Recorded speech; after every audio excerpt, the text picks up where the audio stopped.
One day, the will of the earth fused with the real world just like that. As a result, monsters and NPCs from many different factions descended together. But that also brought opportunity, because ordinary humans had now become players. Through the system, they unlocked all kinds of abilities and different skills to fight monsters. That was how things went for everyone else, at least. Not for this guy. Xiaoyu had really been hoping to unlock a decent class. But Xiaoyu became a 1 in 1,000 years exception. He couldn't create a character, couldn't equip items, and couldn't even gain experience points to level up. He couldn't even open his status screen. After accepting that he was basically a total deadweight, the first thing he did was find a safe place to hide. Only then could he slowly figure out a way to survive. But heaven really had no eyes. While he was still rummaging through his bag for something useful, a sudden disturbance appeared right above him. Xiaoyu pressed himself behind a boulder and cautiously peeked out at whatever had just fallen from the sky. Holy hell, it wasn't even an ordinary monster. It was Belieri, level 97, leader of the demon race and an S-rank monster. How could a monster like that appear here? Xiaoyu was so shocked, he couldn't even close his mouth. But the guy still had the presence of mind to pull out his phone and secretly snap a photo of her. Belieri might have been a monster, but she had a flawless figure and was wearing barely anything. It would be a waste not to look a little longer. Of course, Belieri hadn't come here for no reason. She was waiting for her demon king to descend. The problem was, the demon king she'd imagined from her dreams looked suspiciously like Xia Ye's goofy caricature. Still, no matter what, Belieri was a catastrophically dangerous threat. The unlucky players in the nearby area were quickly wiped out by her absolute domain skill. This bloody massacre scared the hiding Xia Yi so badly he nearly pissed himself. He let out a sound without thinking, and unfortunately for him, Belieri's hearing was absurdly sharp. Even that tiny noise drew her attention.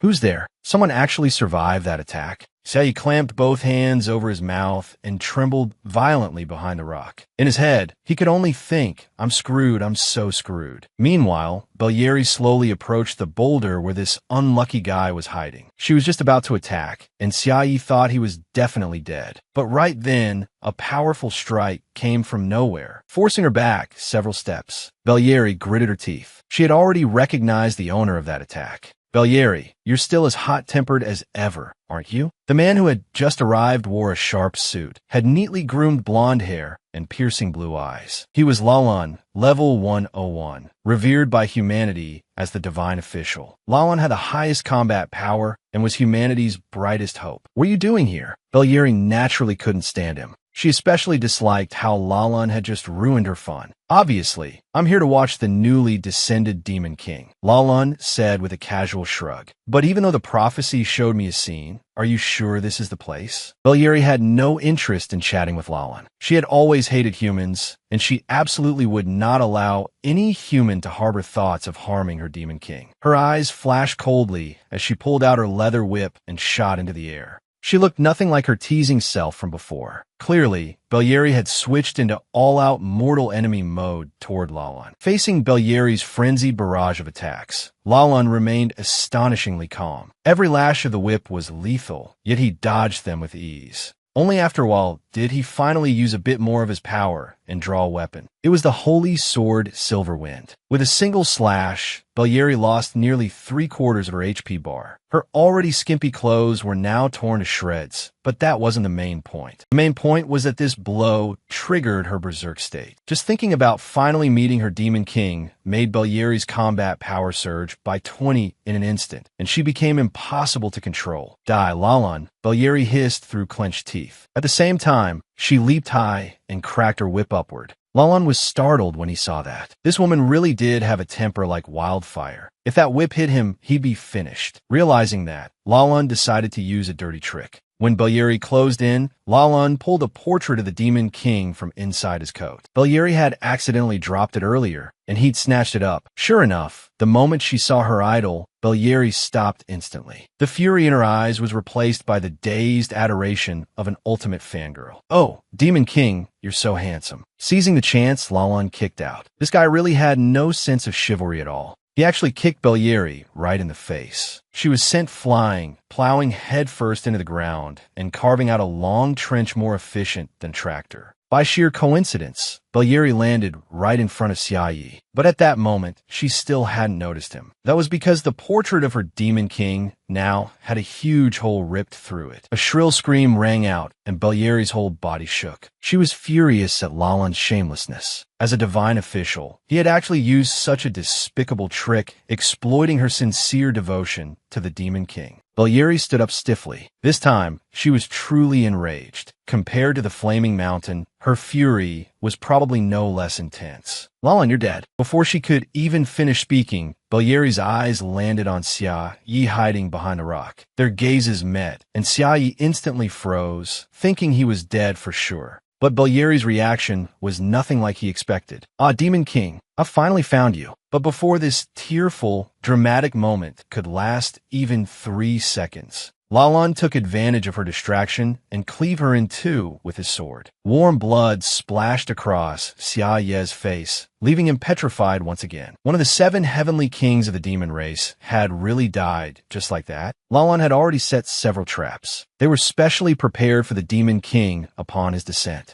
As long as he could lure him into them, an easy assassination would be possible. The plan was so perfect that Lalan couldn't help grinning from ear to ear. If it's just a newly born demon king, there definitely won't be a problem. Lalan turned his head and accidentally spotted Xia Yi sitting there like a statue behind him. Damn, now both of them had frozen up. Lalan looked at the young man before him. He seemed a little like the portrait Belyeri had been carrying, and this location also seemed exactly right. If that was the case, had the Demon King already descended behind him without making even the slightest sound? Sensing danger, Lalan immediately activated a string of skills. But all he got back was a big, fat 0. From the opponent's level to his abilities, Lalan couldn't sense anything at all. Xia Ye's HP bar and status were completely beyond Lalan's ability to identify. Cold sweat began to bead on his forehead. Should he fight or not? In a situation like this, even going all out probably wouldn't be enough to win. Could his plan have been to let his subordinate wear me down first, and then once my HP was low, finish me off as easily as turning over a hand? The more Lalan thought, the more panicked he became. If this godly genius knew Xia Yi couldn't even level up, who knew how shocked he'd be? In Lalan's mind, all his memories suddenly began flashing past like a lantern reel. Was the life of the strongest divine official really going to end just like this? Xia Yi shakily got to his feet, and in Lalan's eyes, that movement was the equivalent of his death sentence. A glow appeared in Xia Ye's hand, and Lalan assumed he was taking out a weapon. Lalan gripped his sword tightly, thinking it was time for a desperate final fight. But what Xia Yi pulled out was only a beginner's health potion. Lalan's head filled with question marks. What kind of bizarre direction was this taking? Your HP is almost empty, but this is all I have. If you don't mind, do you want to drink it? At the same time, high above, several unfamiliar figures were watching what was happening in the world. They were NPCs tasked with monitoring the situation and helping new players fight monsters. Even sending divine, official Lalan to eliminate Belyeri and the newborn Demon King had been their plan. With Lord Lalan handling it, there shouldn't be anything to worry about. Exactly. He really does deserve the title of humanity's only hope. And yet humanity's only hope was currently stiff as a board while facing Xia Yi, a young man who couldn't even absorb experience. Lalan stared at the beginner's health potion for a long time, unsure of Xia Yi's intentions. He thought what Xia Yi was holding was poison. Surely Xia Yi didn't want him to die easily, but to struggle in agony through a horrible toxin first. What a vile demon king, Lalan cursed inwardly, though he didn't dare say it aloud. He also didn't dare refuse the potion, afraid that rejecting it would get him killed on the spot. Maybe if he pretended not to notice anything, he might still survive? Thinking that, Lalan immediately used every resistance-boosting skill he had, then decisively grabbed the potion and drank it. But after using it, the only change in his body was that his HP went up by 50. Damn, the Demon King really just gave him an ordinary beginner's health potion? Sorry, that's the only thing in my bag. Xia Yi, innocent and clueless, still had no idea what his identity really was, and was even embarrassed that he had nothing better to offer Lalan. Damn it, that scared me half to death. Lalun cursed him again in his mind. At this point, you'd think he'd realize something. For example, that the young man in front of him was just a useless nobody, not some peak demon king or anything. But no, Lalun's IQ had already dropped below 0. He only thought Xia Yi was toying with him. Luckily, I managed to escape death. Tell me, what do you want? I actually wanted to ask you something. The moment he heard that, Lalun instantly put a hand to his sword in vigilance. But unexpectedly, what Xia Yi wanted to ask was where the nearest safe place for beginners was. What? A whole new pile of question marks appeared in Lalun's head. Had he heard wrong? The Demon King had just asked for a beginner safe zone? You know, a place where someone low level, with no combat power at all, can slowly learn and grow. I see. Lalun broke into a strange smile. I thought this guy had finally realized something was off. But no, he still refused to think simply and insisted on taking the long way around. Lalun assumed Xia Yi wanted to go to the safe zone to wipe out the new players while they were still weak. That way, no one in the future would be able to defeat him. What a despicable plan. But did he really think I'd betray them just to save my own life? Lalun inwardly despised Xia Yi, while once again mentally cursing his ancestors too. But in the end, he really did sell those newbies out. So the number one divine official, humanity's hope, was actually just a coward afraid of dying. He had no choice but to lead Xia Yi there first, hoping to preserve his own little life. Lalun thought to himself that once they reached the safe zone, he could contact his allies and then figure out a way to subdue Xia Yi later. On the way, a wild monster suddenly charged out from nowhere. It was nothing compared to Lalun's combat power. Out of instinct, he drew his sword and cut it clean in half. But after that, a whole swarm of monsters came flooding toward them. Lalun busily swung his sword in every direction, slaughtering countless foes. Only at moments like this did the divine official actually look cool, completely unlike the hopelessly idiotic state he was in when judging Xia Yi's identity. One wild monster suddenly rushed towards Xia Yi. It let out a roar in a language neither Lalun nor Xia Yi could understand. But translated from monster speak, it meant boss. Of course, Xia Yi had no idea he was the final boss. In this situation, he had no choice but to sprint at full speed and grab onto Lalun's leg. And that so-called divine official still couldn't tell that Xia Yi had absolutely no combat ability. He stubbornly believed the young man was just acting. So every single monster in that ambush was killed by Lalun alone. As an NPC, he couldn't pick up monster drops. So everything Bodyguards had dropped earlier had gone straight into Xia Yi's inventory. The only problem was that Xia Yi's character was bugged, so he couldn't equip any of it. Looting everything from a high-level boss by himself. If it were anyone else, they would have shot straight to the top. If only I'd been lucky when creating my account. Xia Yi let out a long sigh. But as the self-appointed minister of optimism, he still put survival first. As for not being able to gain experience or level up, he could think about that later. The whole way there, Lalun handled all the monster killing and got so tired his back was practically bent over. After walking for a long time, the two of them finally reached the nearest safe zone, Business University. Looking at the familiar scene before him, Xia Yi didn't know what to say. Damn, after all that walking, they ended up at his own university. After Bodyguards' death, the other members of the 7 heavenly kings of the demon race immediately held a meeting to figure out how to welcome the Demon King. Before dying, Bodyguards had left behind a clue, that ugly sketch. They planned to use it to find the Demon King. According to Demon Intelligence, after Lalun killed Bodyguards, he immediately left the place where the Demon King had descended. He brought someone with him to the safe zone. In that case, the person he took away is most likely the Demon King, right? Exactly. After the meeting ended, the 7 heavenly kings immediately mobilized all their forces to find the Demon King. Meanwhile, Xia Yi, still completely unaware of his true identity, was overjoyed to have reached the safe zone. Many other newbies had arrived before Xia Yi as well. Wow, there's so many people. Xia Yi stared wide-eyed at the long line in front of him. Seeing his expression, Lalun sneered inwardly. This Demon King really was acting on a godlike level. Lalun secretly laughed because he believed Xia Yi had no idea what he was about to face. Business University was one of the safe zones, protected by the gods and equipped with a special system called Bodyguards Strong. It had the ability to seal all monsters. No matter how powerful a monster was, it would still be nothing more than a fish in a barrel here. Sooner or later, You'll die because of your arrogance and ignorance. Thinking of the future where he could trample the Demon King underfoot, Lalan felt immensely satisfied. The corner of his mouth curled up uncontrollably into a triumphant smile. The two of them arrived at the command room of the safe zone. The two NPCs recognized Lalan at a glance and immediately greeted him loudly. "Oh my, isn't this Lord Lalan, the one prophesied to lead the players in beheading the Demon King?" Under normal circumstances, that would have been high praise enough to make anyone swell with pride. But to Lalan right now, it dealt massive damage.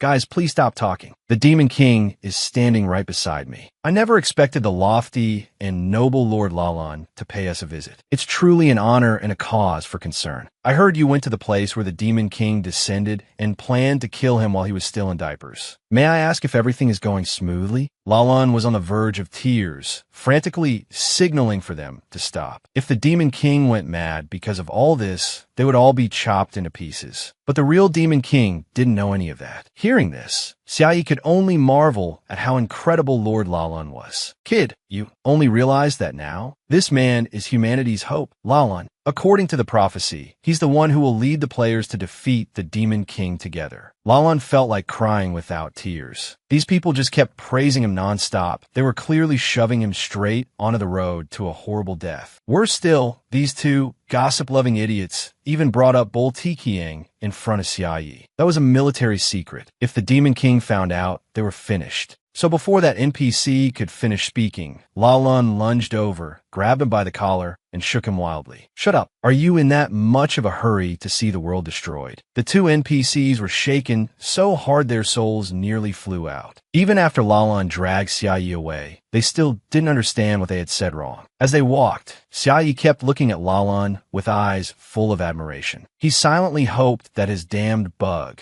the one preventing him from absorbing experience, would get fixed soon. That way, he could also try hard and become a hero like Big Bro Lalan. But right now, this so-called Big Brother only had one thought in his head: kill him. Lalan wasn't taking a child out for a stroll. He looked friendly on the surface, but in truth, he was leading Xiaoyi to the boundary of Boltiqiang. When they were just one step away, Lalan impatiently gave Xiaoyi a hard shove. "The victory of our righteous faction is here. Feel the overwhelming power of the system." Lalan was so confident that he didn't even keep his thoughts to himself anymore and blurted them out loud. He thought that in the next instant, the system's overwhelming power would beat Xiaoyi senseless. But after Xiaoyi was pushed across the boundary, Boltiqiang showed no reaction at all. Lalan froze once again. What was going on? Could it be that even the system itself couldn't restrain Xiaoyi's existence? So this is the power of the system. Now I feel relieved. Xiaoyi had originally thought Lalan simply meant this was a safe zone protected by the system, that it possessed absolute, overwhelming power, and that once they reached this place, they would be safe. But in Lalan's eyes, Xiaoyi's smile looked horribly twisted and vicious, making him instantly raise his guard to the highest level. What are you trying to do? In truth, it wasn't that Boltiqiang had no reaction at all. From the moment Xiaoyi stepped in, the glass-like outer surface of the system had already cracked all over. Now it was emitting a blazing red light, along with fierce winds like a raging storm that terrified everyone. What just happened? Were we attacked? This is bad. The two NPCs in the command room hurriedly tried to reassure the players. They assumed the server had merely lagged for a moment. After all, this was a safe zone, and it was protected by the divine system artifact Boltiqiang. As long as you stayed within this area, you were supposed to be absolutely safe. But Boltiqiang had now completely deformed. From its original straight, tower-like shape, it had bent into the shape of a heart. At that point, even the two NPCs vaguely sensed that something wasn't right.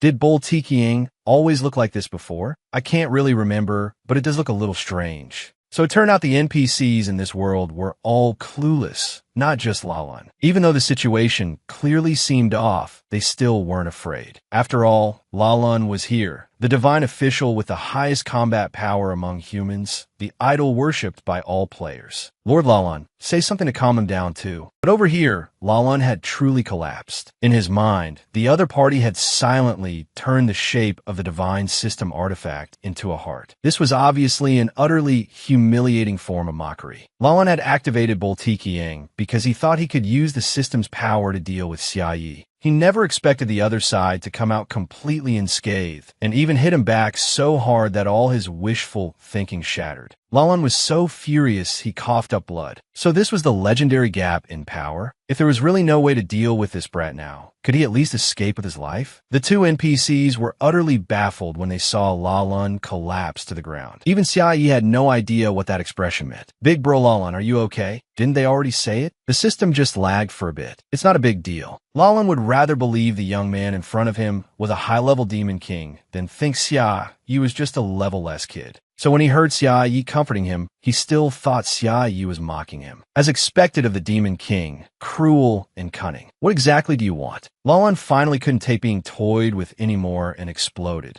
If you're a man, then say it straight. Huh? Xiaoyi, on the other hand, thought that because he had comforted Lalan, Lalan now wanted to reward him. The way these two thought would never intersect, no matter what. Big bro Lalan, you're too polite. But since you put it that way, there is one small favor I'd like to ask. Lalan tensed up immediately. He had expected Xiaoyi to make some outrageous demand, but instead, Xiaoyi said he wanted to learn production skills. Lalan had no idea what this demon king was plotting. But if he wanted to stay alive, the best thing to do, for now, was agree. Big bro Lalan, my account is bugged, and I really don't know what to do. But since heaven arranged for me to meet you, it must mean I shouldn't give up. So I've decided, even if I have to walk the path of production, I'll still work hard to become outstanding. Xiaoyi bluntly told the truth about his bugged account. A normal person should have focused on that part. But Lalan's IQ seemed to have bottomed out. He still stubbornly believed Xiaoyi was putting on an act. Perhaps the proper term for him was a well-developed idiot. But Xiaoyi's path of study ran into trouble right from the start. All the instructors assumed Xiaoyi didn't dare go fight, so he wanted to learn production skills instead and become a merchant to get ahead of others. Because of that, they openly looked down on him. You think production skills can make money? More like burn money. New players usually have to budget very carefully and live extremely frugally. After several hours, they might save up 10 silver coins, and even that is only enough to learn one beginner production skill. Xiaoyi swiped open his virtual window, and the two instructors instantly gaped in shock. His total assets actually amounted to 13 gold coins and 87 silver coins. He was clearly loaded.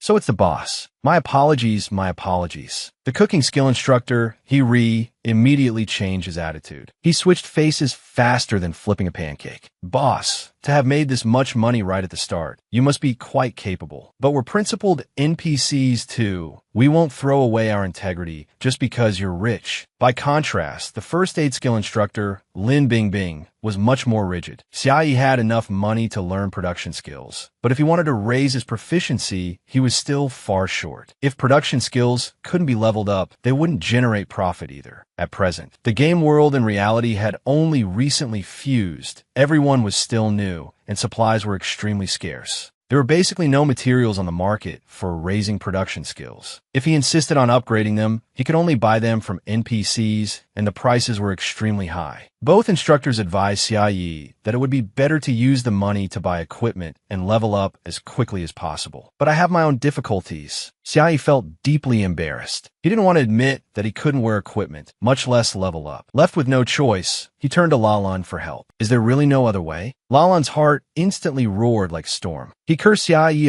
1,000,000,000 times in his head. Damn Demon King. First you scare me, then you humiliate me, and now you want to squeeze money out of me too? He could die, but he would never submit to humiliation. No matter what, he absolutely could not be that spineless. That was what played out in Lalan's mind. But his hand refused to listen to him and directly pulled out a money pouch for Xiaoyi. This is all I brought with me. I'm not asking you for money, big bro Lalan. He said that, but his hand still reached out and took the pouch. Inside were 17 gold coins and 3 silver coins, but still not enough. Hearing the two instructors say that, Xiaoyi looked at Lalan again with pleading eyes. To stay alive, Lalan accepted it. He took off his outer robe. This equipment is worth 48.7 gold, but it still wasn't enough. He then handed over his weapon, worth 74.8 gold, to Xiaoyi. Still not enough. Now, it was truly miserable. Xiaoyi had stripped Lalan so thoroughly, he didn't even have his underwear left. This humiliation was impossible to swallow. Lalan was so furious that he slammed his fist hard into the wall. Damn Demon King. One day, I will have my revenge. But even after stripping him clean, the money still wasn't enough. He suggested that Lalan still had one very precious watch. It was over. That was the coming-of-age gift he had received from his father. In the end, even the last thing was taken from him. Why is Lord Lalan treating you so well? I am honestly shocked. Could it be that he sees great potential in you? Really? He thinks highly of me? I did tell him that I wanted to become a hero and hoped he would guide me, but I never expected him to help so enthusiastically. It's really moving.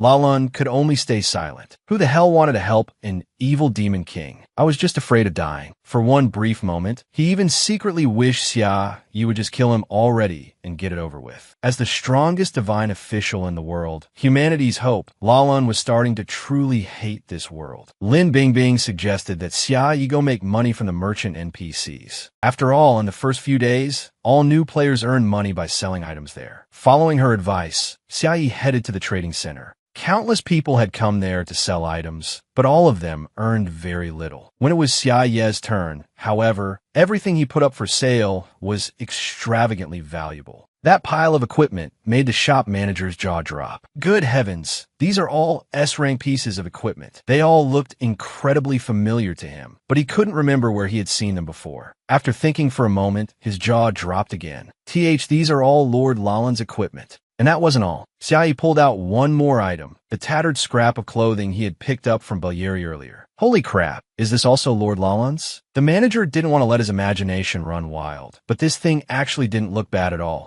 Boss, can you estimate how much all this would sell for? The manager immediately used his level 99 appraisal skill, and the result shocked him to his core. Bodyguards' chest cloth was worth as much as 340 gold coins. This shocked not only the manager, but also stirred up all the other new players. Boss, are you kidding me? You only gave me 2 silver for a heavy suit of armor, but that flimsy little scrap of cloth is worth over 300? What do you know? The thinner some garments are, the more valuable they are. This fabric is soft and light as air, and it even carries a sweet fragrance. And on top of that, it's used, so its value has already gone up by 200%. All those factors gave Bodyguards' cloth its sky-high price. Its final valuation reached 680 gold coins. Xia Yi's eyes lit up when he heard that. He had never imagined this rag would be worth even more than Lalan's weapon and clothes. But the manager advised him not to sell it. If equipment like that was sold back to an NPC, it would be equivalent to the system reclaiming it, and it would cease to exist. Xia Yi checked and found that the item was bound. It couldn't be traded or gifted away. If he kept it without selling it, it seemed useless. At that point, the manager offered him a suggestion. If you keep it and wear it now, you'll look like a pervert. But once your level is high enough, equipping it could dramatically boost your leveling. You'll become the envy of many people.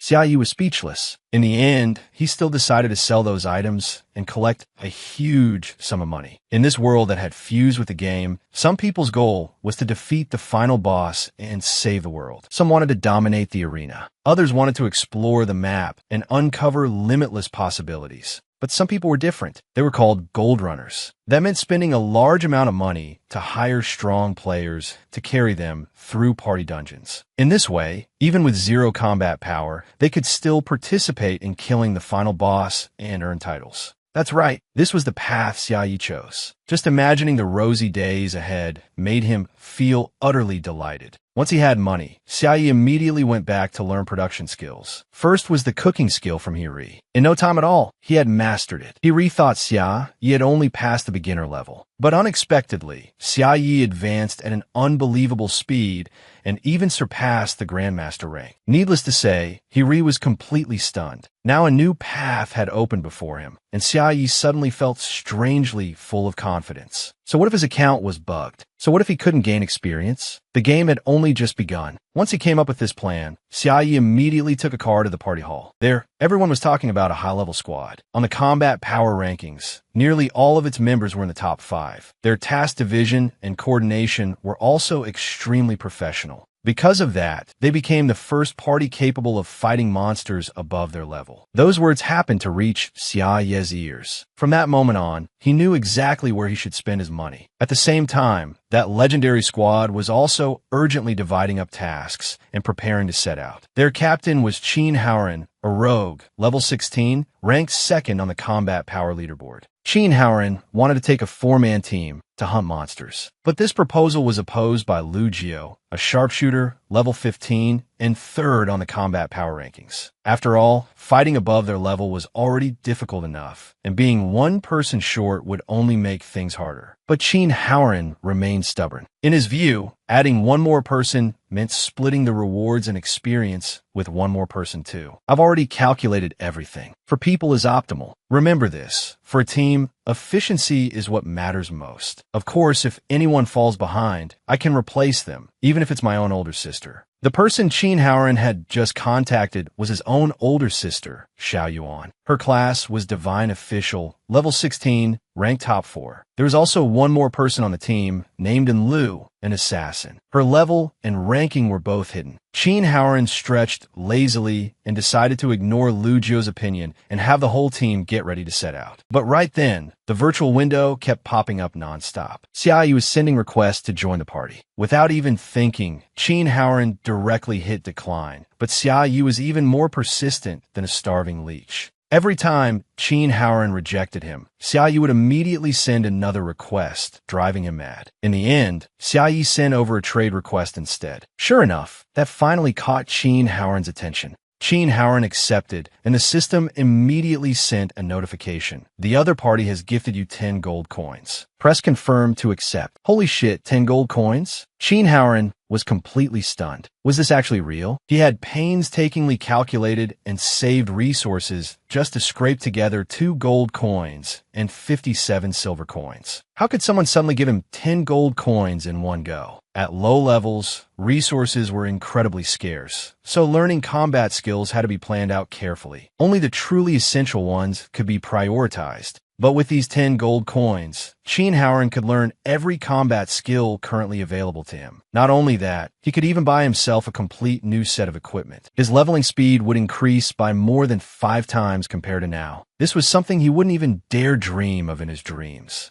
There was only one thing Qin Haoran didn't understand. Who exactly was Xia Yi, and why was he willing to give him 10 gold coins? Strange. There was actually someone in this world who had 10 gold coins? Was he the number 1 ranked player? Or was this some new kind of scam? Should he reject it? That was what he was hesitating over, but Qin Haoran didn't press decline. Damn it, who could resist the power of money? And this wasn't just money, it was a mountain of money. The moment he hit confirm, the system immediately credited Qin Haoran with 10 gold coins. He instantly fell into a state of complete mental disarray. Money falling from the sky felt even more unreal than a dream. Right after that, Xia Yi sent another party join request. This time, Qin Haoran accepted. After the two sides talked back and forth for a while, he finally understood what those 10 gold coins meant. Xia Yi wanted to hire their party to escort him back to his original home to retrieve something extremely important. That area had already been occupied by level 18 sewer rats. There was no way he could make it back on his own. Don't be ridiculous. Why would we waste time doing charity work like this? The moment Lu Jio heard it, they wanted to refuse.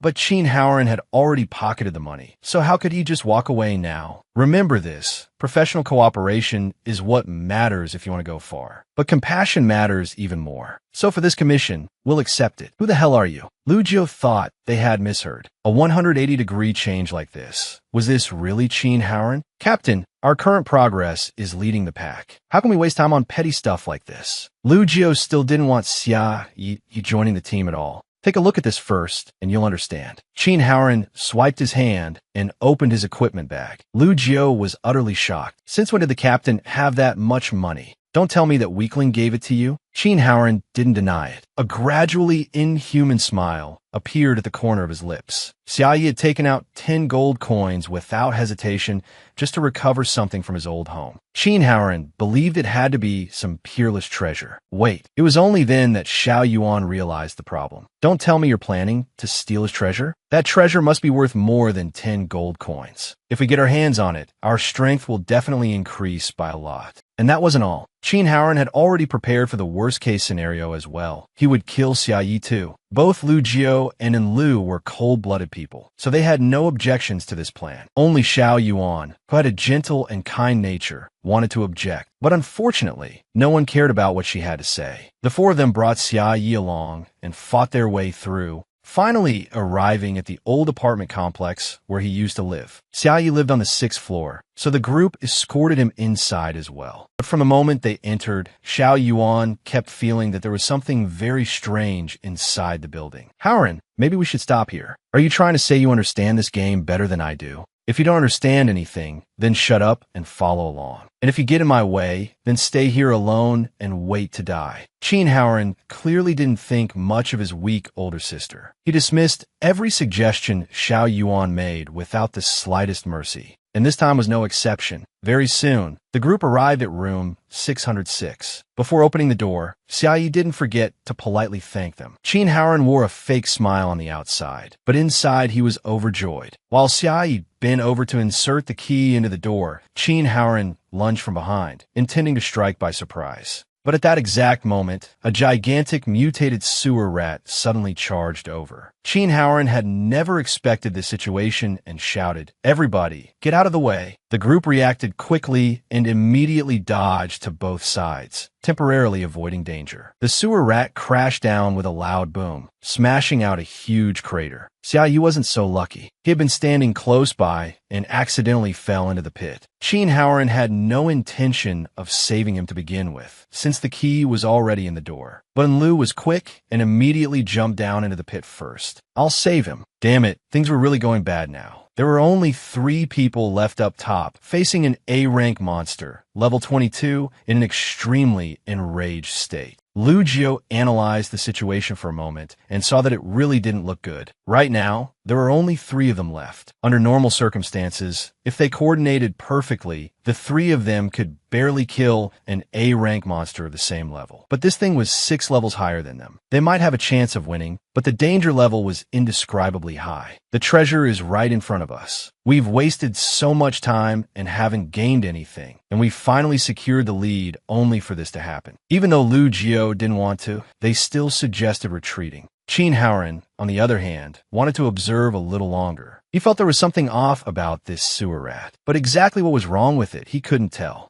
The rat squeaked several times. Translated, it meant, "I smell Lord Demon King's scent." But of course, Qin Howren and the others couldn't understand. After sniffing around for a while, the sewer rat was horrified to discover that its Demon King had fallen below. Meanwhile, Xiaoyi was still in free fall. Am I about to die? If I die from the fall, maybe that'll awaken some kind of system, right? Xiaoyi cried as he fell, but when he landed, he didn't die. Not only that, he didn't feel any pain either. He had no idea why, but not dying was definitely a good thing. Xiaoyi was still wondering how he was supposed to find a way back up when a group of rats rushed out from the darkness. Squeak, squeak, roughly translated, it's Lord Demon King. Squeak, squeak, squeak, roughly translated, Lord Demon King, why are you here? Squeak, squeak, squeak, roughly translated, Lord Demon King, I love you to death. Before Xiaoyi could even react, all 3 rats had already been killed. Daggers flew with perfect accuracy, stabbing straight into their throats with tremendous force. A figure slowly approached out of the darkness. It was none other than Enlu. It's extremely dangerous around here, so be careful. After saying that, Enlu had Xiaoyi walk in front to lead the way, and took it back to the 6th floor through the emergency stairwell to regroup with Qin Howren's group. Enlu was a strange person. She wasn't kind-hearted enough to genuinely want to save Xiaoyi's life. It was just that she felt it would be a waste if Xiaoyi died before learning that they intended to steal his treasure. She wanted him to experience regret and sorrow from realizing he'd been deceived before he died. Only then would she be satisfied. But halfway there, she suddenly changed her mind and launched a sneak attack. At that exact moment, Xiaoyi just happened to take a roast chicken out of his equipment bag. The dagger stabbed straight into it, making Enlu freeze stiff on the spot. What was this? This weakling had blocked her fatal strike with nothing but a roast chicken? But Xiaoyi remained innocent and completely unaware of the killing intent she'd just shown. Before, I did a lot to level up my production skills. Your HP isn't full, so I wanted to give you this to eat. It could help recover some of it. Only after he finished speaking did Xiaoyi notice the knife stuck in the roast chicken. Oh, is your knife for eating chicken? Embarrassment turned into anger, and Enlu immediately pulled out the dagger and retreated 5 or 6 steps. She found it all extremely strange. At a glance, Xiaoyu was just a short, weak little guy, but he could casually take out 10 gold coins in one go, and he had even learned production skills. Strangest of all, that tender, fully cooked roast chicken had actually been able to serve as a shield and completely block and lose attack. One had to know that even a level 16 warrior highly skilled in defense might not have come through her strike unharmed. So there had to be an enormous secret hidden on Xia Ye's person. The more Enlu thought about it, the more wary she became. She wasn't sure whether that roast chicken had been poisoned or not. Once she ate it, she might even be completely controlled and turn into a puppet at his command. I absolutely can't eat it. That was the last coherent thought remaining in Enlu's mind. In reality, however, she picked up the chicken and took a huge bite. Damn, this thing is way too delicious. She couldn't control herself for a moment. After eating it, Enlu's body really did undergo obvious changes. But it wasn't poisoning like she'd imagined. Enlu directly gained 8 levels, and all of her skills were comprehensively enhanced. On top of that, this roast chicken even helped her advance from a beginner assassin into an assassin. What is this? This isn't an ordinary roast chicken at all. It's clearly a modified artifact. Enlu stared at Xiaoyu for a long while. She was a professional assassin who had sworn to hunt the strongest players. But didn't this pale-faced young man before her, who possessed this mysterious power, seem far more formidable than Qin Haoran? A silent balance scale was erected in Enlu's mind. No, compared to Xiaoyu, Qin Haoran's whole group of 4 might actually still be at a disadvantage. Thinking of this, Enlu bent deeply at the waist and loudly declared in front of Xiaoyu, "From now on, I belong to you. I'll do whatever you want." Xiaoyu was so startled by her attitude that he froze. That was because he had no idea how valuable his roast chicken had just been. All Xiaoyu could think was that Enlu was clearly an assassin, yet she wanted to devote herself to him just because of one roast chicken. What kind of bizarre situation was this? I don't need you to repay me like that. Just protect me properly, and that'll be enough. But then again, if you aren't at full HP, how are you supposed to protect me, right? Protect you? That's right. After all, I'm the employer who's paying. At that moment, it was as if Enlu had achieved enlightenment. Her eyes sparkled brightly. That light was filled with curiosity and admiration. Understood. I will definitely protect you, Lord Xiaoyu. Up above, Qin Haoran had already killed the level 22 sewer rat as well. But the truth was, it had chosen death itself. The reason was that the rat had accidentally injured its Lord Demon King. This had made it feel it no longer deserved to live in this world. Still, the one who struck the final blow to the mutated sewer rat was indeed Qin Haoran. Therefore, he naturally received the rewards. The greatest gain was the title Peerless Powerhouse. The requirement for obtaining this title was to kill an elite monster at least 5 levels above oneself. Qin Haoran hurriedly equipped the new title. Immediately, both his HP and his attack and defense stats increased by 3. Who would have thought he'd get such a top-tier reward? Could it be that he was actually the real protagonist, awakened to some transcendent power? Xiao Yuan, however, felt that nothing in this world came that easily. Ever since entering this place, she had felt deeply uneasy and restless. But Qin Haoran thought she was just worrying too much. That new title had already drowned him in a sense of victory and inflated delusions about his own ability. Qin Haoran swaggered down the corridor. He felt like he was the strongest person in the world. Little Hao, look at what? There's nothing to look at. Qin Haoran shot a disgusted look at Xiao Yuan, who was trembling all over. You're looking the wrong way. It's behind you. A gigantic monster, several times larger than the rat from before, stood behind Qin Haoran with its sharp fangs bared. Before he could even react, it swatted him with one claw and sent him flying. His HP bar instantly dropped by more than half. This monster was a demon cat, level 35. It was no longer an elite monster like the rat from before, but a boss-class monster. Its danger level was definitely far beyond that of the mutated rat. The demon cat activated its Yan skill. Even though the skill was only level 1, its power was terrifying. Both Lu Jiao and Xiao Yuan were blasted into the wall. Lu Jiao's HP bar dropped by more than half. Xiao Yuan had it even worse. She now had only 1/3 of her HP left. Boss-class monsters were supposed to be only a tiny number of wild bosses, and normally they should only appear in dungeons. Had this place turned into a dungeon now? No wonder Xiao Yuan had felt that something was wrong the entire time from the moment they entered. Unfortunately, Qin Haoran had never listened to her advice. Now the 3 of them had been pushed into an extremely dire situation. Qin Haoran pulled out a beginner health potion and temporarily recovered a bit of HP. I'll lure that monster away, then we'll look for a chance to retreat. Qin Haoran had barely taken 2 steps forward when the demon cat gave him another slap. This blow was no lighter than the previous one. The half of Qin Haoran's HP he had just restored was now practically gone again. Xiao Yuan activated her healing skill and barely managed to restore 144 HP to him. Qin Haoran still wanted to adjust his stance and seize a bit of initiative, but the demon cat was both fast and strong, and it kept attacking non-stop. Every strike took away another 144 HP from Qin Haoran. Xiao Yuan used heal again and gave him another 144 HP. After going back and forth like this for a while, Qin Haoran was beaten so badly he could barely tell up from down.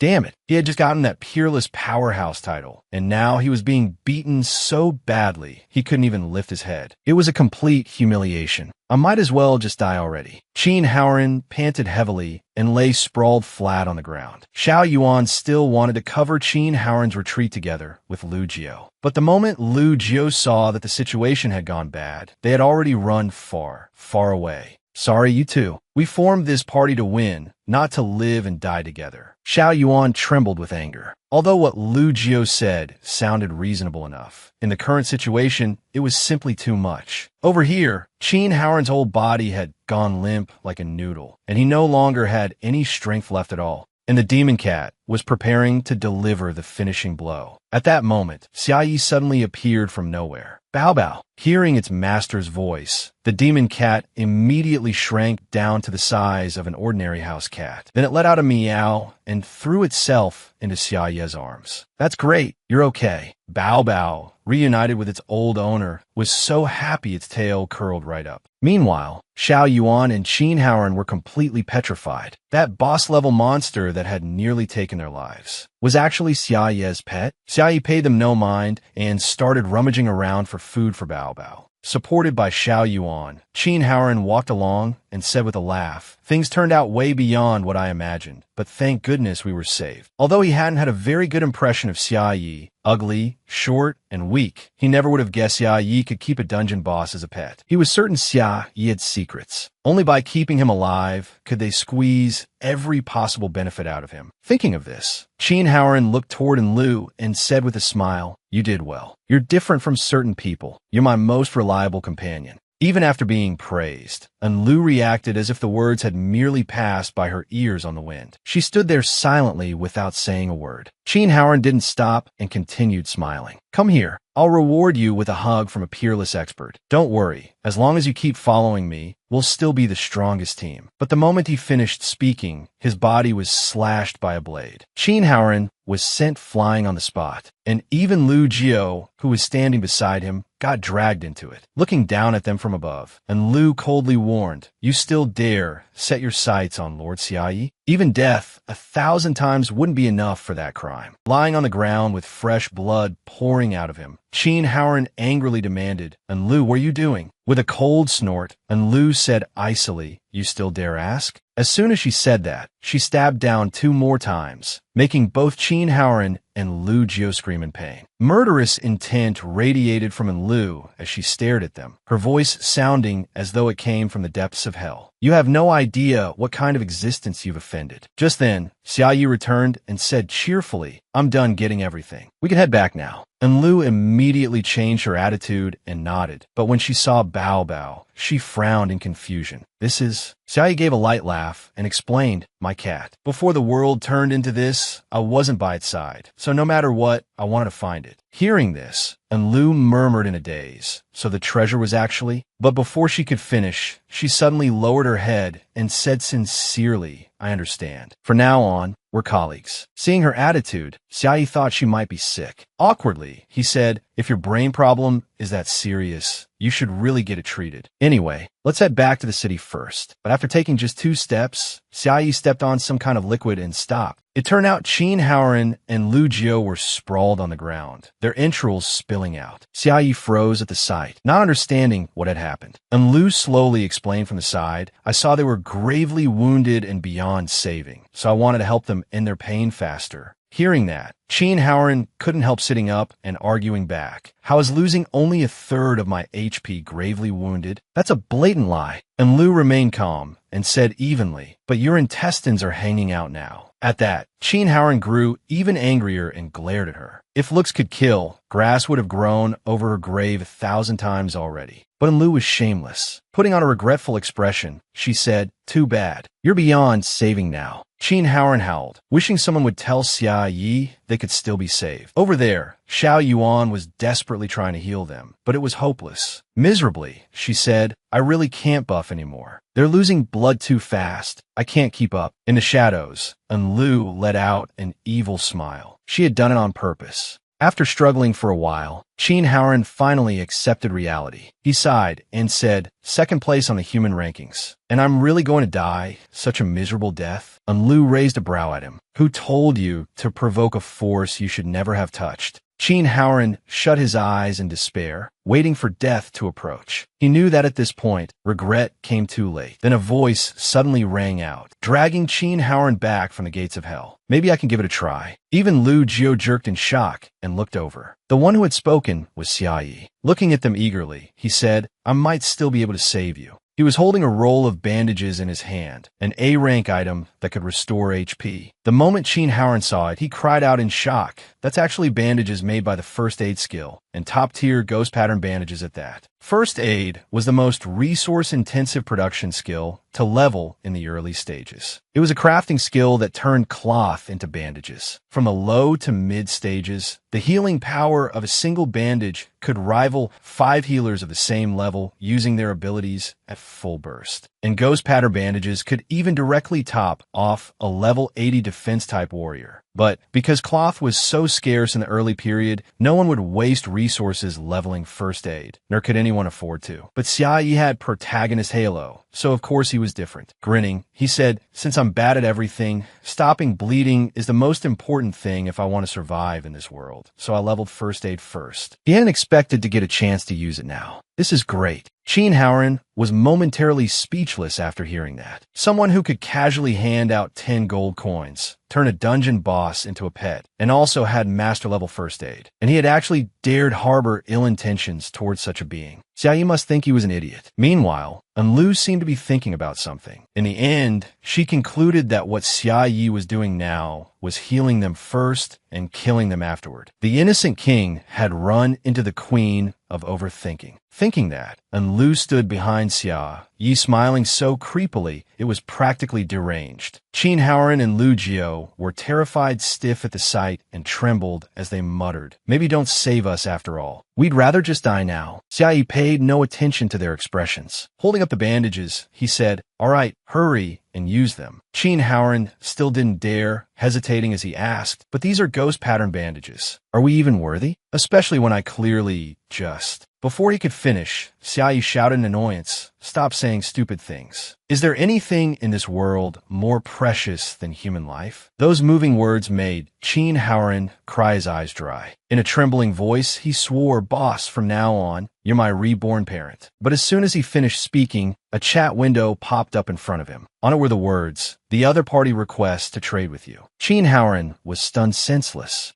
Only then did Xia Yi say indifferently, originally I didn't want to charge you, but since you insisted, I won't refuse. Then he took all the gold and silver from Lu Jio and Qin Haoran. The mood shifted from touching to freezing cold. But Xia Yi didn't care and said frankly, don't worry. Since I've taken your money, I definitely won't let you die. As he spoke, he placed a roll of ghost pattern bandages onto each of their bodies. In an instant, the bandages wrapped around Qin Haoran's body. They not only healed his wounds, but also seemed to cleanse his filthy, twisted soul. Qin Haoran felt the whole process was so warm it moved him to tears. It was just that the system kindly reminded him that Xia Yi had already taken all their money. After a moment of shock, Qin Haoran said shyly, that's our good fortune. And it wasn't wrong to say so. What they had gained was simply too much. The moment their injuries were healed, they each jumped 5 levels at once, and their class proficiency rose from novice to skilled. Seeing the system notifications appear, Sheen Howren's group froze on the spot. This was definitely a repair machine, disguised as ghost pattern bandages. Without the slightest hesitation, they immediately dropped to their knees in thanks. Thank you, boss. From now on, you're our big brother. We'll brave mountains of blades and seas of fire for you. Xiaoyi immediately waved his hand and said with a smile, no need for such a grand gesture. Just remember it in your hearts. Each roll of ghost pattern bandages is 30 gold. Just remember to pay back the remaining balance. Then he added, with 35 interest too. Hearing this from behind him, and Lu couldn't help secretly laughing. What a dirty trick. So this was what a true big shot was like. Lord Xia, you really knew how to play. A little later, the 5 of them finally left the building, and in doing so cleared the dungeon, earning 50,000 experience points. Immediately, a world system announcement popped up. Qin Haoren, Lu Jiao, Xiao Yuan, and Lu and Xiaoyi have cleared the Star Apartment dungeon, ranking first and only. The players outside had only just arrived when they received the announcement. The crowd instantly fell silent. What kind of demonic speed was that? They hadn't even gotten the chance to enter yet.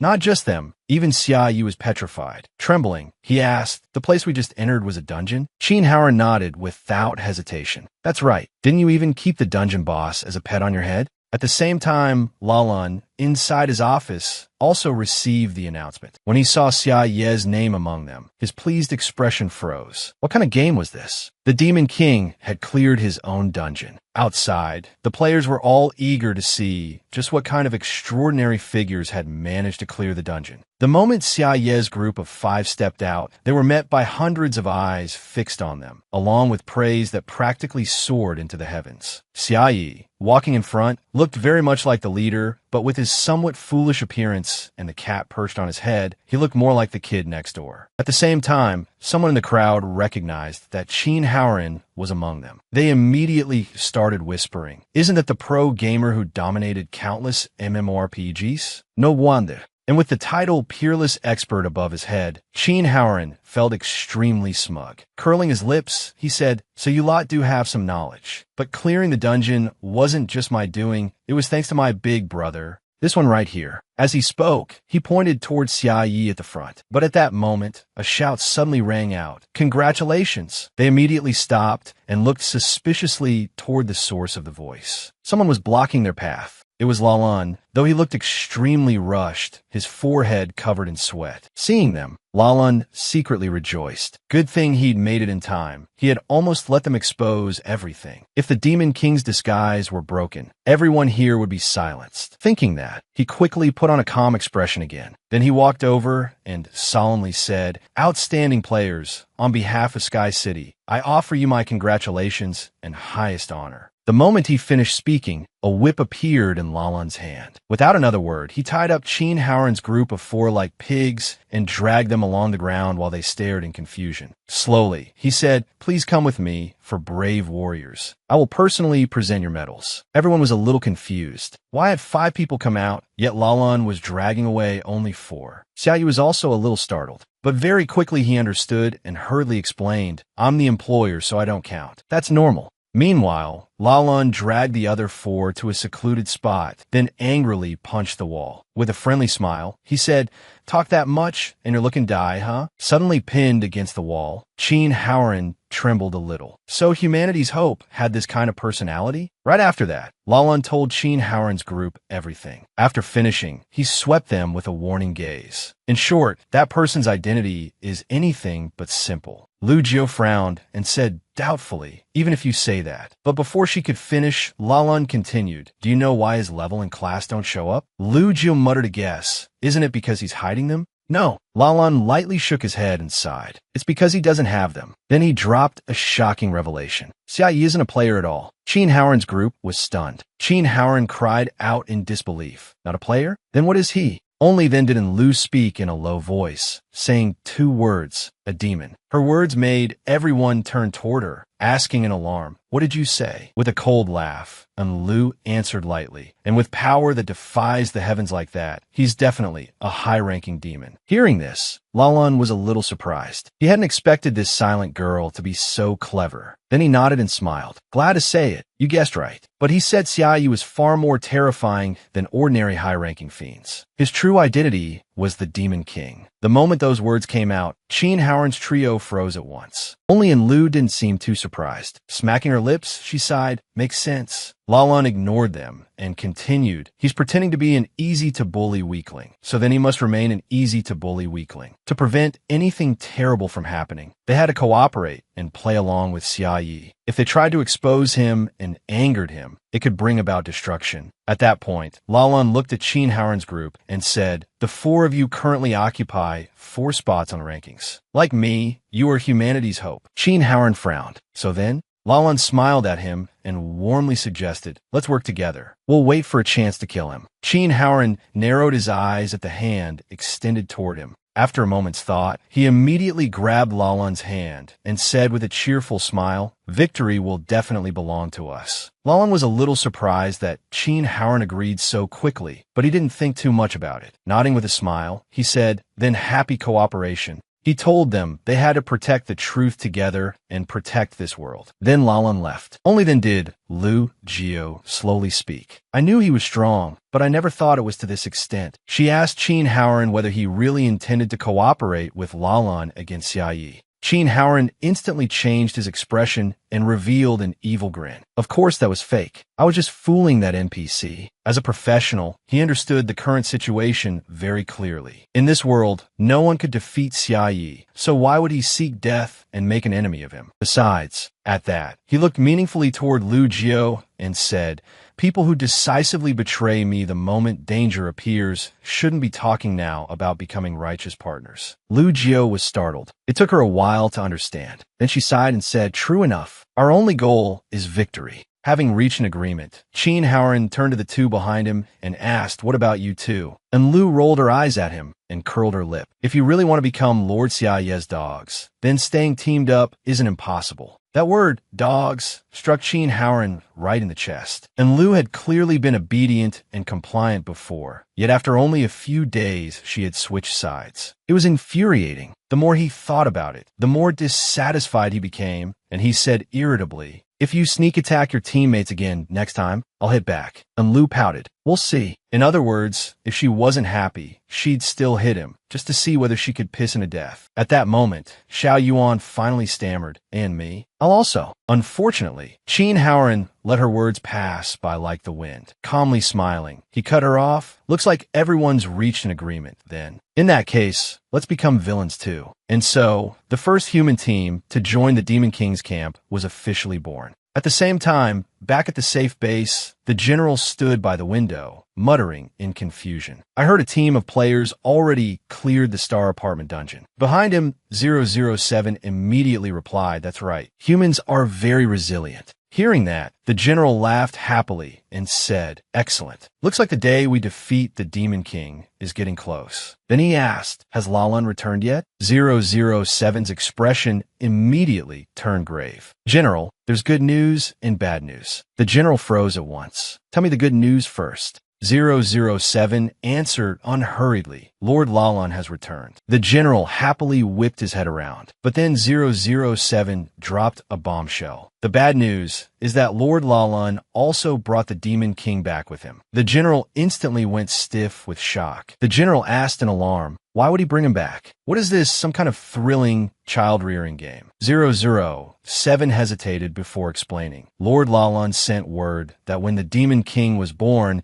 he was not an infant in a cradle, as the prophecy said, but already in his complete form." The general was even more stunned after hearing that. 007 sighed and replied, "He'll personally explain the exact situation to you and the other higher-ups later. Please head to the communications room." Lord Lalan is already on his way as well. Meanwhile, Lalan had already returned from outside. The moment everyone saw him, They lowered their heads in greeting. He didn't pay much attention to them and walked straight inside. Someone had already informed him that the communication channel was ready. Lalan nodded in thanks when he heard that, and the person quickly left. The next instant, Lalan's expression changed. He looked at the many pairs of eyes fixed on him. Very quickly, someone spoke first. Say it. Just what is going on with that Demon King? Lalan slowly explained, he is a far more dangerous existence than we ever imagined. Xiaoyi can bend Belite steel into a heart shape without even lifting a hand. The moment they heard that, the people on the call immediately broke into discussion. Even the divine artifact system can't restrain him. He's actually that powerful? Then why hasn't he already destroyed Belite steel? After they had all spoken their piece, Lalan finally began recounting the time he had spent in contact with Xiaoyi. From my observations, he's forcing me to accept joining humanity. Once I compromised, he stopped making any further attacks. Panicked voices immediately rose again, and with them came a flood of questions that gave Lalan a slight headache. At last, someone realized the issue and said, stop asking. Even if you keep asking, he won't know how to answer. But at that very moment, Lalan spoke up again. No, I've already figured it out, his true objective. Hearing that, the others immediately brightened and began praising Lalan. After the uproar went on for a while, someone finally asked, then tell us, what exactly is his goal? Lalan took a deep breath before saying, his goal is to dismantle humanity's political systems and alliance networks. That way, mankind could be completely wiped out without any effort. The others felt that made sense as well. Lalan smiled even more smugly as he continued. When I met him today,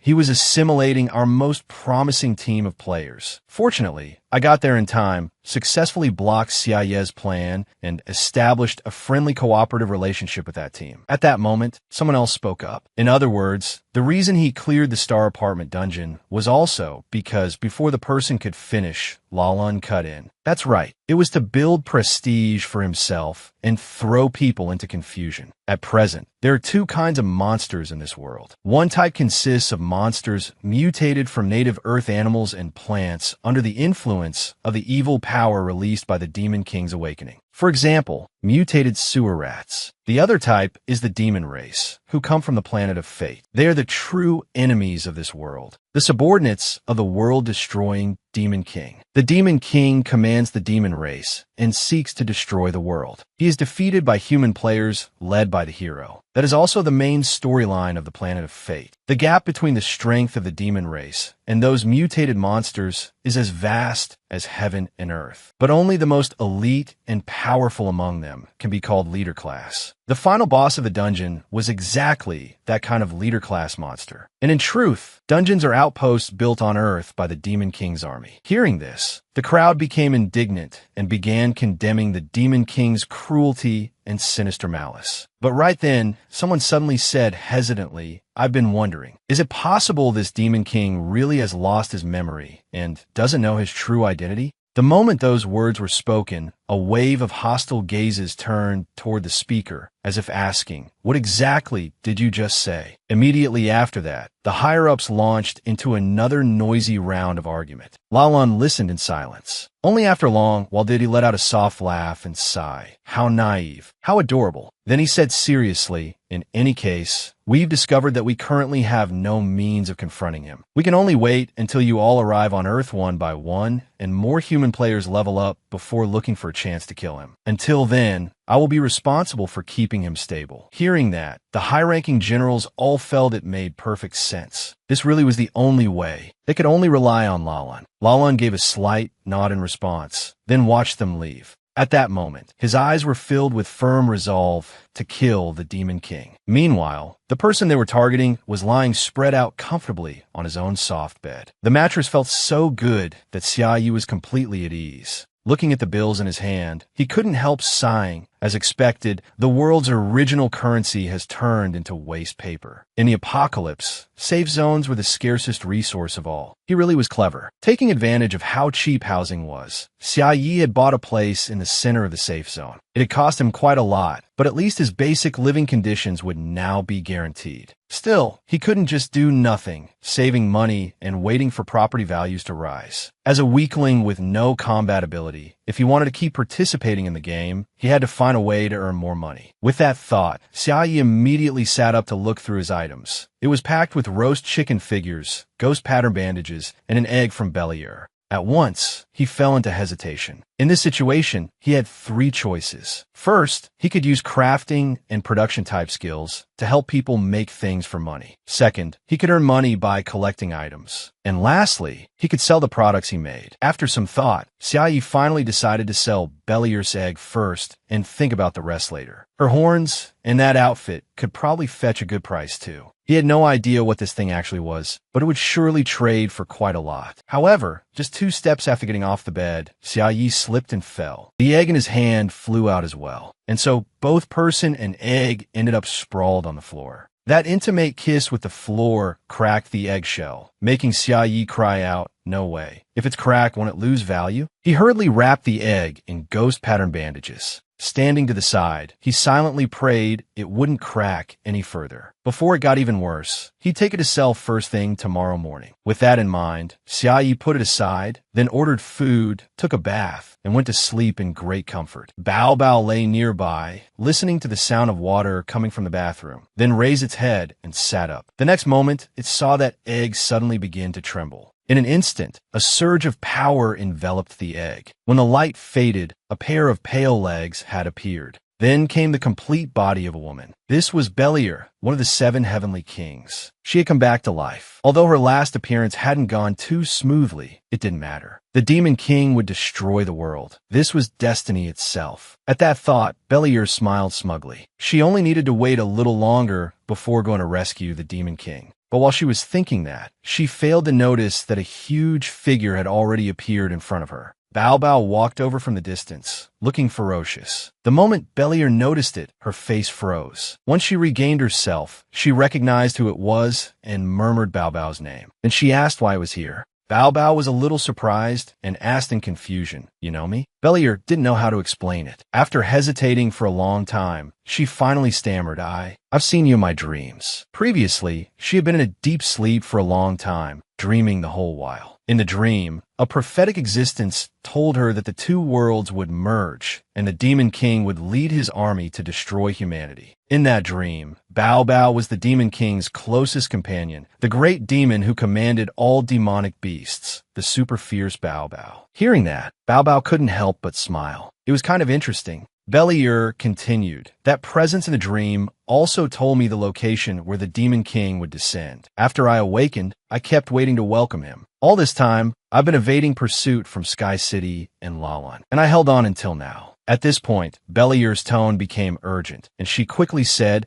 "But I never expected Lord Demon King's place of birth to be ambushed by Lalan. Bao Bao, let's go rescue Lord Demon King." But Bao Bao shook its head and answered, "There's no need anymore," leaving Belier stunned. "Why not?" Bao Bao slowly explained, "He isn't at his starting level, nor is he in a newborn cradle state. He doesn't need our protection at all. Not only that, Xiaoye's level is at least 4 digits. Bao Bao was absolutely certain of that. Hearing those words, Belier trembled in disbelief. Bao Bao went on, "As for the exact number, I don't know. In any case, don't look too closely. Looking only turns everything into a bigger mess." Belier felt that made a lot of sense, so she asked again, "Then what state are you in right now?" Bao Bao frowned slightly and answered calmly, "This level is obviously just a disguise. The Demon King established a link with me, so level itself no longer means anything to me." The more Belier heard, the harder it was for her to believe. In confusion, she murmured, "A link? How is that possible? You mean you can directly borrow Lord Demon King's power?" Bao Bao didn't answer directly. It merely said, "When Lord Demon King found me, I was only level 35. But we've been together for many years, so our emotional foundation is much deeper than anyone else's. It's only natural that I'd be valued." Belier was filled with envy after hearing that. Then she murmured firmly, "I have to work hard too, so that one day I can establish a deep link with Lord Demon King as well." Just then, Bao Bao suddenly said, "There's one more extremely important matter." Belier looked up in surprise. "What extremely important matter?" Putting on a mysterious air, Bao Bao said, "Master brought us sneaking into human society. Right now, we're undercover agents. It said that they had infiltrated human society to destroy humanity's political systems and alliances, and thereby defeat mankind effortlessly, so she shouldn't make random guesses.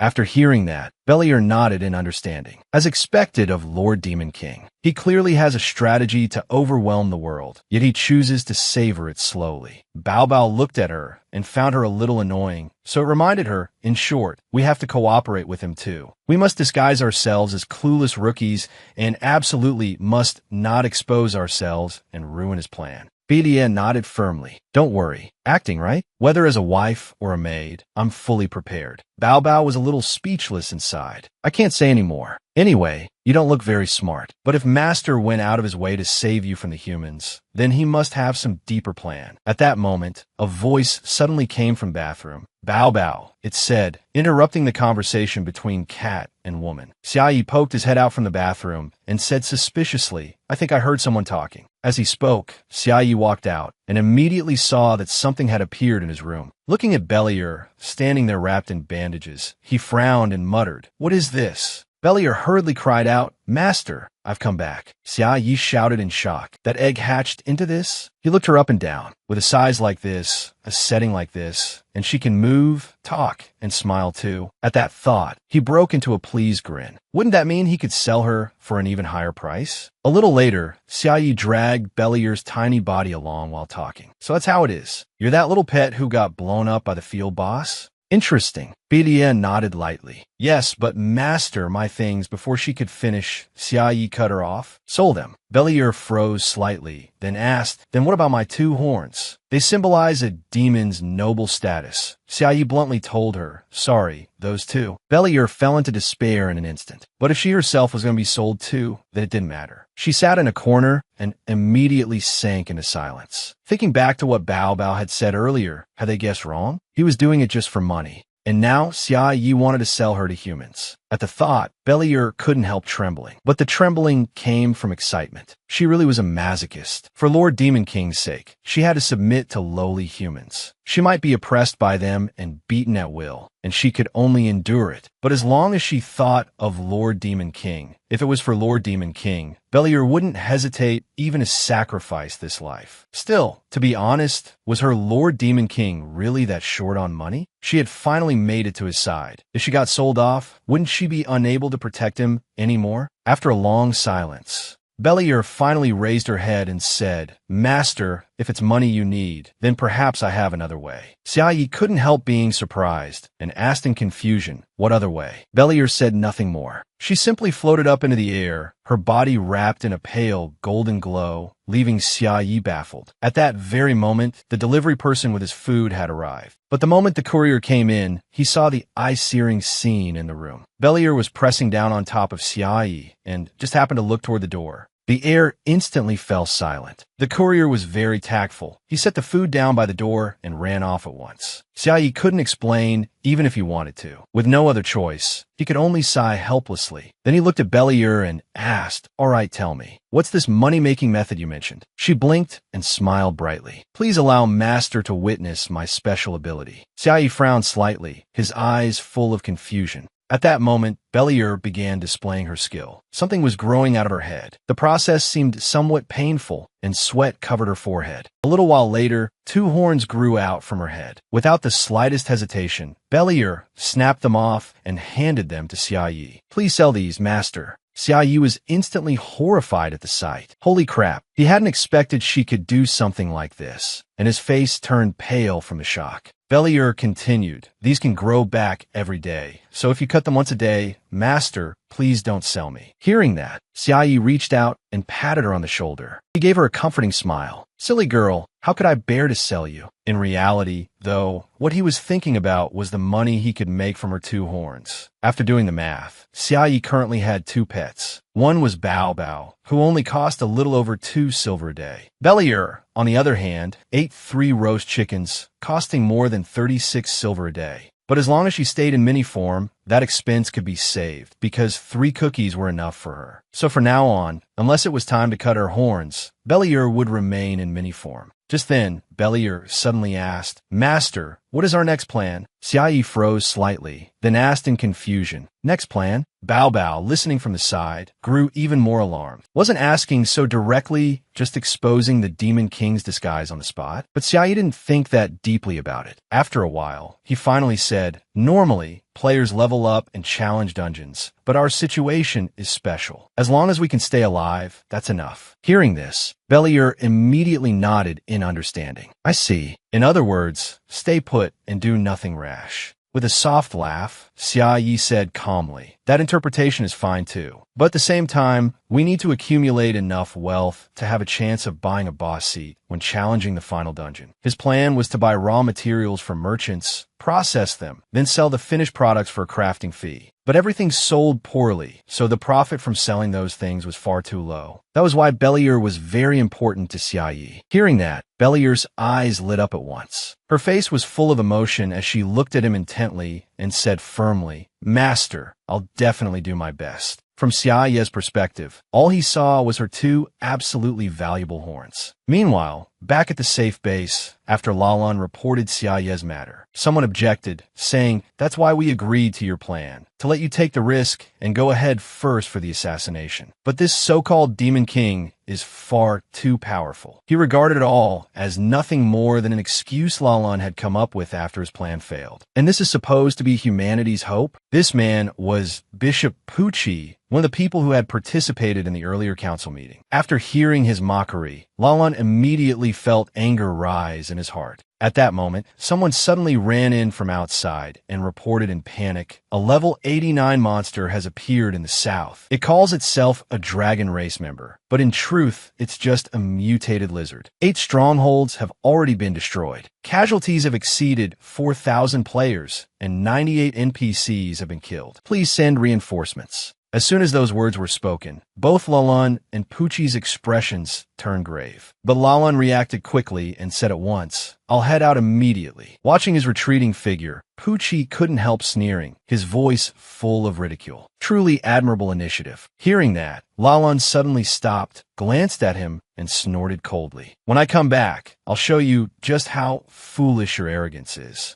With that, Lalan immediately went outside, got onto his motorcycle, and prepared to leave. 007 quickly said from the side, "Sir, please be careful." Lalan glanced at him and instructed, "While I'm gone, the task of monitoring the Demon King is yours." 007 was startled. "Me? You want me to keep an eye on the Demon King?" Lalan let out an impatient snort and scolded, "Idiot! The Demon King is far too powerful. If you try to monitor him, you'll definitely be discovered." 007 asked awkwardly, "Then what should I do?" Lalan answered blandly, "Ask directly." 007 jumped in fright. Would the other side really answer willingly? Lalan didn't reply. Instead, he handed him a bag and said, "Take this with you." 007 looked at the bag in his hand, even more bewildered. Is this supposed to be a gift to curry favor with the Demon King or something? With a soft laugh, Lalan said indifferently, "This is my family's treasured heirloom, the Dragon Claw of Santa Maya." After hearing that, 007 cried out in disbelief. "You can give away the Lee family's treasured heirloom as a gift?" Smiling with narrowed eyes, Lalan said confidently, "Don't worry, I already got my father's permission. This isn't a matter of whether it's precious or not." For some reason, 007 suddenly felt the bag in his hand was like a burning hot coal, too hot to even touch. Trembling, he muttered, "Something this valuable, and we're really giving it away." Lalan paid it no mind and patted 007 on the shoulder to reassure him. He was certain that once the other party saw their sincerity, they would definitely be moved and reveal something. 007 felt this method was far too humiliating. He practically wanted to cry, but Lalan didn't care much. He simply added one more instruction. "In short, while I'm away, do your best to stop him from doing anything that might harm everyone."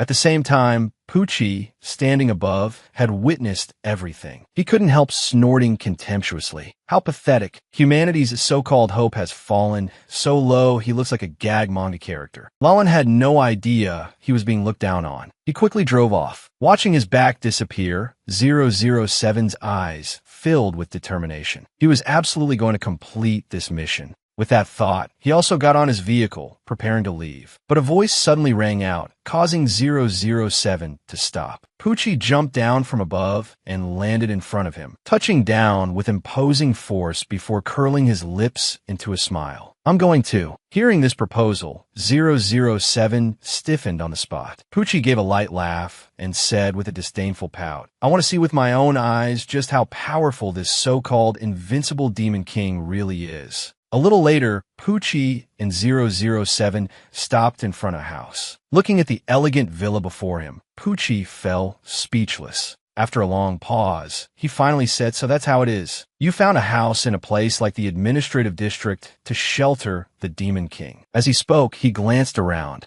The green belt is very spacious. It can be considered a built-in safety distance, preventing Xia Yi from harming others in the safe zone. Poochie glanced at 007 beside him and said with feeling, "I have to admit, you considered this aspect rather carefully." But 007 shook his head and denied it. "No, actually, the entire house was bought by the Demon King himself." Poochie instantly turned to stone. Pointing into the distance, he muttered with trembling lips, "All of that belongs to him." 007 nodded. "The garden over there, too." After hearing that, Poochie looked like he had swallowed a fly. What did it mean to be able to buy a house in the center of the safe zone? Selling a special decoration to a shop for 680 gold coins was enough to buy a mansion like this in the center of the safe zone. That was clearly not normal, because Belier was the second to last boss of the game's final dungeon. In theory, the equipment she dropped would never be obtainable by players at this stage. By the time players were able to kill Belier, the 680 gold coins she produced would no longer be worth that much. At that stage, you could own a luxury residence for less than 1,000 gold.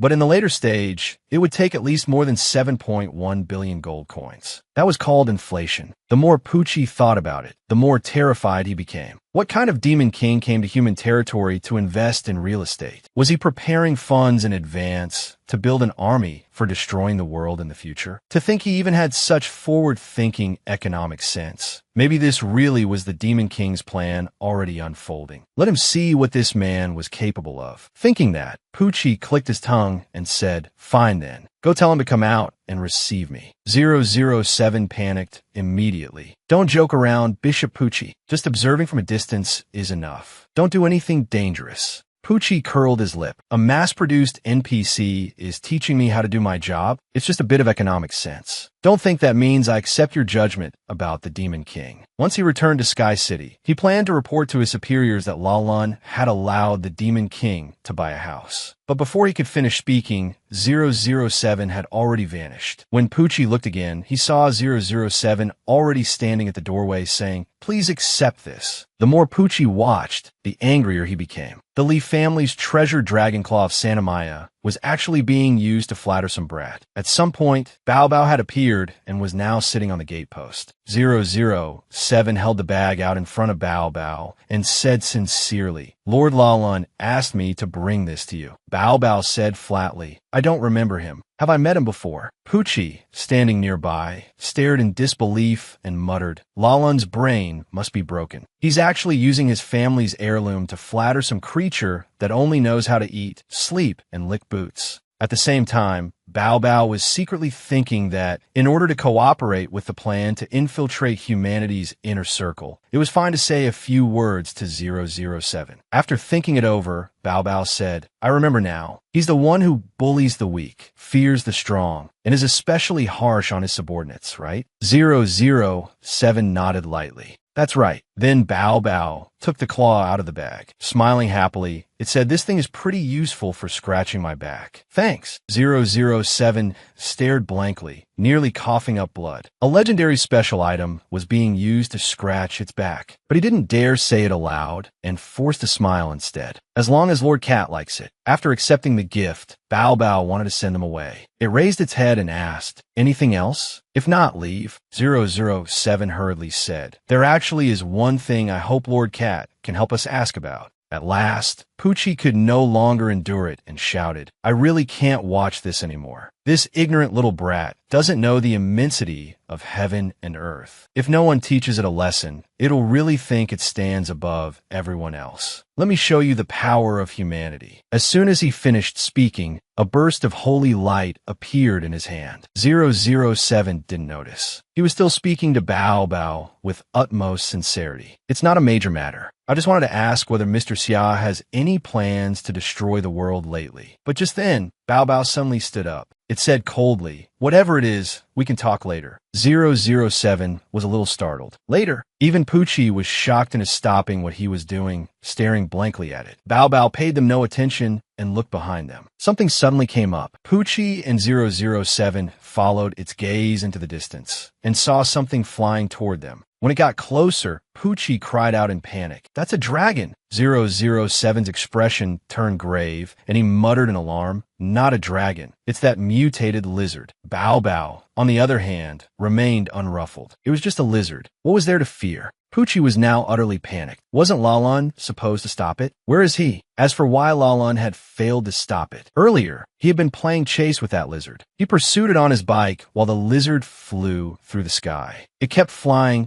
and Lalan kept chasing. When his vehicle got close enough to the mutated lizard, Lalan took the chance to stand up on the bike. Then, without hesitation, he drew his sword and slashed at it. But the mutated lizard counterattacked with its tail. Its strength was enormous, and Lalan struggled to block with his sword. It was useless. Lalan was knocked down and fell back to the ground. His body slammed hard into the earth, kicking up clouds of dust. Fortunately, Lalan survived. After getting back up, he immediately continued the chase. But by then, the mutated lizard had already flown far away. The lizard bypassed Lalan and headed straight for the safe zone. It had no interest in strong opponents. It only liked tormenting the weak. Back in the present, as he watched the lizard flying toward them, 007 cried out in panic, "It's already here. What do we do now?" Poochie frowned slightly. Though it was a monster, even Lalan couldn't stop. There was no need to be this worried. This was the safe zone, protected by Beldegang's defense system. But when he saw that Beldegang had turned into a heart shape, he froze stiff on the spot. 007 hurriedly explained, "Bishop, did you only just find out? Because Lord Lalan forcibly used the system suppression power against the Demon King. Beldegang suffered backlash and turned into this." After hearing that, Poochie didn't even know what to say. Meanwhile, the lizard had already flown very close.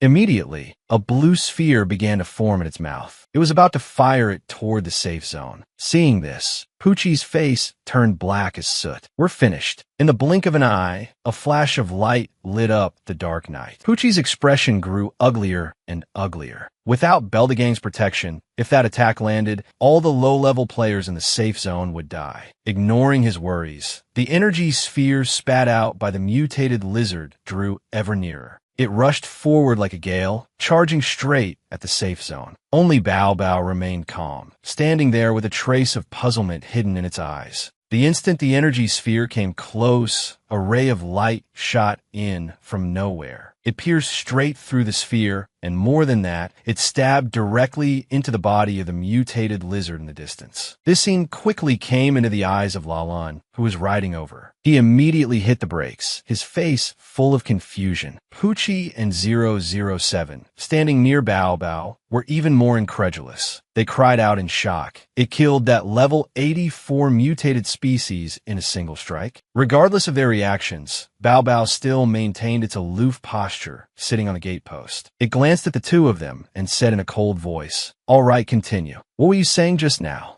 Only then did 007 come back to his senses, but he no longer knew what to say and could only stammer foolishly. Poochie standing beside him was much the same. He lowered his face, hiding his regret. Luckily, the attack he had prepared earlier hadn't been released, or he would have been doomed. He had been scared so badly he nearly cried. It had to be the gods helping him. Immediately after, Poochie ran without hesitation to Bao Bao and began offering gifts to curry favor. "Lord Cat, this is the cross that has been passed down through my family for generations. I present it specially to you. Please accept it. He switched sides so fast that 007 couldn't react in time. Not just the cross. Even the deed to his real estate came out. He even pulled out his pension to offer up in flattery. 007 felt he was an even bigger simp than himself. Thinking that, 007 immediately exchanged looks with him, as if saying, Lord Pucci, you finally understand. Lord Lalun will definitely be very happy. Pucci also replied with his eyes at once, indicating that he got the message.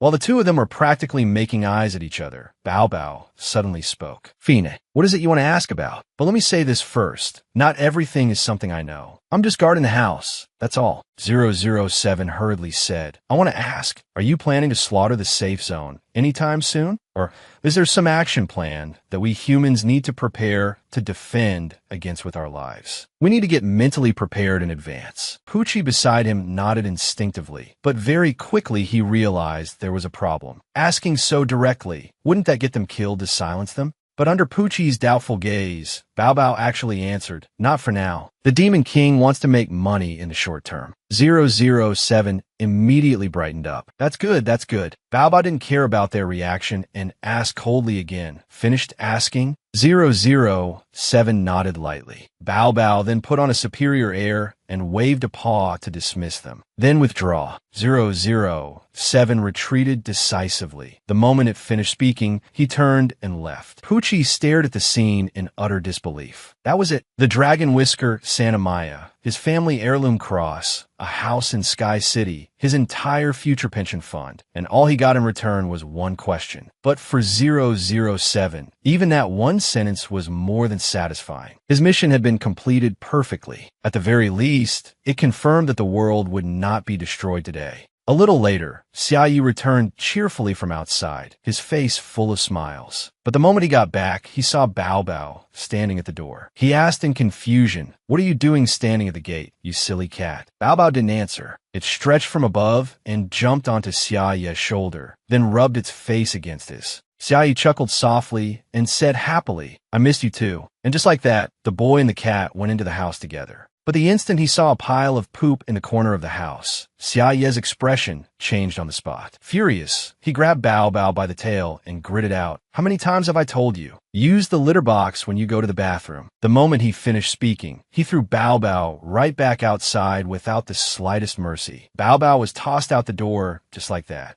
and was left outside by Xia Yi to spend the night in utter misery. Inside, Xia Yi still hadn't calmed down. As he walked in, he cursed, "That stupid cat is hopeless." But when he entered the room, he was met with a surprising sight. Bellier was lying on the bed, smiling happily as she said, "Master, I have come to attend your sleep." Hearing that, Xia Yi froze in confusion. Attend my sleep? Gamepet to do that too? And so, he was forcibly made to lie down on the bed, while Bellier kept rubbing against him as if he were nothing but a log. In the end, Xia Yi couldn't take it anymore and called out Bellier. She answered immediately, "I'm here, master." He awkwardly scooted farther away and said with difficulty, "Sleeping like this doesn't really seem appropriate." Bellier frowned slightly, and only after a long pause did she say, "I understand." The next moment, she shrank back into her mini form and lay down right beside the pillow. She asked happily, "How about this?" Xia Yi replied in satisfaction. "Much better." Bellier hugged Xia Yi's ear tightly and kept rubbing against it before gradually drifting off to sleep. Poor Bao Bao was still locked outside. Hearing Bellier's happy sounds only made Bao Bao feel worse. After a long night, the sun began to rise again.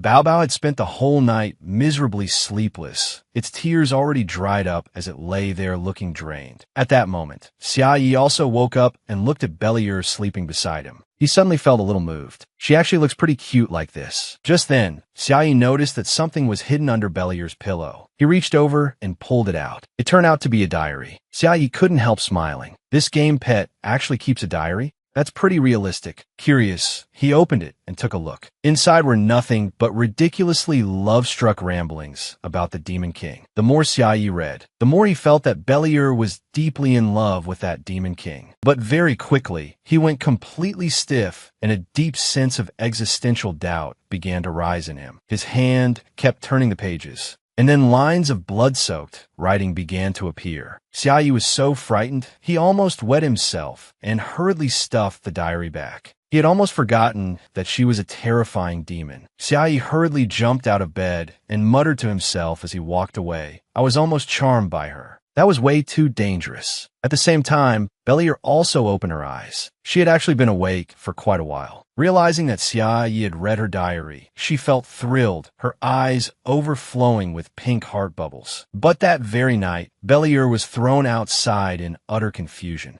Meanwhile, Bao Bao was welcomed back to sleep by Xiaoyu's side. Belier simply couldn't understand why she had fallen out of favor after just one night, so she sat miserably by the door all night long. Elsewhere, Howren's group was resting on the rooftop of a high-rise building. Howren was the first to speak. After advancing our classes, our combat ability really has improved a lot. Lord Xiaoyu not only healed our wounds, he even leveled us up. That's totally the kind of thing only a cheat could do. After hearing that, Lu Jiu raised an eyebrow and said, "So basically, we need to become the Demon King's ultimate fangirls?" Smiling faintly, Howren curled his lips and said, "You really do have a honey-coated tongue. To put another way, we just need to pick the right side, and victory will definitely be ours." Just then, Xiaoyu suddenly cried out, "Xiao Hao, look over there. Something's coming this way." As soon as she said that, everyone turned to look, and sure enough, something was flying toward them. Howren frowned slightly and muttered, "I can't see clearly." After thinking for a moment, Lu Jiu spoke up, "I'll do it." The moment she finished speaking, she activated the gunnery skill. Lu Jiu's vision was quickly extended into the distance. Very soon, she made out the figure of a demon and hurriedly said, "I see it. It's a demon that looks pretty small, but its level is very high."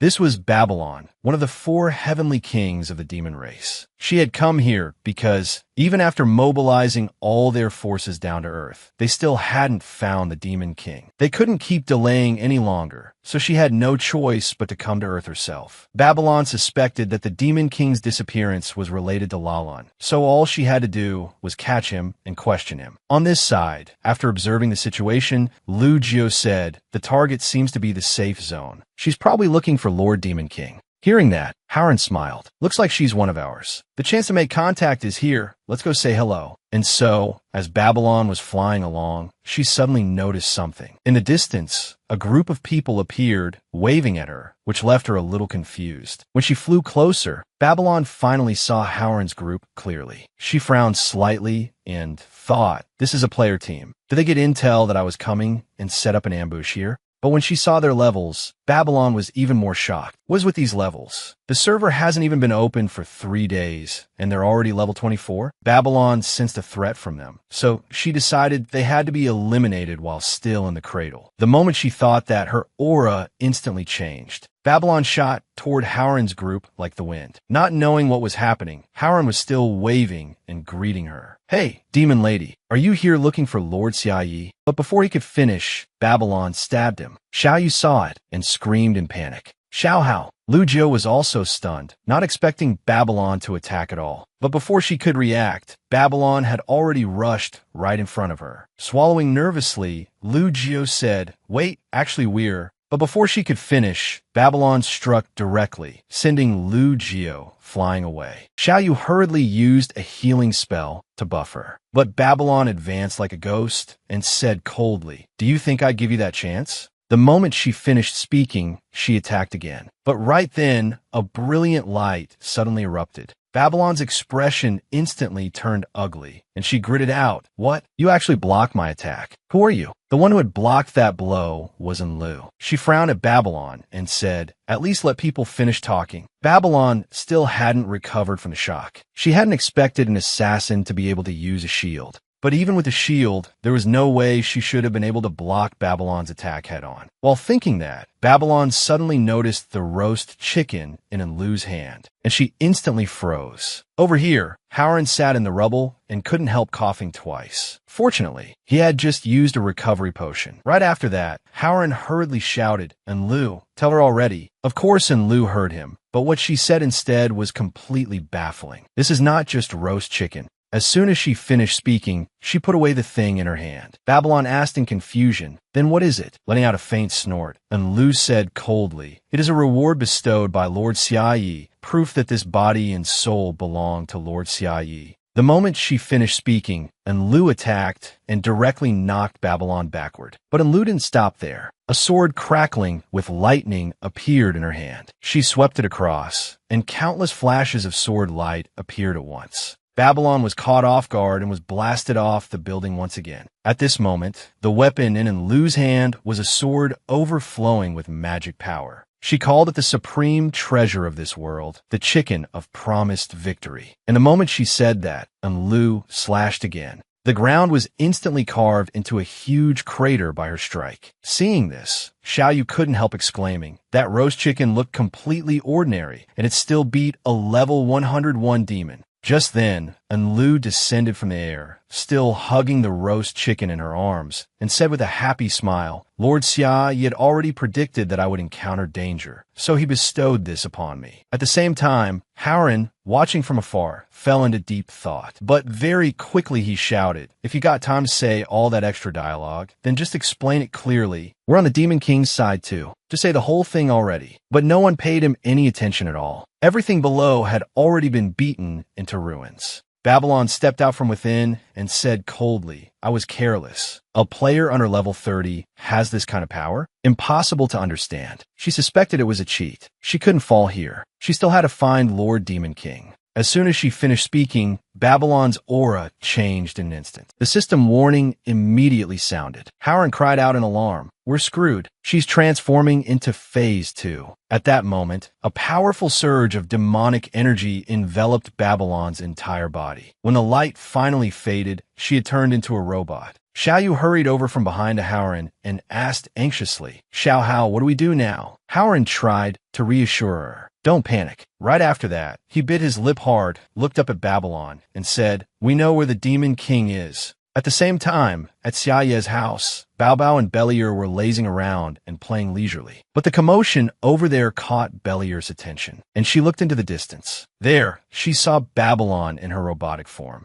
After thinking for a moment, Bellier muttered, "She looks kind of familiar." Hearing that, Bao Bao also looked into the distance. It didn't find her familiar at all and casually said, "Really? Maybe you've seen her in some cartoon or something." Over here, Howren's group was extremely anxious. Howren hurriedly said, "We know where the Demon King is." Those words made Babylon pause her transformation. Seizing the chance, Howren quickly urged Xiaoyu, "Hurry, tell her." Immediately, Xiaoyu started rattling off everything about Xia Ye's family, even mentioning the pet Bao Bao. She even brought up how he had kindly used the ghost pattern eyes to save them. Xiaoyu just kept talking and talking. Babylon only listened in silence. But the moment Xiaoyu finished, she exploded. Furious, she roared, "So not only are you cheating, now you want to toy with me too? At least make up something that sounds logical. Who would believe any of that?" The moment she finished speaking, she threw a punch. Howren panicked and hurriedly said, "We have proof." Without hesitation, he pulled out the video with a photo of all 5 of them and showed it to Babylon. Babylon was surprisingly patient and lowered her head to examine it, then took out a picture from her own body. It was the horrendously ugly portrait of Xia Yi that Bellier had drawn. After comparing them for a long while, Babylon exploded again. "These are clearly not the same person, so you really were lying to me. Despicable mans. You actually used cheats to ambush me. I will flatten everything within 100 miles. Howren couldn't believe it. Why wouldn't Babylon trust them? The witnesses and physical evidence were all right there. With no other choice, he hurriedly shouted, "Enlu, hit her." But Enlu was off to the side, crying miserably. Lord Xia Ye's blessing. It's broken. Even the roast chicken in her hand had already disappeared. Howren instantly froze. So it was only usable once?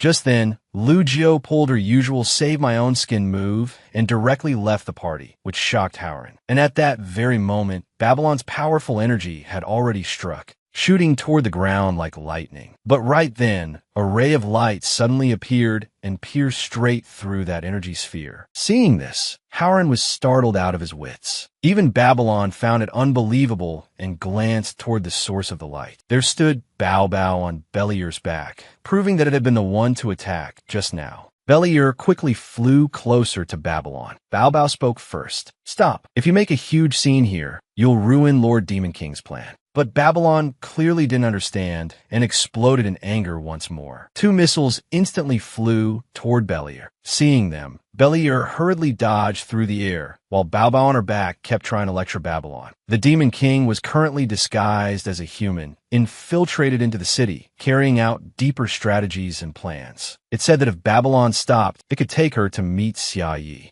Unfortunately, Babylon kept attacking nonstop, bombarding Belier in a frenzy. This made Bao Bao furious. The people below, including Howren's group, were also very worried. Xiao Yu anxiously said, "She's lost her mind." Howren shook his head slightly and said slowly, "No. Even if she hadn't lost her mind, she'd still be impossible to communicate with." He wasn't wrong. Could a person and a cat actually talk to each other? The answer was no. Babylon simply couldn't understand cat language, but Bao Bao also hadn't realized that it was still speaking in cat language. Babylon's relentless attacks finally made the orange cat angry, so it raised its tiny little paws and released an energy blast that was anything but small. With that single beam, Bao Bao directly split Babylon's body in two. That power was simply terrifying. At the same time, Xia Yi was on his way home. A sudden breeze brushed across his face, making him smile involuntarily. What a nice cool breeze. Today was another peaceful day, and Xia Yi had just made a lot of money again, so of course he was in a good mood. Meanwhile, after Bao Bao's single attack, the entire place had been reduced to ruins. Bao Bao landed from above and said coldly, "Can you listen properly now?" But Babylon, lying on the ground, could hear nothing but a series of meows. Awkwardly, she said, "I don't understand cat language." Hearing that, Bao Bao finally realized where the problem was. After checking in with Xia Yi earlier, it had forgotten to switch languages back. Then it changed into human language and glared at Belier in dissatisfaction. "Why didn't you remind me sooner?" Belier pouted and replied, "I forgot that I could talk too." At that moment, Babylon finally recognized Belier. Shocked, she cried out, "You're actually still alive. We need to hurry and save Lord Demon King. Blow this safe zone to pieces."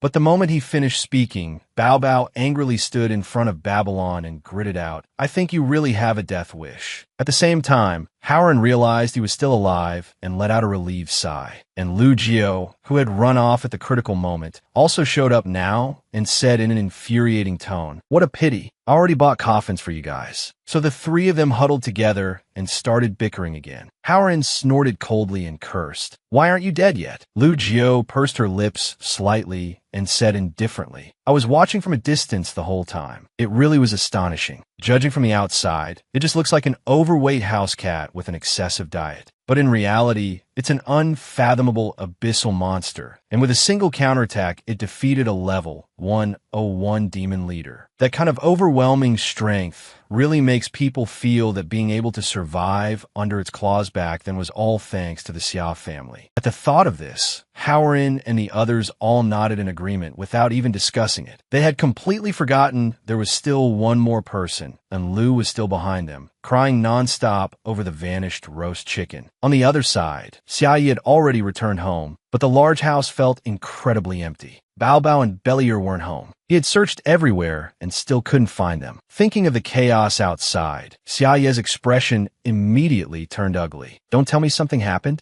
Just then, the doorbell suddenly rang, startling him. He hurried over to look and saw Howren's group standing outside the door, along with Bao Bao and Belier. The moment he saw his two pets, Xia Yi opened the door and took them into his arms, tearfully thanking them over and over. "Thank you for saving Bao Bao again, and for bringing them back." Howren couldn't help freezing for a moment, but remembering the goal of the Demon King before him, he could only scratch his head awkwardly and say, "We just happened to run into them and lend a hand." "Lord Xia Yi, there's no need to be so polite." But Xia Yi was genuinely grateful. He grabbed Howren's hand and said sincerely, "No need to be so formal. You can call me a Yi, and I'll call you a Ran." After a round of warm pleasantries, Xia Yi invited them inside. As he followed behind, Howren said, "Actually, we also brought a little gift." Xia Yi frowned slightly and asked in confusion, "A gift? What gift?" Howren smiled lightly and replied, "A little pet we got out in the wild. We thought you might like it." As he spoke, he held out the mini version of Babylon in his hand for Xia Yi to see. The moment Babylon saw Xia Yi, her eyes lit up. "Lord Demon King, I finally found you." At the same time, Xia Yi also stiffened as he stared at Babylon. He recognized her. This was another demon. But why were they giving him this? After thinking it over, Xia Yi refused. "My circumstances are actually pretty difficult. I can't take care of that many pets. Why don't you keep her yourselves?" The smile on Howren's face froze instantly. Him raise a demon? Wasn't that just asking to be killed? Babylon also found it unbelievable. How had she been rejected again? She began doubting her entire existence. Could it be that she wasn't worthy of staying by the Demon King's side? In an instant, Babylon completely broke down. But with a predecessor's example to guide her, she quickly came up with a solution and immediately snapped off the 2 pairs of horns on her head to offer them to Xia Yi. With utmost sincerity, she said, "My metabolism is relatively fast. I can grow 3 pairs a day. I hope Master will accept me." At this moment, Babylon didn't dare face Xia Yi. She was afraid she would only be rejected again. Xia Yi looked at the 2 horns in her hands. After thinking for a long while, he finally agreed. "Then thank you, everyone. Come in and sit down." Pet Babylon had successfully joined Xia Yi's collection. Putting aside the matter of taking in a new pet, Xia Yi quickly led Howren's group inside. As he walked, he said, "The house is a little messy, so please don't mind it." Howren lightly shook his head and smiled. "Not at all, Mr. Xia." "Aw no, Mr. Yi, you're too polite." But the moment they stepped inside, they immediately felt that something was off. A powerful wave of demonic power surged up from beneath the ground, startling them all. Once they had steadied themselves, Xiao Yuan asked worriedly, "Little Hao, what was that just now?" Xia Yi, who was walking in front, also noticed their reaction and hurriedly explained, "Is it because there's too much stuff? Did I scare you? These are just some beginner weapons I made while practicing smithing." Hearing this, Howren immediately looked further inside. At once, he saw a pile of beginner weapons displayed in a glass cabinet. Cold sweat broke out on Howren's back. Inwardly, he was wondering what exactly Lord Demon King was planning to do. But right after that, he spotted another cabinet filled with armor and nearly choked on his own saliva from shock. Xia Yi didn't notice. Pointing at the display cabinet full of dolls, he said, "Those are the little dolls I made while practicing carving. Aren't they cute?" "Cute. Very cute indeed." Howren nodded on reflex, but in truth he was screaming inside, "This isn't a house at all. This is obviously an armory." Oblivious to the difference in their reactions, Xia Yi continued chatting warmly as he walked. "I originally wanted to sell them, but if I sell them cheap, I lose money, and if I sell them expensive, they're hard to move. I really had no choice, so I can only pile them up at home." He told them that if there was anything they liked, they could just take it, though only the beginner-grade things in the hall were available. The intermediate and advanced ones he planned to sell later. Hearing this, Howren felt like he'd been struck by lightning. This pile was only beginner-grade, but very quickly, he accepted reality. Makes sense. Even roast chicken could have absurdly overpowered abilities. So if equipment forged seriously turned out heaven-defying, that wouldn't be strange at all. There was nothing surprising about it. Everything was perfectly reasonable. They quickly arrived in the living room and sat down. Before Howren had even had time to plan his butt, he blurted out, "How can we just take things so casually?" Xia thought they didn't like them, and only gave a faint laugh. "That's true. The rewards you get from killing monsters must be far more impressive than the things I make." Howren said nothing and prepared to sit down, but then immediately felt something strange about the sofa.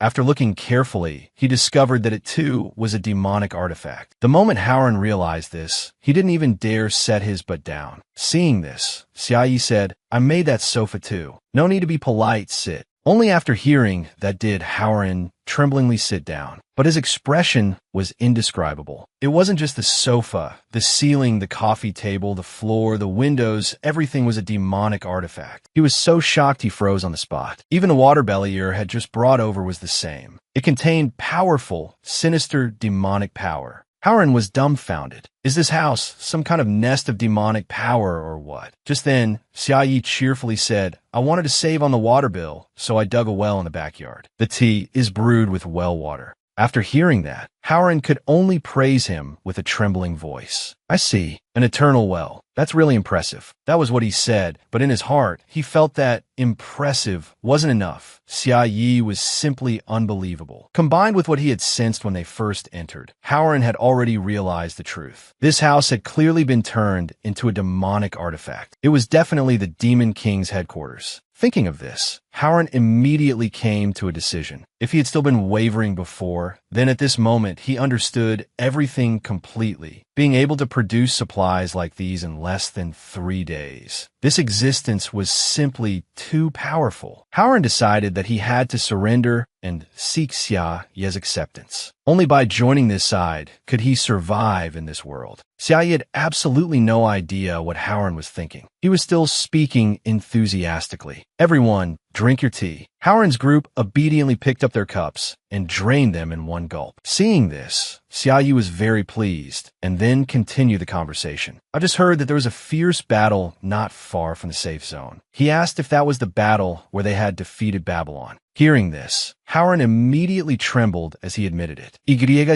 Even so, he was afraid Xia Yi would blame them for attacking his subordinate. Xia Yi showed no expression, merely took a sip of tea, and only then said, "That's really impressive, fighting that intensely." Hearing that, Howard nearly peed blood. Sure enough, he was blaming them. If he had known earlier, he wouldn't have fought back, though in truth, they hadn't really been capable of fighting back anyway. Just as he was terrified and about to explain, Xia Yi cheerfully said, "Luckily, the result was good." Howard stared at him blankly and asked, "What result?" Smiling unconsciously, Xia Yi said calmly, "Of course that you all survived. And now you're here in my house, drinking tea together. Isn't that nice?" Only then did Howard finally let out a sigh of relief. Thank goodness he was alive. Xia Yi paid no attention to his strange expression and raised his teacup as he said, "So, I should congratulate you all on continuing to live." These words made Howard feel that Xia Yi had already accepted their allegiance. So right after that, the four of them tactfully drank their tea and didn't dare say a word. But Xia Yi wasn't the same. He glanced at Enlu and said, "You must have finished all the roast chicken from last time, right?" Enlu froze when she heard that. She misunderstood, thinking he already knew about the battle just now, that he knew she had used up all the guaranteed victory chicken. At that thought, she immediately nodded. Xia Yi, however, hadn't thought that deeply about it all. He simply continued, "I still have quite a lot left. Keeping them around just takes up space, so I'll share some with you." The moment he finished speaking, Enlu received 20 roast chickens. Even the other 3, Howard included, benefited as well, each getting 20. Enlu stared fixedly at Xia Yi. The supreme guaranteed victory chicken, such a precious treasure, and yet he was giving each of them 20. She felt utterly overwhelmed by this favor. Then she glared at Howard and the other 3 as though warning them that if they ever betrayed Xia Yi, they were dead. Howard couldn't help trembling, but it was fine. Even if his teammate was a bit too far gone, he could endure it for now. As long as Lord Demon King acknowledged them, there would be no problem. Next, as long as no accidents happened, they would be able to firmly stand on the winning side and directly clear the game. At that very moment, another guest arrived outside the door. The person who came was Lalan. He carried a bag and warmly said, "I heard a small battle broke out outside, so I came specifically to offer a bit of comfort." The moment Xia Yi saw him, a smile appeared on his lips. "Brother Lalan, what brings you here when you're free?" Putting on an enthusiastic expression, Lalan said, "I heard a small battle broke out outside, so I came specially to check on things." "Mr. Xia, is everything on your side, all right? If you need any help, you can tell me anytime." But before he could finish speaking, Lalan saw the 2 mini pets sticking their heads out from Xia Yi's pocket. His face instantly stiffened. Hadn't Bellier died? Why was she here? And there was even one more. Lalan started doubting his life, but when he lowered his head and looked at the floor, things felt even more wrong. How had this building turned into a demonic artifact? He looked up in stunned delight and immediately saw the weapons and armor in the display cabinets. In his eyes, they were weapons of war. Lalan was scared out of his wits in an instant. Sure enough, he was preparing to destroy the world. This old building was the Demon King's stronghold. He racked his brains, wondering whether humanity had done something wrong somewhere and offended the Demon King in front of him. But no matter how he thought about it, he couldn't figure it out, so Lalan decided he had to soothe him first. Thus, in a deeply uneasy mood, Lalan walked inside. The moment he entered, he saw Howard's group sitting there, and he recognized them. Howard had also seen him. Their eyes met instantly, and Lalan felt that he understood. So they too had noticed something unusual about the Demon King before he had, and had come here to investigate. As expected of humanity's top team, they really were outstanding. Thinking of this, Lalan immediately gave a thumbs up in silent admiration. The moment Howard saw it, he felt that things were looking grim. Watching them exchange glances from his side, Xiaoyi couldn't help asking, "Oh right, do you all know each other?" Lalan nodded without the slightest concealment. "Yes, we do." On the other hand, Howard absolutely did not want to acknowledge it. Xiaoyi didn't mind and continued smiling as he said, "They're the ones who calmed down the great battle just now. It can't have been easy to survive. You must have suffered quite a lot of casualties, right?" To Lalan, these words sounded almost like deliberate mockery, but he didn't show anything and only nodded calmly. Yes, casualties were hard to avoid. At that moment, Xiaoyi said worriedly, "To be honest, this world is so interesting. I really don't want to see it destroyed like this. But there's nothing I can do myself, so I can only rely on you to work hard to save this world." Hearing this, Lalan could no longer sit still. What did he mean by that? He desperately put his IQ to work, and, after a long pause, concluded that Xiaoyi must be feeling bored and therefore wanted to destroy the world. Only then did Lalan purse his lips and say, "I know what to do now." He asked Xiaoyi whether he thought the elf race sounded interesting. Hearing that, Xiaoyi asked in surprise, "This game even has elves?" Lalan slowly explained, "I know of a place that hasn't been explored yet. It's called the Ancient Kingdom of the Elves. If we look around there, we should be able to find some." Xiaoyi's eyes lit up instantly. "You've made me interested. If I get the chance, I really would like to go take a look." Hearing that he was satisfied, Lalan felt that the world had been saved. He hurriedly said, "That's great. I'll go catch one right away." Howard, standing nearby and listening to their conversation, couldn't help secretly laughing to himself. What a spectacle! Humanity's hope had become so humble in front of the Demon King. At that moment, Xiaoyi said awkwardly, "Although I'm very happy that Brother Lalan thinks so highly of me, I'm just a newbie. I really don't have any combat ability." As he said this, his gaze shifted to Howard as he recommended him. "If you want to open up humanity's future, you should value him instead. He's the truly outstanding player." In an instant, both Xiaoyi and Lalan turned their eyes toward the person seated on the other side. Howard suddenly being stared at made his body stiffen. Don't tell him Lord Xiaoyi had misunderstood the relationship between him and Lalan. Thinking this, he hurriedly tried to explain. But before he could finish, Lalan cut him off. "As expected of Mr. Xia, nothing can be hidden from you. I really have established a deep cooperative relationship with humanity's top team." Those words made Howard's expression turn even uglier, so angry he wanted to hit someone. But Lalan didn't notice at all and continued, "Since it's already been discovered, there's no need to hide it anymore, right?" He said that since it had already been exposed, they might as well act openly. For this elf-searching mission, Howard's group of 4 would go along with him, and together they would definitely be able to cooperate perfectly and achieve the objective. Xiaoyi was delighted when he heard this. And just like that, the two of them reached an agreement amid Howard's utter bewilderment. A little while later, Xiaoyi had seen Lalan's group off. The front door shut with a bang. Howard had only just felt a glimmer of hope for victory, and now he had been misunderstood as belonging to the enemy's camp. He was extremely unhappy. Only then did Lalan notice that something was off about his expression, and with a sneer, he tried to comfort him. "Although I don't know what you're upset about, I'm guessing you were frightened by that Demon King's evil and arrogance, right?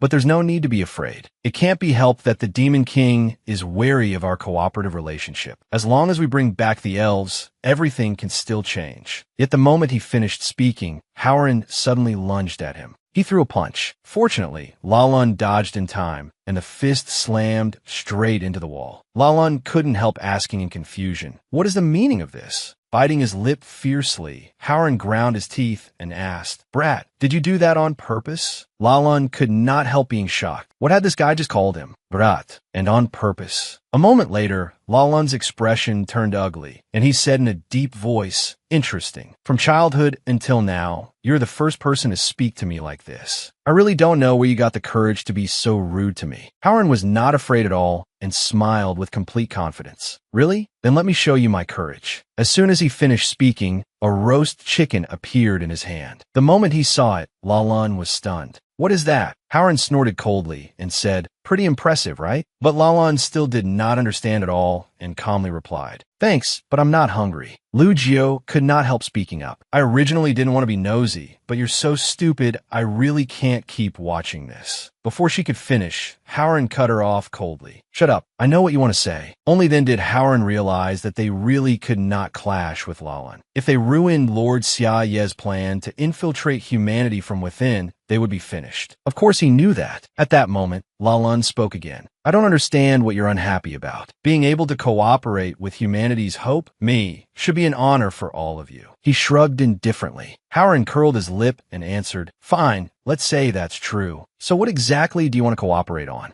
Lalan slowly explained, like I just said, we'll hack into an unopened map and capture an elf to bring back to the Demon King, so he can postpone his plan to destroy the world. Howard gave a faintly mocking smirk. Every sentence you just said sounds like something a good guy would say. Behind him, Xiao Yuan suddenly cut in as if she had thought of something. Xiao Hao, back in the demonic aura. It seemed like Lord Xia, you wanted us to cooperate with Lalan. Howard felt that made sense, then swept his gaze over the people around him. They exchanged looks with one another just like that, making Lalan, who was standing there, seem invisible. After a while, he finally spoke. So, have you discussed it? Are you willing to cooperate? Humanity can't afford to anger the Demon King during this period, but this isn't a long-term solution. We can only wait for the players to grow. The players' potential was limitless, and Howard's group was the most outstanding player team, well worth cultivating. If they stayed with him, they could gain rewards far beyond their current level. Saying this, Lalan winked at Howard and smiled. Well, that should be very tempting for you, shouldn't it? Howard curled his lips slightly and turned his head. Then let's go. But there's no need to shake hands. He was afraid Xia Yi would misunderstand, but Lalan understood nothing and could only stand there behind him, dumbfounded. At the same time, on the upper floor, Xia Yi had seen everything clearly. Not only was he not angry, he happily exclaimed, that's great. It looks like they really like each other. He told himself that he absolutely had to cling tightly to the thighs of humanity's top team and Lalan. Otherwise, if he ran into trouble, who would he ask for help? Thinking of this, Xia Yi could not help trembling with laughter. He really was a genius. At the same time, the three top-tier simp pets saw their master standing there laughing to himself. Not only did they not think he'd gone crazy, they thought he truly was a genius. A few hours later, at a formation array, Howard's group had been led there by Lalan. Looking around, Howard could not help asking, the place you meant is here? Lalan nodded lightly. That's right. Unlike a dungeon, this is an unopened section of the map. The place they had just arrived at was the ancient elf kingdom. Even Lalan did not know what was behind this door. The only thing certain was that the monsters inside were far above the current dungeons, perhaps even stronger than the demons who had come to Earth. As for these so-called elves, besides humans and demons, there had once existed another branch race in the human world. After hearing that, Howard nodded. So that's how it is. Lalan continued. Originally, this world did not have only the two races of humans and demons. It's mentioned in the main story. Haven't you read it? Howard chuckled softly. Of course I skipped all that to keep up with the pace. Otherwise, how could we have gotten ahead of everyone else and made the progress of the top-ranked team? Lalan slowly explained, according to the setting, human skills and technology all came from the god Mashi. Humans used divine power to fight against the brutal demon race, and the two sides warred for more than 1,000 years. During this time, the races that could not compete with humans and demons for survival resources gradually went extinct. But in truth, there was another race that could compete with both humans and demons. The elf race, which could wield the power of nature, a mighty force capable of tipping the balance. However, the elven princess refused to submit to either side, so she sacrificed herself to seal the elves' power. Since then, elves have become legendary beings. After speaking, Lalan looked at Howard's group and asked, understand now? Howard nodded faintly. Understood. In short, even people who took neither side still got killed by you. Lalan said nothing to that and slowly pointed at the door before them. Behind this door is where the elves once lived, but I'm not sure whether there are still any elves inside. At that moment, the warning not to enter the ancient elf kingdom appeared, and Howard could not help saying, the warning dialogue box already popped up. What level are we even at? And we're already here. Why don't you just take us straight to heaven while you're at it? Lalan smiled faintly faintly and casually took out some items, placing them on the ground as he said, "As long as it can make the Demon King happy, this bit of risk is worth taking." Moreover, to avoid being caught unprepared like last time, he had brought along all of his family's treasures. When Howren's group saw those things, they truly wanted to curse, but did not even know where to begin. Humanity's hope was actually preparing a pile of evil tools just to make the Demon King happy, hacking into a restricted area to search for elves. After finishing his instructions, Lalun continued, "What I showed you is only part of it. In short, just leave the fighting to me. Don't worry." He said he would let them take the equipment, experience, money, and items obtained through exploration. "If you understand, then let's set out." Howren's group said nothing more and simply followed behind him. Seeing this, Lalun nodded in satisfaction. "You finally realized that getting my help is a good thing. Although your personalities are bad, there's no helping it. Right now, you're still the most outstanding." As he entered, he kept rambling, "I will cultivate you, but in the face of unknown danger, we must conserve our resources. Unless it is absolutely necessary, do not enter combat." At that moment, the system suddenly popped up a notice, startling all of them. "Combat initiated. Enemy, a rank monster. Good luck." Hearing this, Lalun immediately panicked and cried out, "Did it have to happen that fast?" Xiao Yuan looked at him guiltily and said, "Sorry, I think I stepped on a mechanism." At that very moment, a blood-red howling beast appeared and spoke coldly. "Ignorant humans dare trespass here. Do not even think of disturbing the elves' hibernation. This is your only warning. Leave this place and never return." Lalun stared at it blankly, forgetting what to do.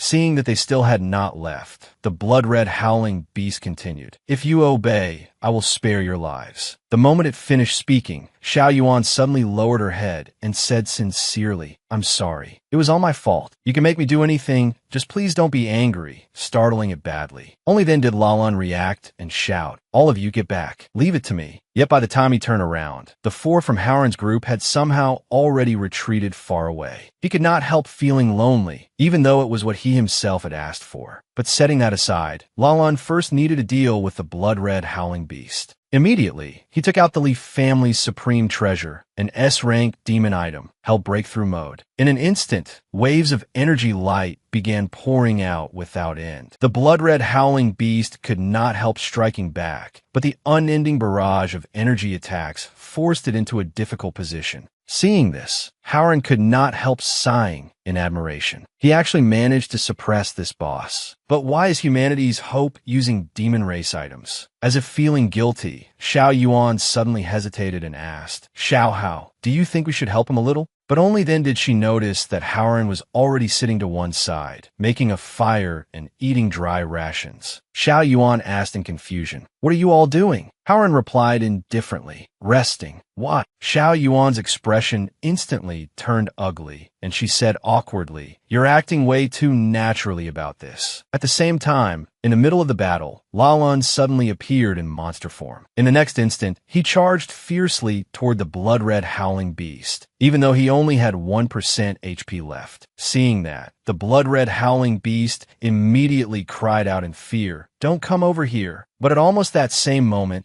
Lalun returned to his human form, because his buff duration had run out. The situation instantly became awkward. The blood-red howling beast kept clutching its head and begging, while Lalun stood there frozen. After a long moment, the blood-red howling beast finally reacted and shouted, "My turn now." As soon as it finished speaking, it rushed forward at once, a huge hammer in its hand. With a loud boom, the hammer smashed heavily into the ground, shattering the earth. Seeing this, Xiao Yuan cried out anxiously, "If we don't save him, he's really going to die." But the blood-red howling beast still raised its hammer again, preparing to strike. At that moment, a figure suddenly appeared. It was Howren. Lalun asked in shock, "Mr. Qin, what are you doing? Surely you know you're no match for it." "You." But before he could finish, he saw what was in Howren's hand and became even more stunned. Frowning in confusion, Lalun asked, "Why did you take out a roast chicken?" But Howren paid no attention to him and charged forward holding the roast chicken. Lalun grew even more horrified and shouted, "You're just charging it like that? Don't tell me you want to bribe the boss with food." Thinking of that possibility, he immediately shouted more advice. "Idiot, get back here. I admit your thinking is very unusual, but can't you at least see whether this boss looks like the type to enjoy roast chicken?"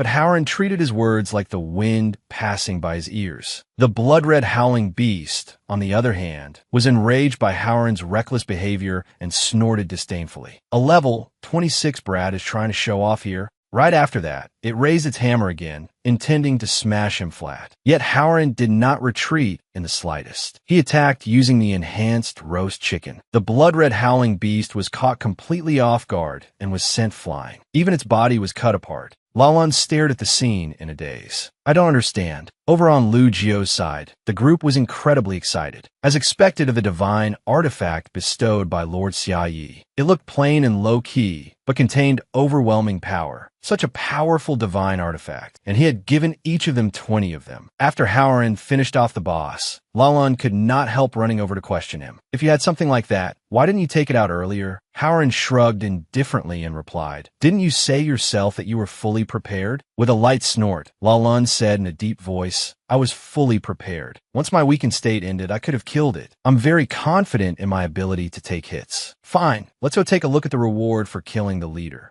Right after that, they ran over to check. The blood-red howling beast had dropped a pearl. Lalan did not care much and said calmly, "I told you, it's all yours." Then he began treating his wounds with bandages himself. At that moment, Howard's group was studying the pearl. A little while later, it yielded some elemental stones and some money. Howard nodded in satisfaction. These rewards really aren't bad. This amount of money was enough to achieve financial freedom in the early game, while elemental or an earth source would be necessary later for enhancing equipment. Too bad compared to the roast chicken Lord Xia Yi gave us. This is still basically trash. Not only him, the others also began complaining about the rewards, making Lalan, who was standing beside them, increasingly puzzled. After a while, he finally said, "I suddenly remembered something." In a cold voice, he asked, "That item you just used was so powerful it can't possibly be ordinary. Where did you get it? Don't tell me the Demon King gave it to you." As he spoke, Lalan had already drawn his sword. Howard's group froze after hearing that, unsure how to answer. Xiao Yuan was the quick-witted one. Nervously, she said, "We found a rare treasure chest while leveling up. For only 998 coins, you can receive an ultra-powerful item." She said they had simply been very lucky. After hearing that, Howard nodded along as well. That's right, exactly like that. Only Lu Jio felt that the Qin siblings had gone crazy. At level 20, they picked up an item that could easily kill a level 100 monster. Only an idiot would believe such a ridiculous lie. On the other side, Lalan's expression did not look very good either. Lu Jio's face instantly turned ugly. She had a bad feeling that a fight might be about to break out. Yet Lalan actually believed it. He turned around and said, "You all divide the rewards. I'll go ahead first and take a look." Lu Jio was so shocked, she nearly went blank. She was now certain that Lalan was an idiot. Just then, Howard suddenly spoke. "Come to think of it, Lalan really did remind me of something." Lu Jio frowned and asked, "Remind you of what?" With a light laugh, Howard said casually, "Lord Xia Yi giving us such powerful items really is abnormal." Lu Jio was a little bewildered and did not understand what he meant. Howard glanced at her and gave a mysterious smile. He definitely, for some reason, Lu Jio became tense and kept repeating his words. He definitely, after hesitating for a long time, Howard finally declared forcefully, really wants to raise an elf. Hearing this, Lu Jio nodded in agreement. That's right, that must be why he gave us the items, to help us kill monsters. Howard frowned slightly and muttered in confusion, "Exactly," because the difficulty of this map was within his expectations. He already knew we wouldn't be able to beat it. Lu Jio agreed as well. Thinking of it that way, the matter made sense. The two exchanged glances at the same time. They absolutely had to find an elf, so Lord Xia Yi could see their sincerity. The two of them kept chatting cheerfully, laughing sentence after sentence. Xiao Yuan, behind them, could not hear what they were saying, but she still could not help smiling. It really was interesting.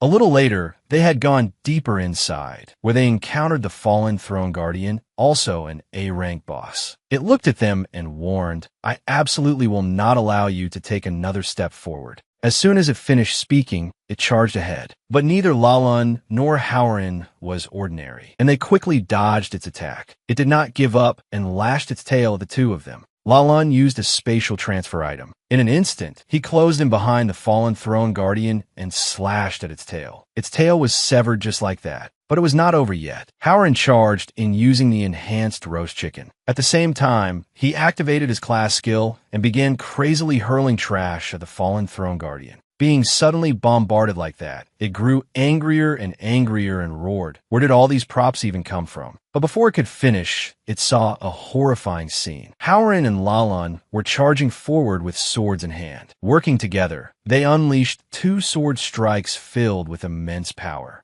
And just like that, the fallen throne guardian was taken down by the two of them. Unwilling to accept it, it angrily lodged a complaint with the system. But the system only gave an extremely indifferent notice, merely deducting 4 morality points. The fallen throne guardian stared blankly at the notification, then cried out, "What? That's it? There's nothing after that? How can this be?" The moment it finished speaking, it died on the spot, choking on its resentment. They continued deeper inside until they saw something glowing and finally stopped. Lalan slowly said, "Up ahead is the elf throne. If any elves are still alive, there will definitely be clues inside." But the reason the elves sealed themselves away was to keep their power and treasures from falling into the hands of other races. So there are definitely unpredictable dangers waiting ahead. No matter what, don't let anyone accidentally trigger another mechanism again. Yet the moment he finished speaking, the system popped up with a warning: entering combat. Lalan instantly shouted in fury, "Could you be a little more professional?" Howard, suddenly being yelled at, turned around and shouted behind him, "Could you be a little more professional?" But Xiao Yuan shook her head and replied, "It really wasn't me. I don't even dare walk properly, let alone step on a trap." But no matter who triggered it, the monster had already appeared. The moment Lalan's group saw it, their expressions turned ugly. The monster then gave a warning: "Ignorant humans, how dare you trespass here and disturb the elf slumber? Have you grown tired of living? Leave this place and never return. Obey me, and I will spare your lives." Those lines made Lalan freeze. They sounded oddly familiar. The monster was startled when it heard that, then quickly changed its lines. "Then what about this? Ignorance will lead you to ruin. Come, mortals, and feel my wrath." But neither Lalan nor Howard was afraid. Howard muttered suspiciously, "This looked a lot like a game I played before. Wouldn't this be suspected of plagiarism?" Lalan nodded in agreement. "I also feel like I've heard this somewhere before." Their words made the monster grow even more flustered. It began thinking about what it should say next. But while it wasn't paying attention, it turned into a tiny elf body. Lalan's group seized the chance and stuffed it into a bottle. Even after being trapped, it kept talking non-stop, which annoyed Howard's group to no end. Only then did Lalan say, "The teleport gate has opened." It seems that thing just unlocked the prerequisite stage for the elf throne. Howard frowned and asked, "Really? The difficulty is that low? I thought it was just some mini-game. Besides, it's way too weak." The monster locked in the bottle felt as if 10,000 arrows had pierced its heart when it heard that. It protested indignantly, "I am merely my master's avatar. My master is the strongest elf in the kingdom." Howard frowned and asked back, "Master?" The boss immediately bragged. "After the princess sacrificed herself and the kingdom was destroyed, everyone died except for my master. She alone protected the kingdom for 1,000 years. She is the strongest elf." After hearing this, not only were Howard and Lalan unafraid, they became even more excited. With sinister smiles, they asked, "You said she's an elf? Great, then this trip wasn't wasted. Where is she?" Hearing that, the boss suddenly didn't know how to answer. Its master had gotten curious about the shape of a strange mushroom and had died from poisoning on the spot. Could it really say that? It was far too embarrassing.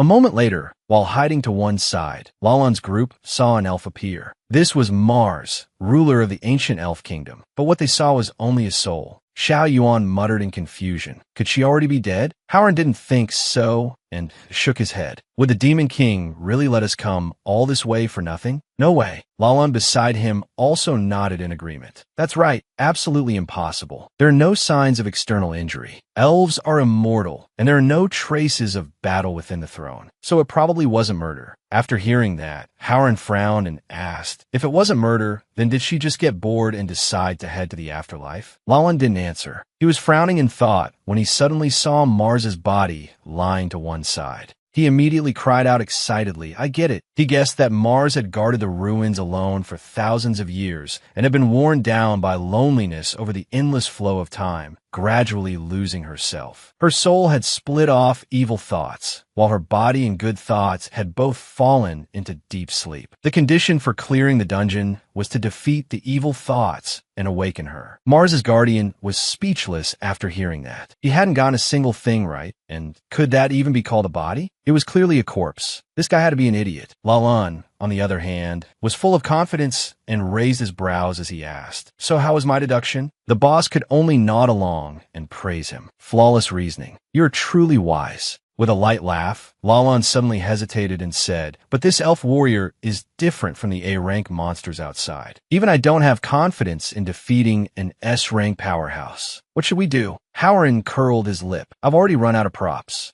Lalan sighed helplessly. "Looks like I can only use that method. The strongest prop I have, the one I couldn't use earlier when capturing the Demon King." But just then, Mars's gloomy voice suddenly interrupted. "Intruders? Then let your fresh blood soothe my rage." As soon as she finished speaking, her body began to change. But before even 3 seconds had passed, Mars's movements suddenly froze. At some point, a strange object had appeared before her, floating vaguely like a ghost. Mars couldn't help but stare blankly. What is this? But if it's on the ground, then it's definitely meant to be stepped on. Yet before she could do anything, a green light suddenly flashed, illuminating the entire dungeon. Seeing this, Howard panicked at once. Lalan slowly explained, "This was originally something I prepared to use on the Demon King, one of my family's heirlooms. An S-rank prop, Pestilence Trap. It borrows the power of the original 4 great demons to release plague, dealing massive true damage and applying crowd control. Its drawback is that anyone struck by it will suffer unbearable pain, worse than death, and be unable to resist." Hearing this, Howard couldn't help but shout, "Why does your family only pass down terrifying stuff like this?" Lalan chuckled softly. "My family has fought demons for generations. Isn't it only natural that we preserve valuable props taken from defeated demons?" Howard felt there was nothing natural about that at all. It somehow felt a lot like the tea in Xiaoye's house. While they were talking, Mars had already been swallowed by that light. Although she desperately wanted to escape, she was still tightly bound by it. Intense pain assaulted her, making her scream. At that moment, Lalan also descended from above. Without the slightest hesitation, he charged forward like the wind. To avoid the plague trap, Lalan had used an enhancement mask and activated quite a few skills. In an instant, he rushed to Mars and slashed with his sword. Mars was startled at the sudden appearance of this person, but before she could react, Lalan had already swept in like a gale. Seeing him close in right before her, Mars cried out in shock, "A high-level human NPC." But after seeing Lalan smile, she screamed in terror, "No, that's wrong. A true devil would be more accurate." No matter what Mars thought, Lalan continued his frenzied assault. His sword kept falling again and again, and Mars's health bar plummeted at a miserable speed. The boss outside couldn't help trembling at the sight. That villain laugh is just too much. He's an NPC, yet he brought a whole gang of lackeys to bully others, and he's even using such shameless methods of attack. Howard also sighed in amazement. "I didn't expect him to be this strong when he goes all out. No wonder he's called humanity's hope. It seems I really underestimated him before." Hearing that, the boss cried out in shock, "What? Humanity's hope?" Howard glanced at it. "You know about that?" It hurriedly explained, "Not long ago, a voice showed us a prophecy. After the 2 worlds merge, a hero will appear who can lead the players to wipe out the demon race and defeat the Demon King. He is called humanity's hope. So it's him?" But to it, he felt more like despair than hope.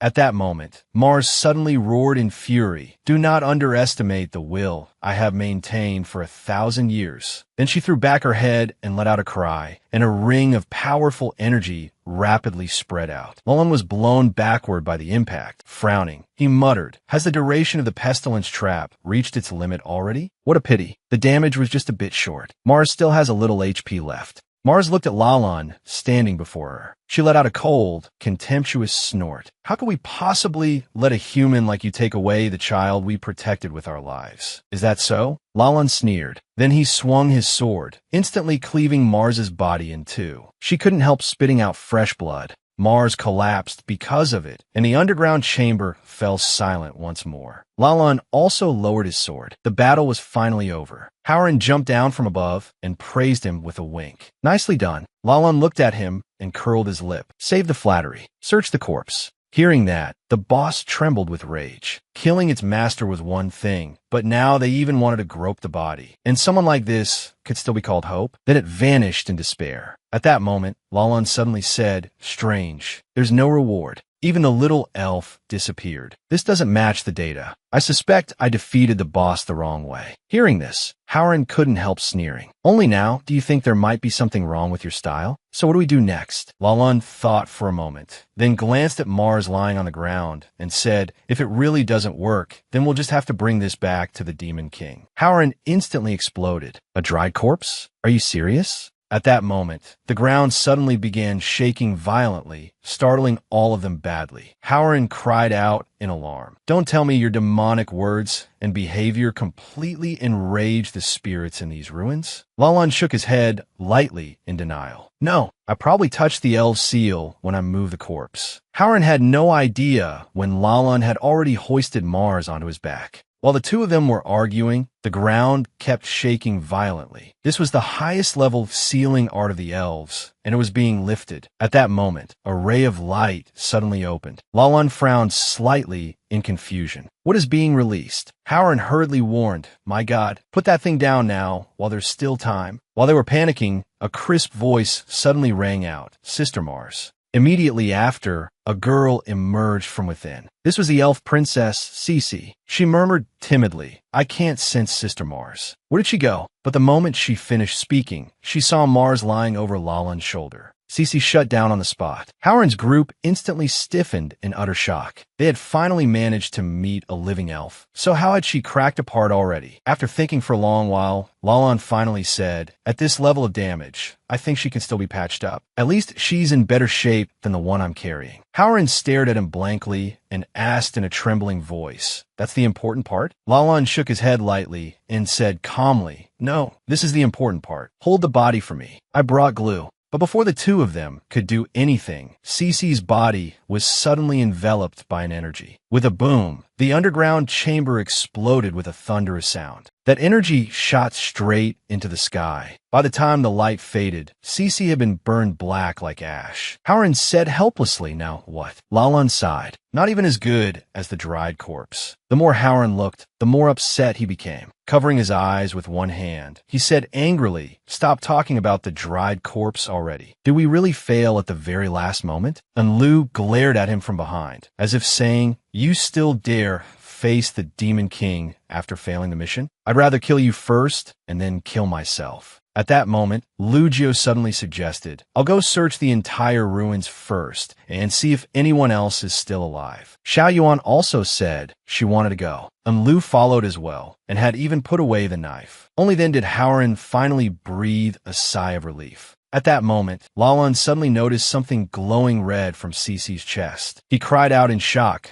Could this be the true, legendary treasure of the elves, the Alpha Stone of Wisdom? It was also the very thing the elf princess had wanted to destroy just now, and the thing their race had wanted to seal away 1,000 years ago. S+ rank item, Alpha Stone of Wisdom. Lalan immediately crouched down to examine it, and only after a long while did he speak. An S rank item capable of affecting the balance of heaven. Over thousands of years, all the knowledge the elves possessed, as well as their methods of controlling elven power, have been gathered within it. Howren frowned after hearing this. In other words, obtaining it would be equivalent to obtaining the elves' power, the third kind of power able to stand alongside divine power and demonic power. Lalan nodded indifferently and sneered. With this, there will be no need to fear the Demon King anymore. I can wash away all the humiliation I've suffered recently. As he spoke, he immediately reached out to take it, but a hand stopped him. Lalan glanced at the owner of that hand, frowning in confusion. Howren said in a low voice, "You mean you won't hand this over to the Demon King?" Lalan glared at him. "Have you gotten too deep into your role? We only ingratiated ourselves with the Demon King to stabilize him. Now that we have this item, we'll have a chance to kill him. How could we possibly hand it over?" After hearing that, Howren fell silent. Only after long, while did he burst into laughter. Haha, so that's how it is. I finally understand. Lalan asked in confusion. Understand what? A sharp light flashed in Howren's eyes, and he said with a sneer, I understand now why the Demon King insisted on sending me to find the elves with you. Lalan had no idea why, but he became tense as well and asked in a low voice why. Howren let out a cold snort. I originally thought he was just bored and wanted to raise an elf for fun. He said he hadn't expected Xia Yi to be so calculating, to have foreseen everything. He had known all along that the Alpha Stone of Wisdom was here. Hearing this, Lalan cried out in shock. How is that possible? Howren slowly explained it to everyone. He knows the power of the elves. He absolutely could not allow you humans to obtain it, so he had our team accompany you. Demon King Xia Yi entrusted such an important mission to us. That means he really does care about us. After hearing that, Lalan frowned and said, I'm very sorry for breaking my promise, but I cannot hand over an item of this level to you. He said he had to bring it back to Sky City. With this, humanity will have enough confidence to fight against the Demon King. As soon as he finished speaking, Lalan reached out and took the stone. He let out a sigh of relief. At last, we can return all the humiliation we've suffered. But the moment he finished speaking, the stone in his hand vanished, and their group ran off in a panic, leaving Lalan completely dumbfounded. After regaining his composure, Lalan stood up and asked coldly, What did you just do? Howren let out a mocking laugh and replied, Sorry, humanity's hopes, sir. Don't be angry. It was just a little entertainment skill. While speaking, he had already used his skill to switch the item out. Lalan snorted in disdain. Betrayal? What a surprise. Do you really think you can beat me? Howren sneered and calmly answered, Normally, no. But if you insist on being stubborn, then. Before he could finish, Lugio had already made her move. She activated her skill, Barrage of 10,000 Bullets, Miracle Roast Chicken version. The moment Lalan saw 20 roast chickens stacked in front of him, he panicked. Before he could recover, Lugio sent them all charging at him at once. Not daring to be careless, he summoned the S-rank Divine Power Tiger Shield to block them. In an instant, a defensive barrier appeared in front of Lalan, but the destructive force of the roast chickens was so great that the barrier began to shake. Lalan shouted irritably, These miracle roast chickens again? Weren't they supposed to be gone already? Smiling faintly, Howren answered casually, I really am out, but the other 3 still have some. Hearing that, Lalan gave an annoyed snort. So that's how it is. He stepped out of the smoke and dust, his HP already cut in half, and cursed through gritted teeth. You've been holding back a trump card from the very beginning. As soon as he finished speaking, he activated a series of skills and charged forward. Xiao Yuan hurriedly moved in front of them. Xiao Hao, I'll stop him. You all run. But before she could do anything, Lalan slipped right past her and thrust his sword straight at Howren. Not daring to slack off, Howren hurriedly used a roast chicken to block it. Their eyes met. 1 second ago, they had been teammates. The next, they had turned into enemies. At that moment, Lalan slashed out a beam of energy, sending Howren flying and dropping his HP bar to the bottom. Howren could only laugh bitterly. Even relying on Miracle Roast Chicken, he could barely hold his own against Lalan. But in a direct clash, the gap in rank was still the deciding factor. And there was something else too. Howren looked at Xiao Yuan and complained. Weren't you supposed to stop him? You could at least have held him off for 1 second. Xiao Yuan said awkwardly, I did my best, I really did. But in the next moment, she suddenly turned and shouted, This time I really can stop him. She activated Sparkfire Art, concentrating magical energy in her palm and firing it out as high-speed energy bullets. With roast chicken support on top of that, the power of this Sparkfire Art became even greater. With a boom, an explosion erupted in midair, dazzlingly bright. Lugio could not help muttering, That light is blinding. It's like a divine artifact exploding. At the same time, inside the smoke and dust, Lalan was struggling to hold on. Pressing his lips together, he thought, Have they still not run out of roast chicken? I can't keep wasting energy like this. I should grab the Stone of Wisdom first. But at that moment, he overlooked one person, the assassin class Enlu, who had silently appeared behind him. Without the slightest hesitation, Enlu stabbed at him with a dagger, but Lalan sensed the killing intent and quickly blocked with his sword. At the same time, the Stone of Wisdom lay not far away.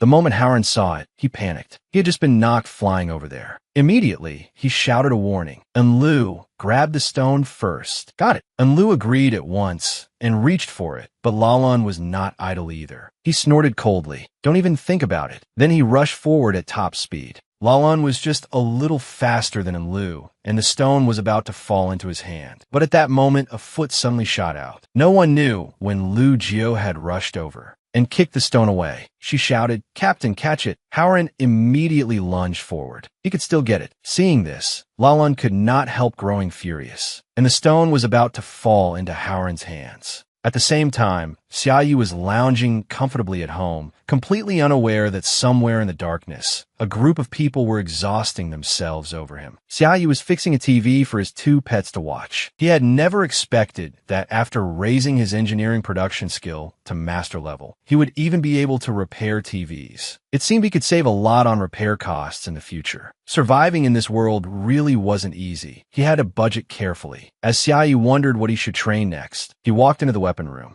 Watching Xiaoye's back, the two mini-demons were full of admiration. For the sake of infiltrating human society, Master truly had sacrificed too much. Meanwhile, in the Elf Kingdom, Howren was just about to secure victory and take the Stone of Wisdom. Yet suddenly, a hand grabbed him by the face. No one knew when Lalan had arrived in front of Howren. With one hand, he shoved Howren aside. With the other, he seized the Stone of Wisdom. Lalan successfully obtained the stone. Howren was knocked onto the ground. Looking at the scene, disbelief flashed through his eyes. How had he suddenly teleported over there? Even Lu Jio in the distance said unhappily, "We were attacking non-stop. How could he possibly move there under the limits of our coordination?" But as soon as she said that, they realized the target they had just been attacking had turned into a doll. Lalan kindly explained, "Just a C-rank rogue skill. I learned it when I had nothing better to do." Hearing that, Howren gritted his teeth in anger. But before he could curse, a kick landed right in his face. Seeing this, Lu Jio and the other two were immediately worried. But very quickly, they suddenly felt that Lalan had done the right thing, and they really couldn't blame him. At that moment, Lalan raised the stone high and shouted, "It's time to end this farce."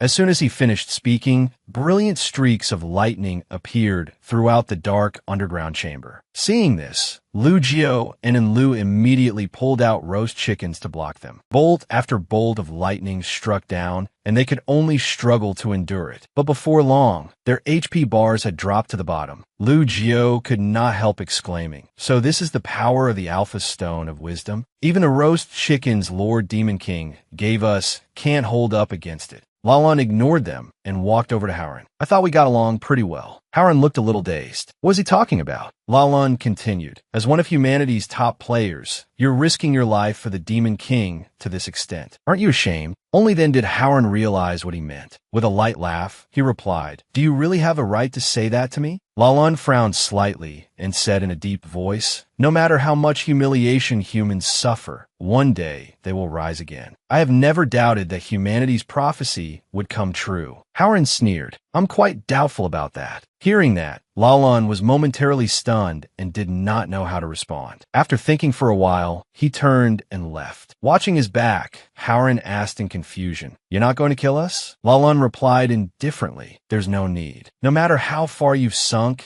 and how little bottom line you have left, there's still things I must never do. Once I bring the Alpha Stone back to Sky City, you'll understand just how short-sighted you've been." Only after Lalan left did Howren's group begin treating their injuries. Lu Jio said quietly. He took the gem away. Howren said irritably, "I can see that. If an item that powerful falls into the enemy's hands, then this mission can basically be considered a complete failure." And Lu pulled out her dagger. "I knew we should have killed him first and dealt with the rest after." Xiao Yuan was extremely anxious and said, "Xiao Hao, I'm so scared. Can we really withstand the Demon King's wrath?" Howren was equally helpless. On Lu's side, she had already started attacking again, while Lu Jio blocked her and suggested, "How about we go back and report first? The Alpha Stone is just too strong. Even with that many chickens, we still couldn't beat it. There was nothing else we could do. As long as we show our results sincerely, I think the Demon King might forgive us." After hearing that, Lu also felt it made sense. So they brought the charred corpse back to Xiaoyi. The moment Xiaoyi saw it, he cried out in disbelief, "This is the elf you were talking about?" Howard answered awkwardly, yes, but not entirely yes. There's still 1/3 of her here. As he spoke, he lifted a plastic bag, inside which was another portion of Cece that had been burned to ashes. Xiaoyi was speechless when he saw it. You even brought this back too? Can I use it to plant trees or something? Seeing his expression, Howard hurriedly explained, although the most important part is already gone. Do you think these could still be acceptable? But before he could finish, Xiaoyi suddenly said in a low voice, is this about whether I can accept it? Howard's face instantly turned ugly. He felt doomed. He really was angry after all. Xiaoyi glared at them without saying a word, scaring Howard's group so badly they barely dared breathe. On the other side, in Sky City, Lulan had already returned after obtaining the stone. Seeing him, the city guard quickly said, Lord Lulan, welcome back. Did the mission go smoothly? Lulan only smiled without answering. Seeing his smile, the man said warmly, my goodness, it's been so long since I've seen such a happy smile on your face, Lord Lulan. Only then did Lulan reply, very smoothly, too smoothly in fact. We humans have finally obtained true hope. With that, he walked straight inside. A young man standing outside a room said as soon as he saw him, Counselor Yuli has been waiting for you for a long time. You should report to him personally. Lulan gave a slight nod, then entered the room. Someone was already waiting inside. Yuli narrowed his eyes and said, so you finally returned. At that moment, another person spoke up. Well then, Lulan, how exactly is humanity welcoming true hope? Lulan smiled happily and replied, I got this. The elves' supreme treasure, the Alpha Stone of Wisdom. As he spoke, he took out the stone he had obtained from Cece. Meanwhile, a heavy silence still hung over the living room, but Xiaoyi suddenly spoke and shattered the atmosphere. What are you all talking about? Even though I couldn't see what a real elf looked like, I'm already very happy that you brought me back a gift. Hearing that, Howard and the others were stunned, but they quickly became overjoyed because if Xiaoyi was not angry, that meant they would survive. Unaware of what they were thinking, Xiaoyi continued, and by coincidence, I also learned some related technology. Maybe I can fix her. Howard was shocked and muttered in disbelief. Fix what? Fix her how? Don't tell me you're going to use glue again. Xiaoyi examined Cece's char body and only spoke slowly after a long while. The chest area is the most damaged. If I can restore that, it shouldn't be a problem. Hearing that, Howard frowned. Lulan said that the chest and abdomen are where elves gather their power. That explosion meant that, rather than fall into our hands, this elf released all of her power at once. Doing that also means complete death. Her energy and soul were scattered in the explosion and returned to the world's cycle of energy. Like a drop of water falling into the ocean, it's simply impossible to retrieve that drop from the sea again. After thinking it through, Howard sighed helplessly. Mr. Xia, I'm afraid she really can't be restored anymore. Hearing that, Xiaoyi could not help clicking his tongue in regret. I see. What a pity. No choice then. I'll replace it with the chess piece I casually made 2 days ago. The moment Howard saw the thing in Xiaoyi's hand, his face froze and he did not know what to say. Xiaoyi did not care much and began checking Cece's skin tone. After a while, he finally found a suitable one and happily cried out, this one then, original model. Even though Xiaoyi could not fight when it came to repairing a doll, he was still a professional. Thinking that, he entered the repair process. At times like this, all he had to do was follow his instincts. Find the universal button in the heart,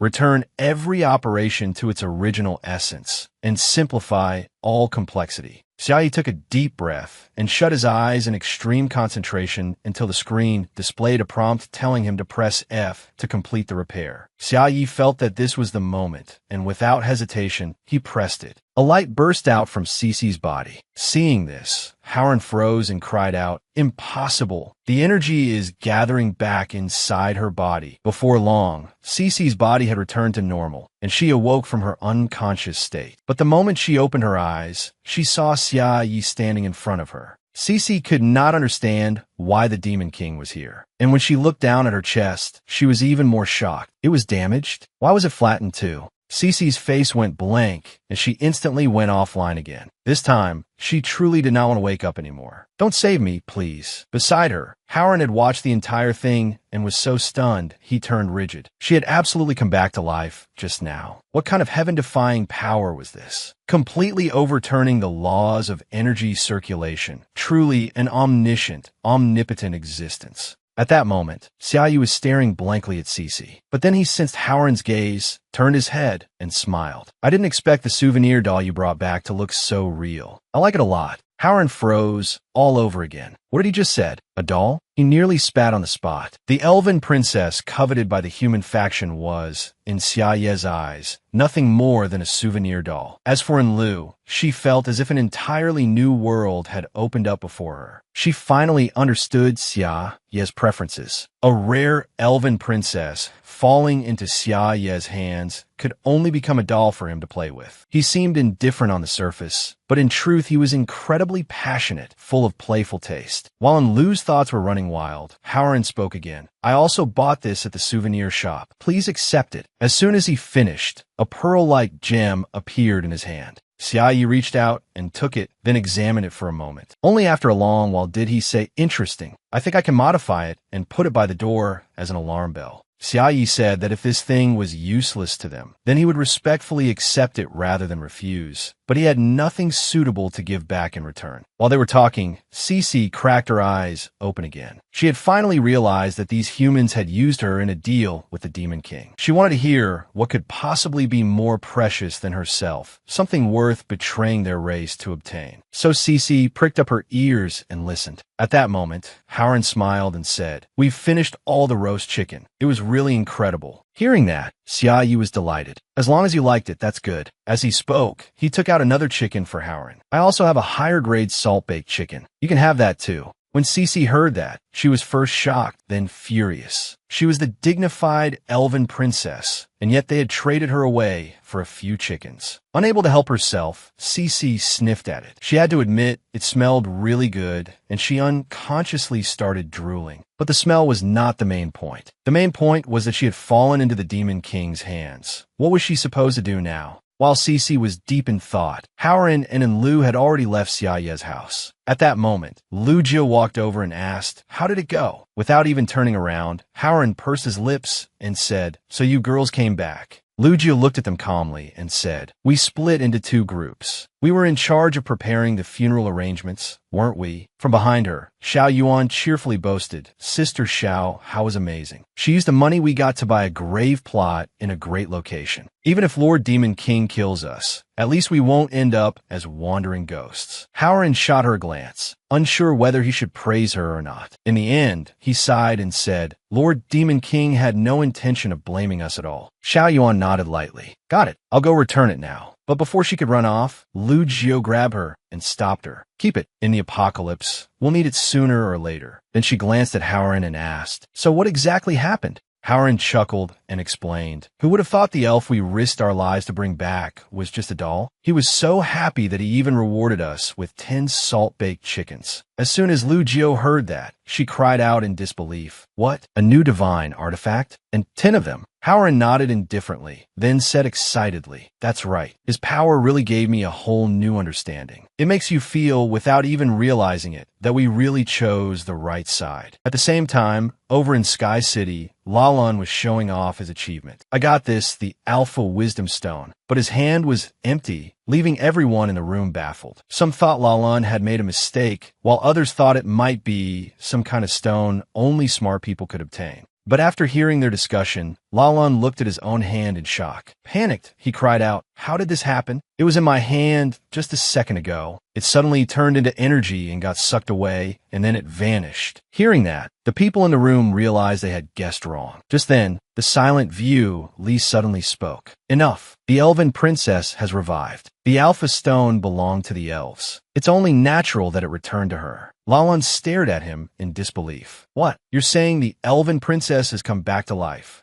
Viuli nodded lightly and said flatly, "Not just you. I've been watching the Demon King's every move the whole time. I have to say, his acting is very good." Lalun still refused to believe it and argued, "But the elven princess exploded right in front of me. She was blown apart like that. There's no way she could recover." Yet Li suddenly nodded in agreement. "Exactly." Then he stood up and said calmly, "If something like this happened, there are only two possible explanations. First, he deceived you. From the moment you first entered the real world, you were already under his control. Lalan frowned at once. He avoided View Li's gaze and sighed. I can't argue with that. At that moment, View Li continued, and the second possibility, Lalan raised his head to look at him, waiting for the rest. But the atmosphere in the room had become uncomfortably tense, as if everyone were suppressing something. Then View Li glared at Lalan and said coldly, You betrayed us. Back at Xia Ye's house, Cece was still lying in the living room. She hadn't expected those humans to actually leave her behind here. While she was thinking, a figure suddenly appeared. Xia Yi stood beside her and slowly said, All right, now it's finally just the two of us. The moment she heard his voice, Cece was so scared she pretended to be dead. So he really knew she had already woken up. Now that they were alone, what did he want to do to her? Thinking that, energy began gathering in Cece's hand. She had a fight, but if she fought the Demon King, did she even have any chance of winning? Yet just then, Xia Yi suddenly placed his hand on her forehead. He softly reassured her, Don't be afraid. It's just the two of us. You can open your eyes and take a look. No one's going to hurt you. Hearing that, the fear in Cece's heart eased considerably, because his voice was simply too warm. Was this really the Demon King? Why did he feel so warm? Thinking that, Cece finally opened her eyes a crack. She saw Xia Yi sitting beside her. But the moment she used the elf race's passive skill, she saw Xia Ye's terrifying Demon King form. So she immediately shrank into her mini form, making Xia Yi cry out in alarm. Why did you change back again? And shrink too. At the same time, in Sky City, View Li's words had thrown everything into chaos. Everyone was shocked. The atmosphere in the room was like the underworld itself. No one dared speak, and Lalan, the person in question, naturally wanted to argue back. But before he could say anything, View Li waved his hand. In an instant, dazzling red rays of light suddenly appeared in the room. They shot in from all directions toward Lalan. Then they formed a cage and swallowed him inside. Lalan had suddenly gone from hero to prisoner, and his expression instantly turned ugly. The people in the room were just as panicked. Pucci hadn't expected View Li to act like this. No one had dared imagine that humanity's hope would betray humanity. They all stood there frozen, not knowing what to do. At that moment, only 007 was willing to defend Lalan. That's impossible. Lord Lalan is humanity's hope. He's the one who's supposed to defeat the Demon King alongside the players. How could he betray us? But before he could finish speaking, a burst of energy sent his body flying. Lalan's expression looked worse and worse. With just a single strike, 007 slammed hard into the wall behind him. He slid down the wall, then collapsed weakly onto the floor. The one who attacked was none other than View Li. At some point, a gun had appeared in his hand, and the moment everyone saw it, their faces turned grim because they recognized it. This was the S+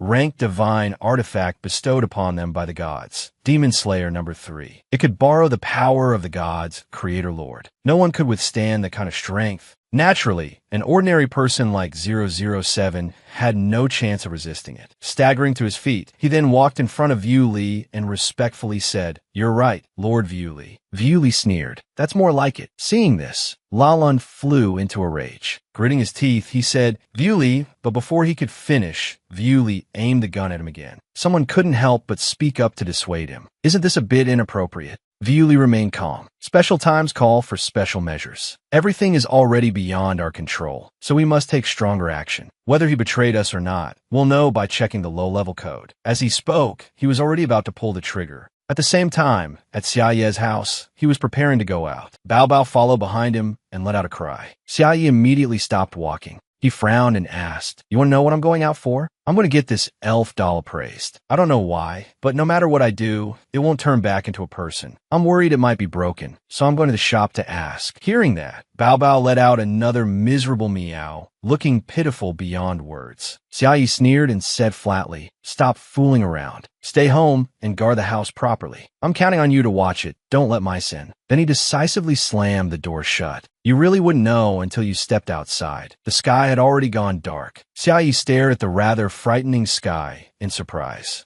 But he didn't think much of it and only muttered calmly, Looks like a heavy rain is coming. Fortunately, he had brought an umbrella. Xia Yi skipped happily down the street. No matter how much the other side had changed, View Li was still aiming the gun ahead. Looking at the person in front of him, he asked coldly, Are you going to oppose me too, Bishop Pucci? Pucci had actually stepped in front of Lalan and blocked the muzzle. Seeing that he didn't reply, Viu Li continued, "If I remember correctly, you and I are both from the militant faction, aren't we?" "Yes, that's right." Pucci nodded helplessly. If they could really fight back, then he truly was part of the militant faction. But borrowing the power of the Supreme God through the Demon Slayer weapon was already their strongest trump card, even against the Demon King. It wasn't as if they had no chance of winning. If they could win, the whole situation could be completely reversed. Thinking that, Pucci looked toward Lalan as if asking for his opinion. "What do you think?" Lalan gave no answer, but Pucci took it as agreement. He turned back to Viu Li and said forcefully, "I agree to go to war, but I've personally witnessed the Demon King's strength. Why not face him yourself, my lord, and use your power to prove how foolish those people are?" Hearing that, Viu Li fell into thought. After a moment, he said, "That does make sense." Pucci had succeeded in persuading him and jumped down from the table. Lalan originally wanted to stop them, but Viu Li said firmly, "Then it's settled." He declared that he would personally meet the Demon King and show a feeble hope like Lalan what true human grandeur looked like. Hearing that, Lalan immediately tried to stop him. "Don't be reckless. Viu Li, Lord Demon King is not as simple as you think." With a faint snort, Viu Li replied indifferently, "I'll confirm that for myself. You can wait in prison for my good news." As soon as he finished speaking, he waved his hand, and the invisible cage imprisoning Lalan vanished. Immediately after that, Lalan also disappeared from the room. At that moment, Viu Li said aggressively, "All right, prepare to go to war with the Demon King."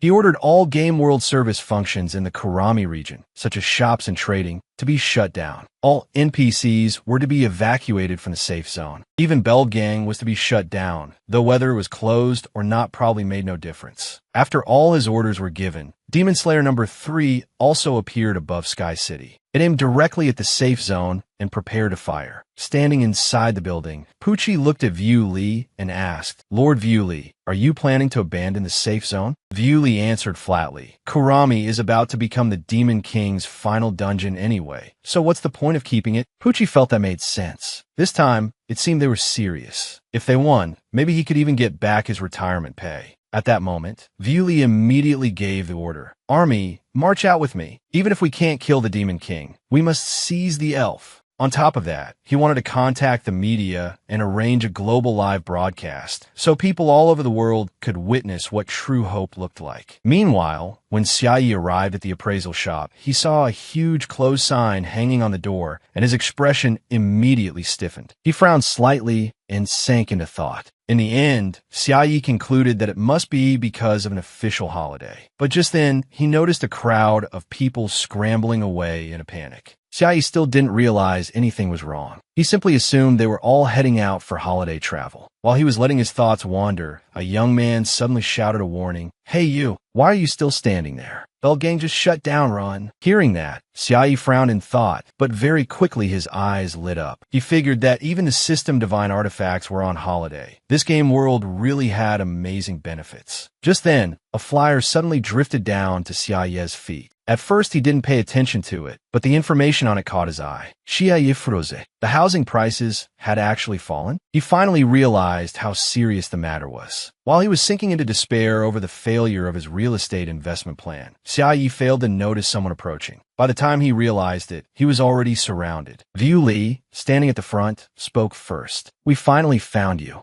Hearing the voice, Xiaoyi snapped out of his despair and stood up. He frowned at the crowd before him and asked warily, "What do you want?" Even Cece, in Xiaoyi's pocket, had been roused from her daze. Still half-conscious, when she saw so many people in front of her, her little heart nearly leaped out her chest. Was this really a war between humans and demons over her? Thinking of that possibility, she felt no one in the world was more miserable than she was. As if sensing that Cece had awakened, Xiaoyi patted her soothingly and said, "Don't be afraid. I'll count to 3. Right after that, he began counting one number at a time. Cece frowned slightly. Was the Demon King about to make his move? She desperately wanted to tell the people in front of them to run. They were no match for this Demon King. Viu Li's group, meanwhile, was also incredibly tense, barely daring to breathe. At that moment, Cece, hidden in Xiaoyi's pocket, felt like some calamitous enchantress bringing ruin to nations. But when Xiaoyi reached 3, he suddenly turned around and ran. Cece instantly froze. Wasn't he supposed to fight them for real? Wasn't he supposed to battle to the end? Why was he running? Viu Li's people were also stunned by Xia Ye's actions. One of them asked uncertainly, "Councilman, should we chase him?" Viu Li frowned lightly and stopped them. Wait, it could be a trap. But just as he finished speaking, Xia Yi tripped and fell flat on his face ahead of them, in the most miserable way possible. Viu Li's subordinate asked hesitantly again, "What now?" Viu Li found it even more suspicious. But suspicious or not, Xia Yi was still tied up in no time. One of Viu Li's subordinates felt the whole thing was unreal and said uncertainly, "I can't believe it was this easy." Viu Li felt the same way. In a low voice, he said, "Honestly, I was scared out of my wits too. Did you find the elf or the wisdom stone?" The subordinate shook his head lightly. Even though he submitted obediently, searching him still feels a bit terrifying. Because of that, they only stood around Xia Yi, and no one dared step forward. At the same time, Cece was hiding behind a nearby rock, secretly observing. Looking at Xia Yi trembling there in bonds, she felt somewhat puzzled. He clearly possessed invincible power, yet he wasn't resisting at all. What exactly was he trying to do? After a long standoff, Viu Li finally opened his mouth. "Hey!" Xia Yi gave a slight start and answered, "Yes." Narrowing his eyes at Xia Yi, Viu Li ordered coldly, "Hand over that elf." Hearing that, Xia Yi couldn't help being stunned. "Your target is that elf?" But in the very next moment, the expression on his face suddenly changed. He raised a brow and asked, "How much are you willing to pay?" Everyone present was left speechless by Xia Yi's question. Cece had never expected that he would actually want to sell her off. Even in his wildest dreams, Viu Li had never imagined that Xia Yi would try to trade the elf with him. The more he thought about it, the less he understood what scheme Xia Yi was plotting. On the other hand, Xia Yi only wanted to get rid of the elf as quickly as possible. Other than money, the only thing important to him was still money. Wouldn't it have been better if they'd said so earlier? But seeing Xia Ye's smile, Viu Li became convinced that he was plotting something. This was a priceless treasure, a mighty power capable of destroying the balance of the world and standing shoulder to shoulder with divine artifacts. How could he just sell it? Viu Li believed Xia Yi had only pretended to be captured, that the deal was fake, that everything was fake. He was not like Lalan. He absolutely would not be fooled. Thinking of that, Viu Li declared forcefully, I'm not paying a single cent." The atmosphere instantly fell silent. Hearing that, Xia Yi was displeased. Pursing his lips, he said, "So you're trying to take it without paying?" Viu Li was briefly taken aback and asked in confusion, "Take what without paying?" Xia Yi didn't answer. He looked toward Viu Li's subordinates and whistled as he asked, "What about you? Do you want that spirit doll too?" The moment those words came out, the other man's expression changed at once. He clenched both fists, wanting to refuse. But in less than 2 seconds, he lowered his voice and said, "Why wouldn't I?" Hearing that, Xia Yi immediately smiled and asked, "Then how much are you willing to pay?" The atmosphere instantly fell silent again, and the entire scene was captured by a nearby camera, and it was being broadcast live to the whole world. One of Viu Li's subordinates honestly thought it over and said, "My monthly salary is 13 gold coins, and I've saved up 430 gold so far. If I use installment payments and a loan, I think I could pay around 1,200 gold coins." After hearing that, Xia Yi tilted his head back, looked toward the camera, and shouted, "Any higher bids?" The moment those words came out, everyone froze on the spot. Viu Li roared angrily, "You bastard! Do you think this is an auction house?" Yet his men seemed to feel it still wasn't enough. One after another, they raised their hands, and the bids kept climbing. Some even said they could pay in full on the spot. Viu Li's face turned black as thunder as he glared at them and cursed, "You lot actually," but the rest of his words got stuck in his throat. Even the person being sold was utterly confused at this point. They were really holding an auction. Her innocent mind, which had slept for thousands of years, simply couldn't process it. How had this happened? This scene alone wiped away all hostility from the soldiers. Cece couldn't help looking towards Xia Yi, who was tied up over there. He was astonishingly calm, not at all like someone who had been captured. She suddenly thought of something. Could it be that everything was already part of his plan? The camera was still live-streaming the auction Xia Yi had created. The people who had been aggressively arresting him just now had now turned into refined auction gentlemen. Xia Yi looked at the scene with extreme satisfaction and smiled. The price kept rising higher and higher.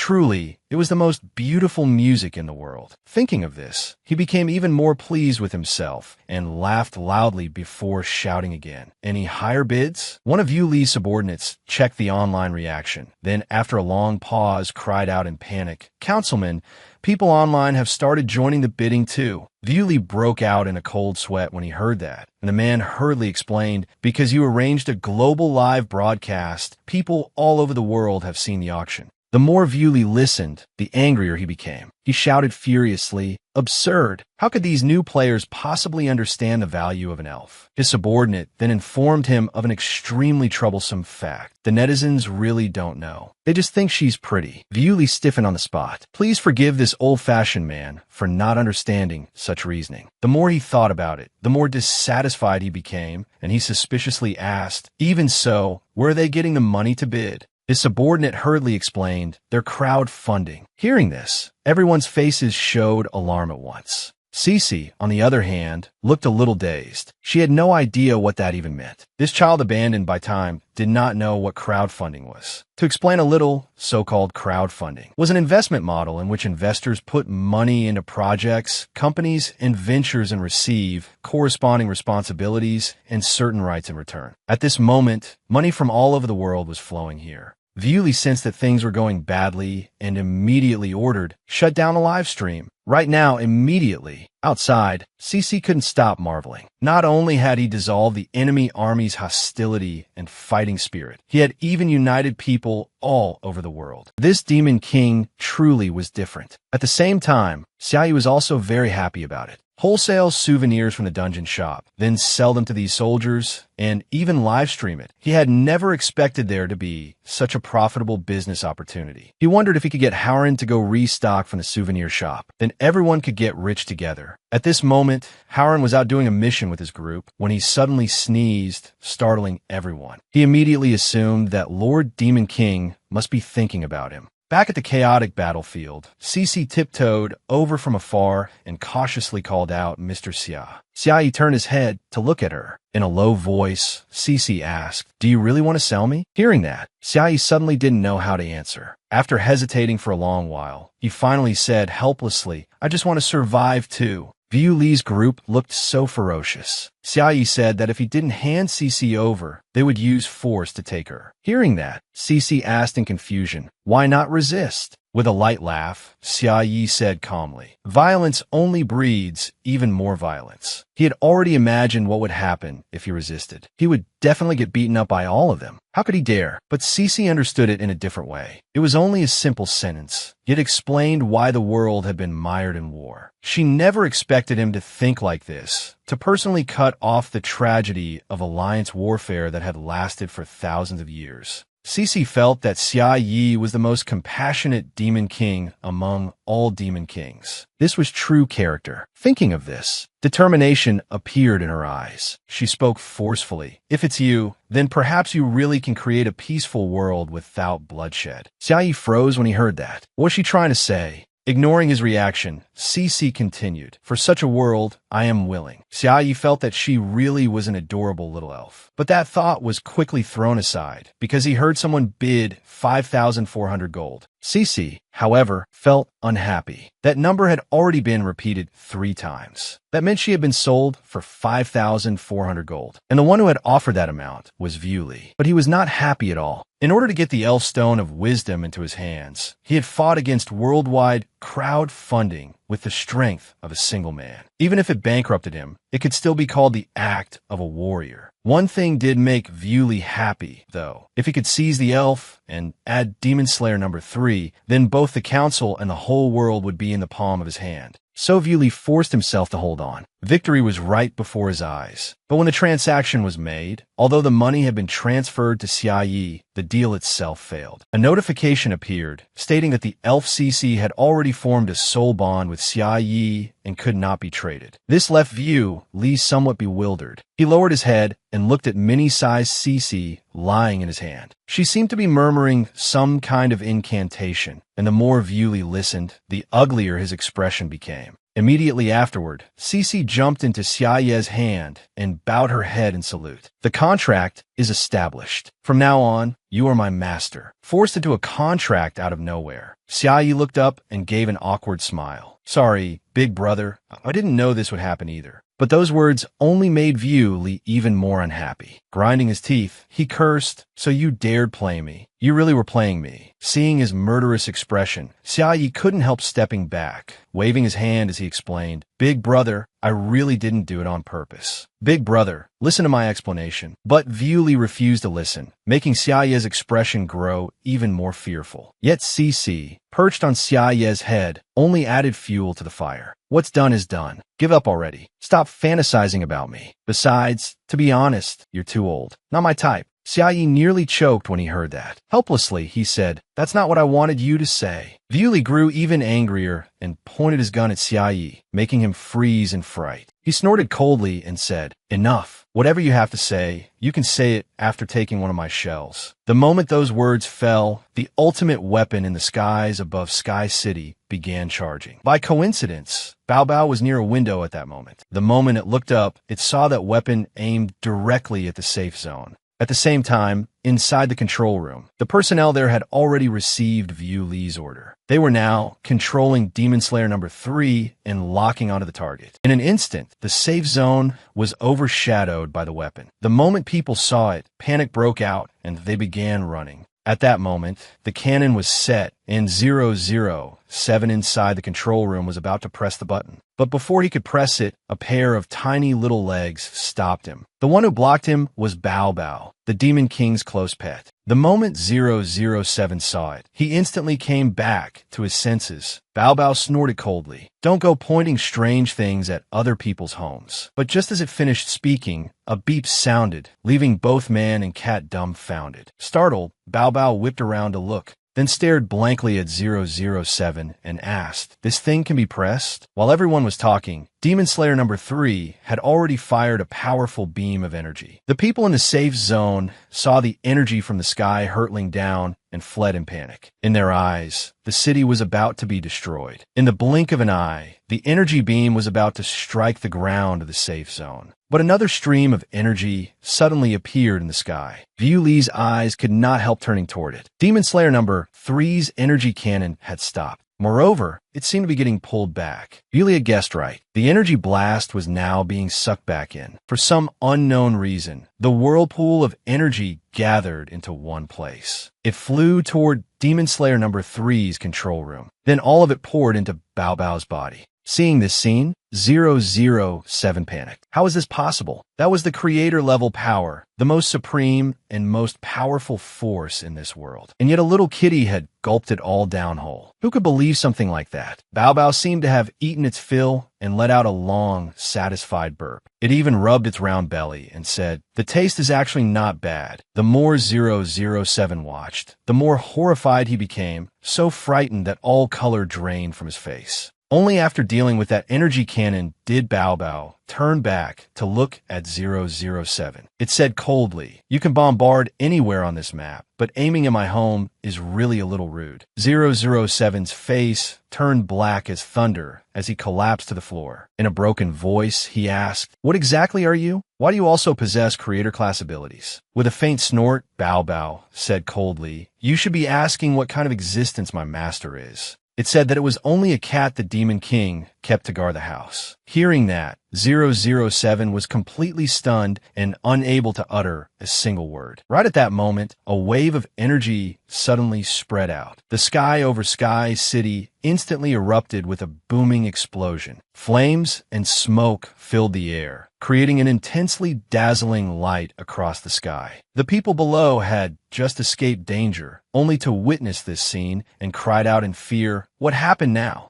Everyone thought it was another explosion, but the smoke and flames suddenly changed. They split into streaks of light, then fell toward the ground like fireworks. Meanwhile, The members of Yu Li's staff inside the control room were blown by the explosion and left floating in the air. Bao Bao, on the other hand, was much more relaxed. It chose a few pieces of rubble and stood arrogantly on top of them. Yet at that moment, Bao Bao suddenly noticed something. This explosion had unexpectedly allowed it to spot Lalan, imprisoned off to one side. When Lalan saw Bao Bao, he was equally shocked. Bao Bao knew full well how miserable his condition was and couldn't help sneering. Then it casually flicked with its five-toed cat paw. Lalan's cage shattered on the spot. Having regained his freedom, Lalan didn't even have time to rejoice before looking toward Bao Bao, intending to question it. But before he could finish his sentence, Bao Bao had already vanished without a trace, leaving Lalan standing there speechless. Down on the ground, when the people realized the fireworks didn't seem dangerous, they stopped to watch. But to their surprise, they discovered that the fireworks were actually made of steel. Immediately, someone cried out in panic, "If those things fall, everyone's going to die." Just then, another figure appeared in the sky. Everyone recognized him and shouted excitedly, "It's Lord Lalan!" Like a savior emerging from a curtain of fireworks, he crushed all the falling steel into pieces. The moment Lalan landed, he began slashing apart those steel fireworks with his sword. Amid the crowd's cheers, he looked like a god. When Lalan entered the center of the city, the people had already surrounded him so densely that there was no path left to walk. Faced with all their sky-high praise, Lalan could only respond politely. But just then he noticed something. It was Bao Bao floating in midair. It was glancing at him, a mysterious smile on its lips. "That back scratcher you gave me last time was pretty comfortable. Thanks." Lalan was a little surprised. He hadn't expected it to thank him for that. But before he could say anything, Bao Bao disappeared. And suddenly, many bubbles appeared all around. Lalan couldn't help sighing. What was with this bubble atmosphere? On the other side, Viuli still had not realized the problem. He was still pointing his gun at Xia Yi and said, imposing manner, "Let me show you the might of Demon Slayer number 3. But when he pulled the trigger, it only sprayed out water. Viuli's face froze instantly. It had turned into a water gun. They had said that the released energy could restore everything in the game world to its original form and rewrite it. Although the true engine inside Demon Slayer number 3 was only a reloaded version, it still shouldn't have ended up like this. What exactly was going on? Before he could figure out why, popping sounds suddenly rang through the sky. Startled, Viuli turned to look and saw strange fireworks suddenly appearing overhead. Sweating in fear, Viuli cried out in disbelief. Demon Slayer number 3 turned into fireworks. While he was still in a daze, Xia Yi walked over, patted him on the shoulder, and said, "Big brother." That made Viuli jump. Frowning as if annoyed, Xia Yi said, "You can't just spray people with a water gun because the transaction failed. You're not a child." Viuli didn't reply. He was still thinking about why fireworks had appeared in the sky. Had they brought all those people here just to set off fireworks? His face grew darker and darker. They had even brought out their most advanced weapon, yet still couldn't do anything to the other side. Viuli could not help beginning to question life itself, staggering unsteadily. Xia Yi kindly went over to support him. Viuli looked up in alarm, not knowing what Xia Yi wanted to do. Xia Yi smiled very amiably and said, "I actually have quite a good temper, but the way you've been chasing after me is no good." He said that Viuli wasn't really that bad a person, which was why he was reminding him that acting like this would make it very easy to get beaten up. Xia Yi kept babbling on with those very cordial words. But in Viuli's eyes, they sounded like warnings. He was so scared that he dropped to his knees and tremblingly said, "I understand." At the same time, in a building not far away, two figures appeared. They were Lier and Babylon. They had originally come to rescue Xia Yi, but by the time they arrived, everything was already over. So right after that, they began worshipping Xia Yi. Meanwhile, he seemed to notice something and tilted his head to look, but there was no one there at all. Xia Yi assumed he had just imagined it. Seeing his strange reaction, Cece asked in confusion, "Master, is there something over there?" Xia Yi gently shook his head and replied, "Just my imagination." "All right, since the deal didn't go through, I'm heading home." The moment Cece heard the words heading home, her mood instantly brightened. Xia Yi carried Cece on his head. He leisurely made his way back, chatting away with her the entire time. The people under Viuli watched his departing figure, speechless. They hadn't even had time to fight yet, and it was already over. They looked toward View Li and hesitantly asked, "Councilman View Li, they've left." At this moment, View Li still hadn't recovered from the shock. His body kept trembling, and he muttered apologies under his breath. Seeing this, his subordinates could only sigh helplessly. They were tired of hearing it. The sky over Sky City was restored to the light once more. The result presented by that live stream was that the elf had been obtained by the powerful Councilman View Li. The mysterious seller had also earned a huge sum of money. That was all just speculation from the players watching the stream. The real outcome was that Demon Slayer number 3 had been destroyed. At that moment, 007 was searching for the weapon's remains inside. "Lord Pucci, we've found the wreckage." Hearing that, Pucci replied, "Have them transport the remains of Demon Slayer number 3 back first. It's time to report that we are facing a god." However, Councilman View Li, who was believed to have won the bid, had in fact failed to obtain the elf. As the primary person responsible, he was taken back to Sky City to await trial. Humanity's first attack on the Demon King ended in failure. The Demon King had opened with a cheerful victory, but Xia Yi wasn't happy at all. Housing prices had dropped again. His pets, on the other hand, were very happy. After all this chaos, many people had fled, and the safe zone had completely become the Demon King's territory. Besides Xia Yi, there was one other person who wasn't very happy either, Lalan. The reason was simple. He had actually been saved by one of the Demon King's subordinates. How could he possibly be happy about that? Lalan locked himself in his room and began questioning his life. Being saved by one of the Demon King's underlings was humiliation to him, but that wasn't the most humiliating part. The most humiliating part was when he recalled the scene of Bao Bao saving him. Lalan actually thought it had looked very cool. Realizing that his thoughts were going in a dangerous direction, he hurriedly forced himself to snap out of it. That was one of the Demon King's subordinates, the cruelest enemy in the world. Think about all the evil it had done. But had it really? No. The people of Kurami's safe zone had survived this time because of it too. Thinking of that, Lalan suddenly felt that Bao Bao was actually a kind cat. The instant that thought flashed through Lalan's mind, he couldn't help but smash his head against the wall. The more he thought about it, the more wrong it felt. He was humanity's hope, the one who would lead human players to destroy the demons. He couldn't be seduced by the Demon King. Just then, someone walked in and said, "Lord Lalan, there's a package for you." Hearing this, Lalan turned around, revealing his bloodied forehead.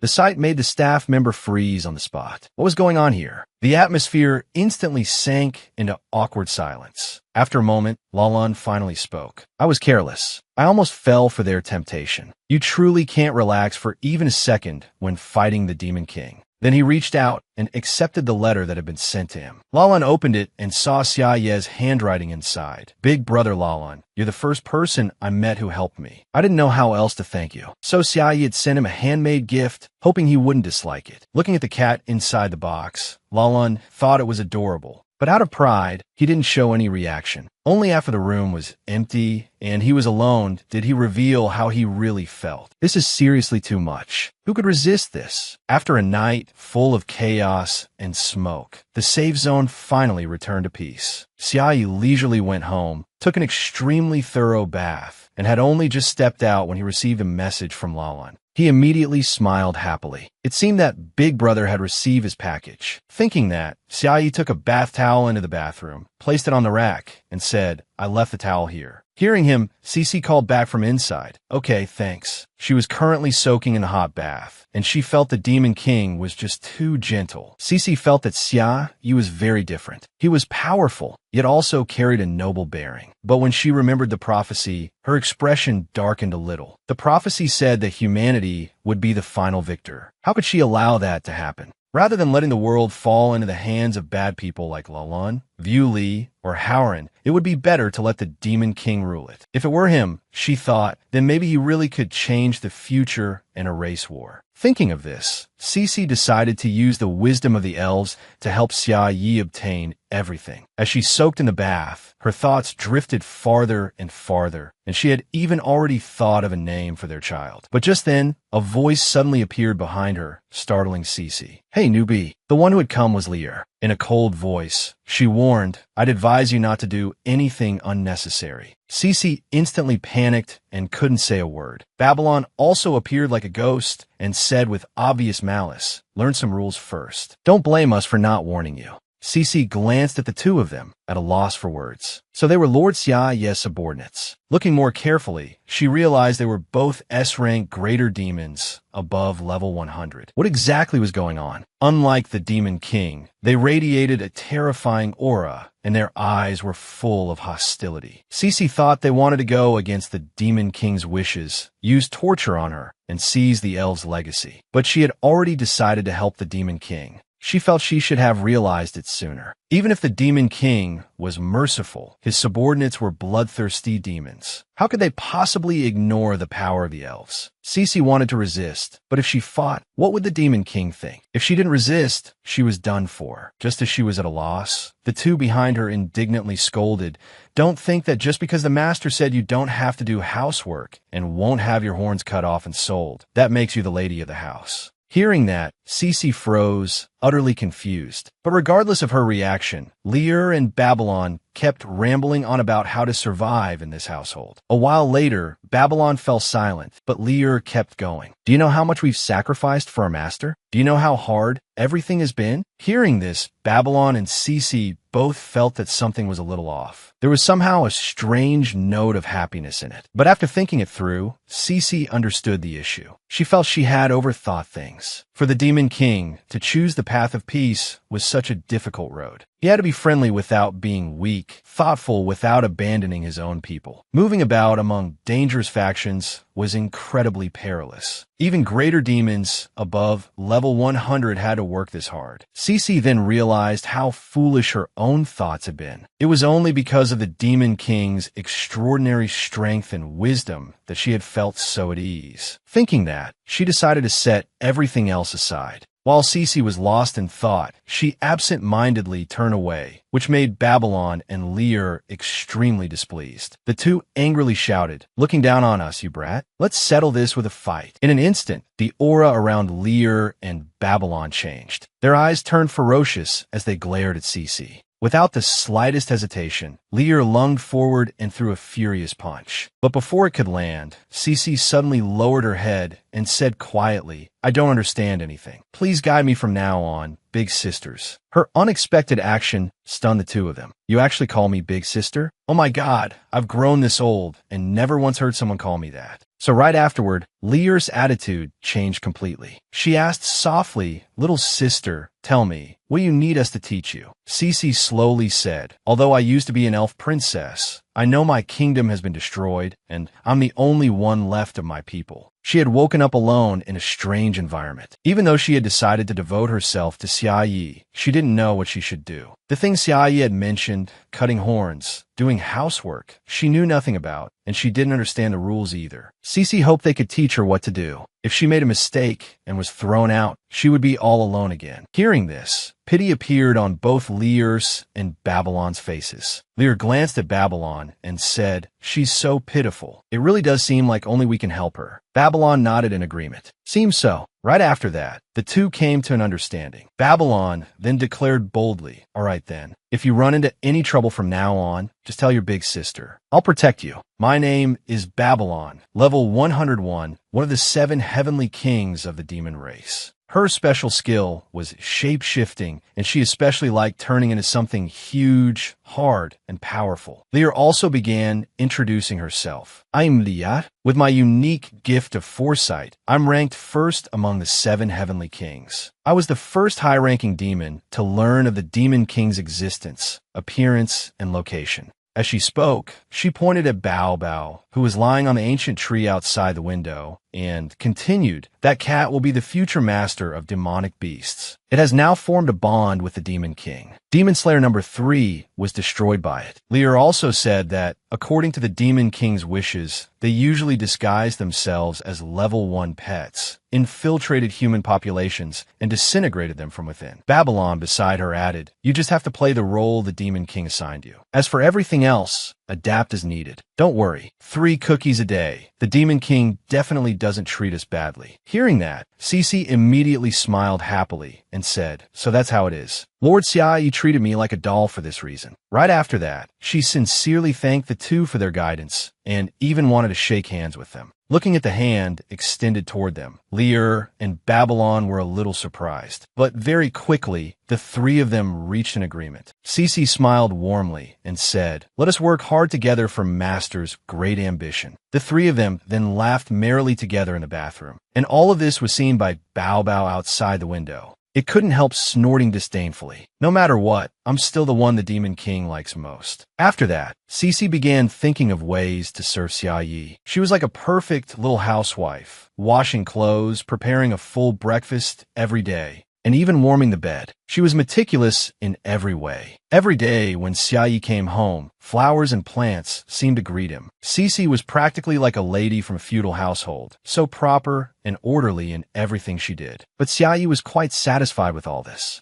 Meanwhile, the vehicle carrying 007's group was moving along the road. The person sitting beside him looked over the information on the Demon King's side and kept marveling. The Demon King looked like he was just waiting to die, but in reality, he's already gathered such a formidable force. 007 asked doubtfully, "You discovered something?" The other person hesitated for a moment before saying, "I've discovered that Bao Bao is still the cutest." Hearing that, 007 immediately reminded him angrily, "Be serious. This isn't a joke." Lear appeared first, and in human form too. No matter how you look at it, she seems like someone with greater potential than Bao Bao, right? And that elf princess who just showed up is no simple figure either. Ever since the Demon King got her, he's obviously been in a better mood. He doesn't even seem to be planning world destruction anymore. The person beside him nodded at once, finally understanding. "You're right. I get it now. But there was still one thing he hadn't figured out. I heard that after the elf appeared, even the mutants became more active. Besides, this elf is only double-digit level, while the Demon King is 4-digit level. So why did Lalan think that with her, they could defeat the Demon King? What exactly is this earth-shaking power of the elves?" Hearing that, 007 shook his head. "That's not something people at our level can access. Even the mutants were affected too. Just what was this elf power that made every race rush toward it? They truly didn't know. But that wasn't something they should be worrying about. What they should be doing now was monitoring that Demon King. And what was the Demon King doing right now? Xia Yi was leisurely strolling through a supermarket. Ever since Cece arrived,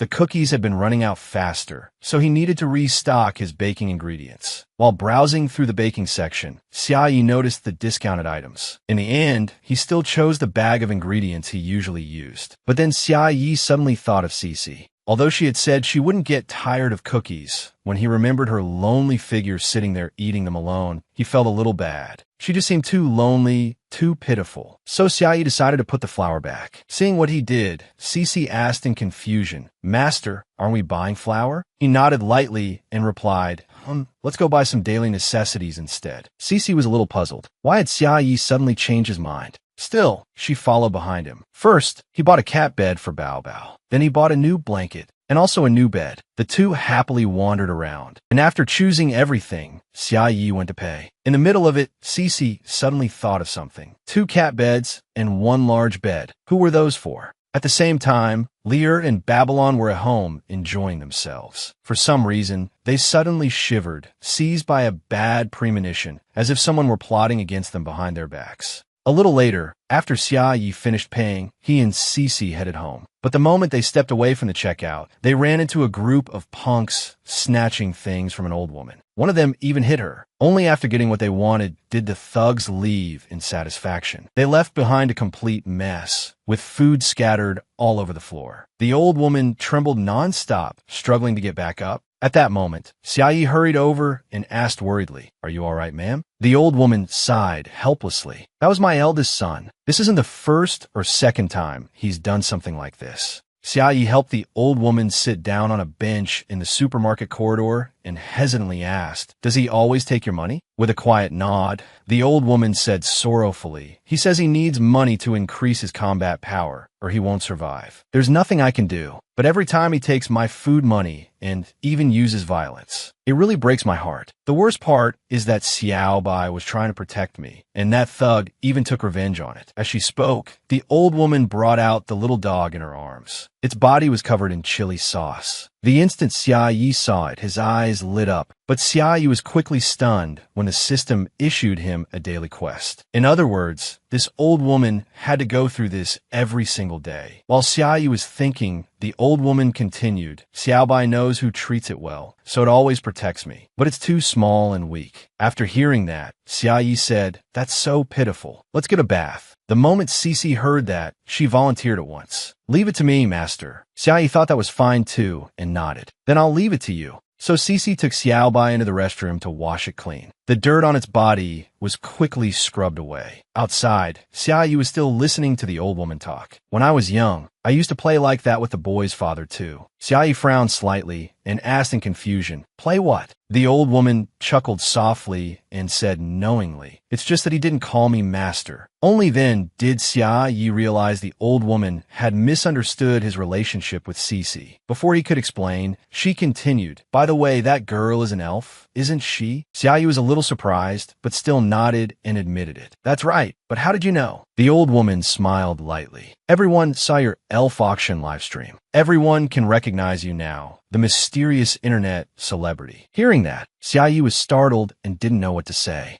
The old woman went on, but I really didn't expect something as precious as an elf would be brought out onto the street like this. Xia Yi frowned. What do you mean? Hearing him ask that, the old woman suddenly hesitated. After a long while, she sighed and said, Child, I'm only reminding you because I can see you have a kind heart and honest eyes. That's the kind of existence countless people are staring at. If you're careless for even a moment, someone will snatch her away. At the same time, inside the restroom, Cece really had been targeted, just not by a person. A mutated wolf tightly grabbed her wrist and showed a sinister smile. I finally found you, elf. The wolf introduced itself as a subordinate of Lord Fenrir, a mutated frost wolf sent under orders to find the elf. It glanced at Cece and smiled viciously. What an effortless catch. I heard the defensive facilities in this safe zone were all bark and no bite. Looks like that's true. Hearing that, Cece frowned. Fenrir? Unless you mean a wolf-type mutant species. Hearing those words, the frost wolf smiled. As expected of an elf, your intelligence truly is extraordinary. But Lord Fenrir is different from ordinary mutant species. They call him king. His talent before awakening was unprecedented.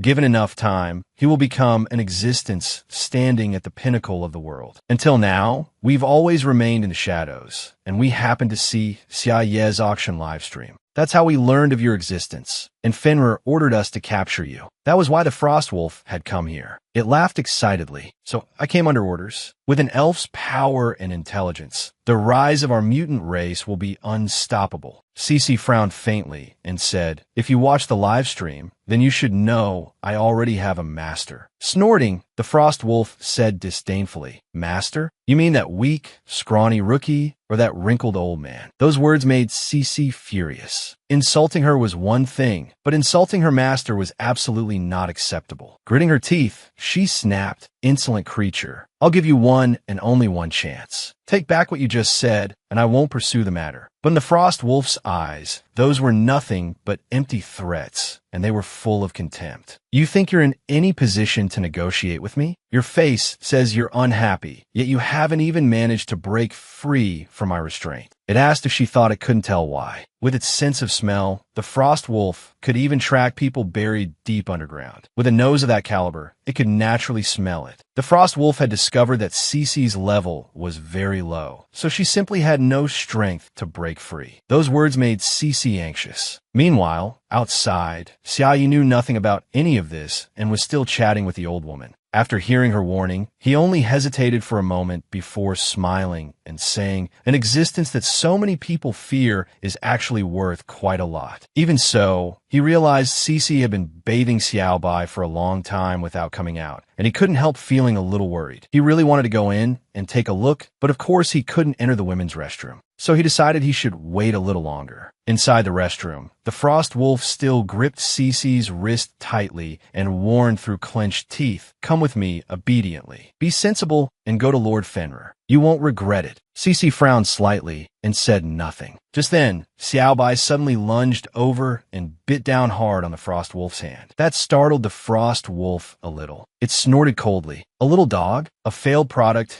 that couldn't evolve into a mutant species. Cece was also very surprised. Was it protecting her? Although the bite didn't hurt, the Frost Wolf was still enraged. It grabbed Xiaobai by the head and cursed. You're courting death. Then it hurled Xiao Bai at the wall behind it. Seeing that, Cece panicked. The Frost Wolf warned her again. If you don't want unnecessary suffering, then come with me obediently, elf. But the moment it finished speaking, Cece's expression suddenly darkened, and she said coldly, "First offense, making reckless remarks about the Demon King's appearance and conduct. Utter disrespect. Second offense, even if the kingdom has fallen, I am still an elven princess. Going against my will is an act of disrespect." Hearing those words, the Frost Wolf was confused and asked suspiciously, "What are you talking about?" Cece only said coldly, "Years ago, in order to prevent others from misusing my power, I chose to seal myself. But do you know what the so-called power of the elves that can shake the balance of the world actually is?" Hearing this, the Frost Wolf couldn't help panicking and asked in a trembling voice, "What is it?" And at that moment, green spiritual energy suddenly appeared all around them. In the blink of an eye, Xiao Bai trembled as it rose to its feet. It had seemed certain that Xiao Bai would die after the Frost Wolf's blow, but somehow it was still alive. And the instant it stood up, it began barking non-stop at the Frost Wolf. Xiao Bai was tiny, so the Frost Wolf didn't even bother taking it seriously and snorted. Just a buff, or some kind of resurrection spell. But just as it said that, it realized something was wrong. Xiao Bai had directly become level 75. Realizing something, the Frost Wolf curled its lip and said, "So this is the power of the elves. No wonder so many forces crave you. To raise someone else's level instantly, truly astonishing." But while it was speaking, Xiao Bai had already pounced on it. The Frost Wolf didn't care much and sneered disdainfully. "But at the same level, my combat experience and physique are absolute advantages." Yet the moment it finished speaking, its head was no longer attached to its neck. The Frost Wolf couldn't understand what had happened, and it also realized another problem. Its own level had become level 1. This was one of Cece's skills. It didn't raise the target's level, it swapped them. While the Frost Wolf was still dazed, Xiao Bai had already begun tearing it apart. At the same time, beneath the supermarket, 007's car was still parked outside. 007 was monitoring information on the people around Xia Yi. But then they heard a huge commotion inside, and the two of them quickly got out of the car. They rushed into the supermarket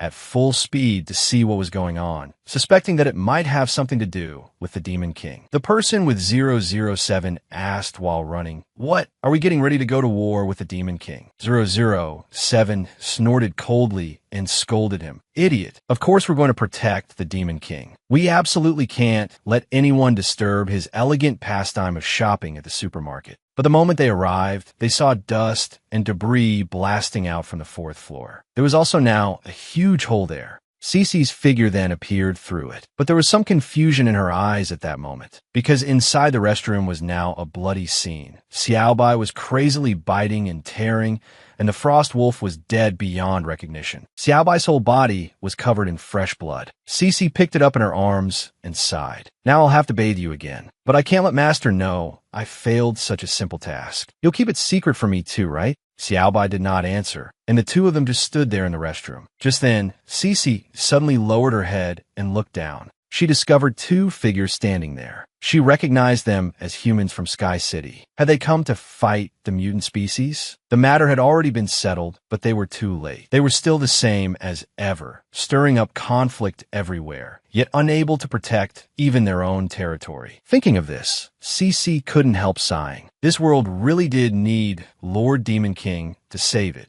Meanwhile, the Demon King outside had run into an extremely troublesome problem. Xiaoyi didn't know whether he should knock and ask, but would knocking seem rude? He had just heard a very loud noise. Nothing bad had happened, right? While Xiaoyi was hesitating, several girls came out of the restroom and immediately took him for a pervert. Xiaoyi seeked helplessly. He hadn't even done anything yet and was already being misunderstood. On the other side of the restroom, the area had already become a total wreck. Cece hesitated for a moment, then jumped down. She quickly came to stand in front of 007 and the other man. The moment the two of them saw Cece, they were inwardly moved. She was just too beautiful. While they were still in a daze, Cece spoke. "If you came because of the mutant species, then you're a little late." The two men immediately straightened up in shock. After hesitating, 007 asked, "We are deeply sorry, but may we ask whether Lord Demon King was affected?" Those words hit Cece like a thunderbolt. They actually addressed her master as Lord Demon King too. Could it be that, like her, they were also people of the same conviction. But very quickly, she remembered what Lear and Babylon had once said, that the Demon King's plan was to disintegrate humanity from within. The next moment, Cece understood the situation.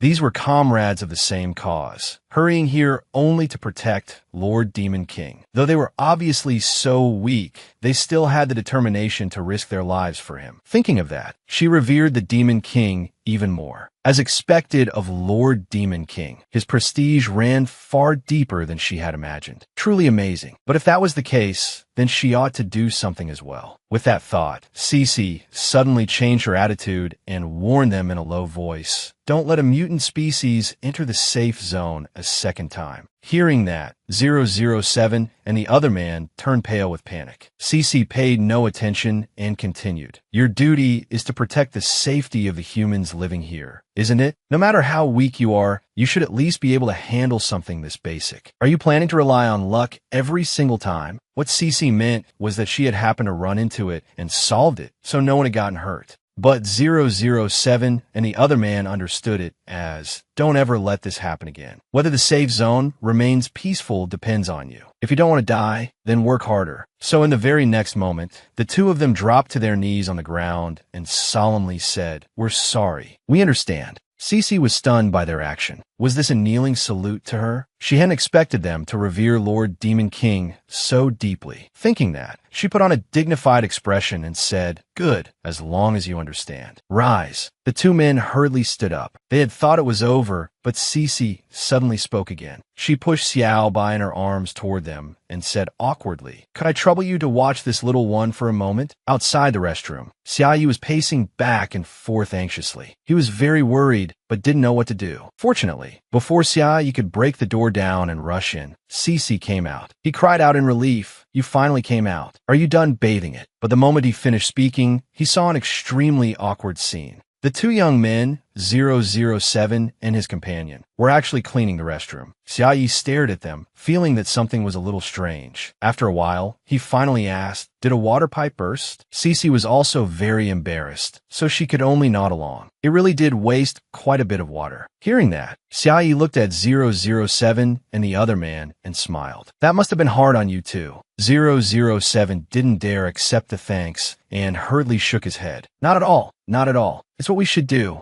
Xiao Yi didn't think much of it and had no suspicion at all about the loud noise just now. Looking at Cece, he said, "If I'd known something like this would happen, I would have come in to help. Next time, remember to call me." Cece nodded softly in response. Cece has failed in her duty. Xiao Yi didn't take it seriously and returned Xiao Bai to the old woman. "Ma'am, mission accomplished." The old woman took Xiao Bai into her arms and broke into a radiant smile. "My little darling, now that you're all cleaned up, your eyes even look sharper. You said you can't accumulate experience, so take this as thanks." As she spoke, the old woman handed Xiao Yi a slip of paper. He frowned slightly in confusion, but in the end opened it to take a look. Inside was a list of skills, but he had to draw one at random, and the probability of getting something good was very low. At that moment, the old woman spoke again. "What you get will depend on your luck. Shia you chucked it. Then that's bad. I'm especially unlucky." Then he began drawing. What he got was alchemy, basic potion water purification. Xiao Yi wasn't surprised either and calmly smiled. "See, I really am hopeless." From behind him, Cece suddenly chuckled softly and said, "But Master wasn't doing it for the reward in the first place. The greatest gain from completing a quest is the joy of helping others." Right after that, Xiao Yi and Cece said goodbye to the old woman and left the supermarket, even promising to come again next time. But the supermarket seemed to be saying, "Coming once was more than enough. Please don't come again next time. Thank you." Under the protection of the Demon King and his subordinate, the Karami safe zone was once again perfectly safe today. That evening, in a small apartment building, the old woman from earlier had just finished her work and was getting ready to go to bed. She looked at Xiao Bai under the bed and said with a smile, "Time to sleep. Tomorrow will be another day, just like always." It's helpless, but this is the job of low-level NPCs like us. She even apologized for not being able to protect Xiao Bai and for letting it suffer such disgusting treatment every day. Just then, the old woman's good-for-nothing son came back and kicked the door open as soon as he arrived. Aggressively, he shouted, "Old woman, did you make any money today? I'm going out drinking with my friends, so give me tomorrow's share in advance." The moment Xiao Bai saw him return, it ran to the doorway and blocked him. The thug was extremely contemptuous of Xiao Bai and sneered, "Coming at me on your own again? After all these times, you still don't know fear. What a stupid dog."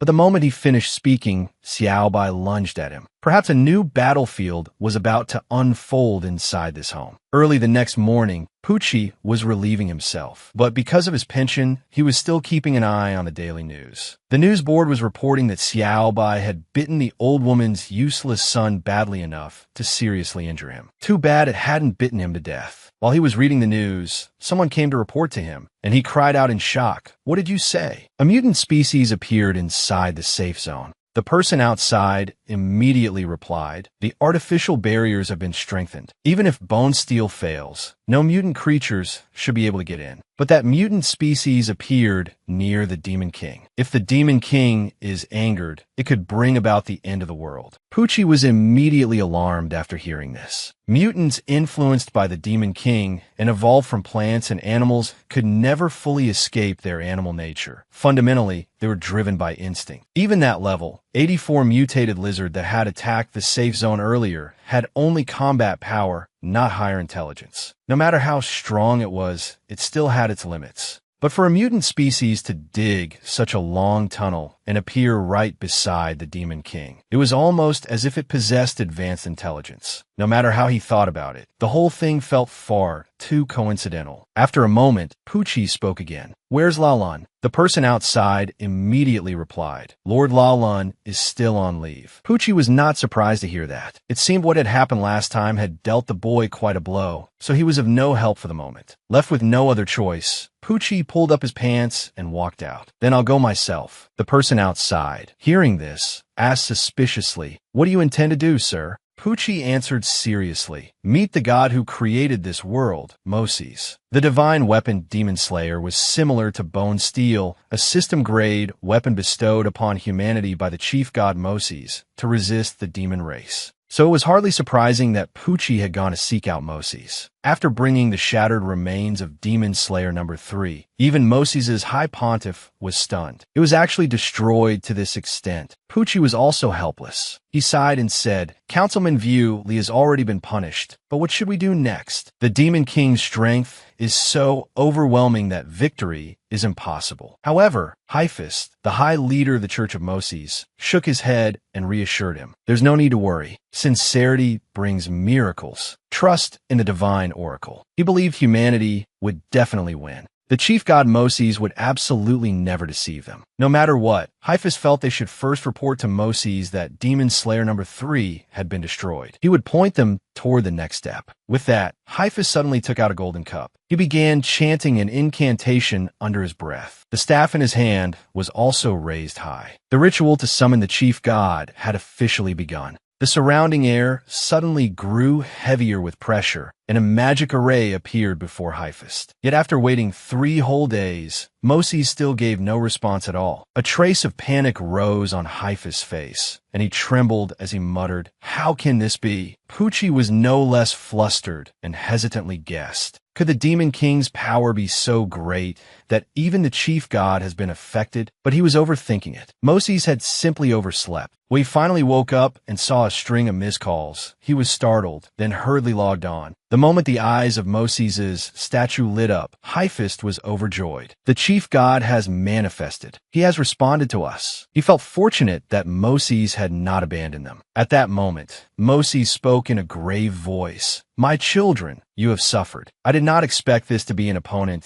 that even Demon Slayer number 3 could not defeat." Hyphist grew even more emotional when he heard this and said in worship, "My merciful Lord, as expected, there is nothing you do not know. You truly are always watching over us." Well, to be honest, Moses was not always watching. It was mainly because the broken remains were right behind them, so he saw them at a glance. Hyphist's IQ had already gone offline, so he did not understand this at all. He continued, "Just as you said, the worlds merged and the players descended. But something unexpected happened. We recorded everything that took place in a script. As he spoke, Highfist handed the book recording the Demon King over to Moses. Moses quickly took it and said casually, "Is this the battle report of your confrontation with the demon race?" How exciting. He also wanted to see how humans fought against demons. But the instant he opened it, Moses froze stiff, then angrily threw the script away. With a cold snort, he cursed, "I told you to fight him, not simp for him."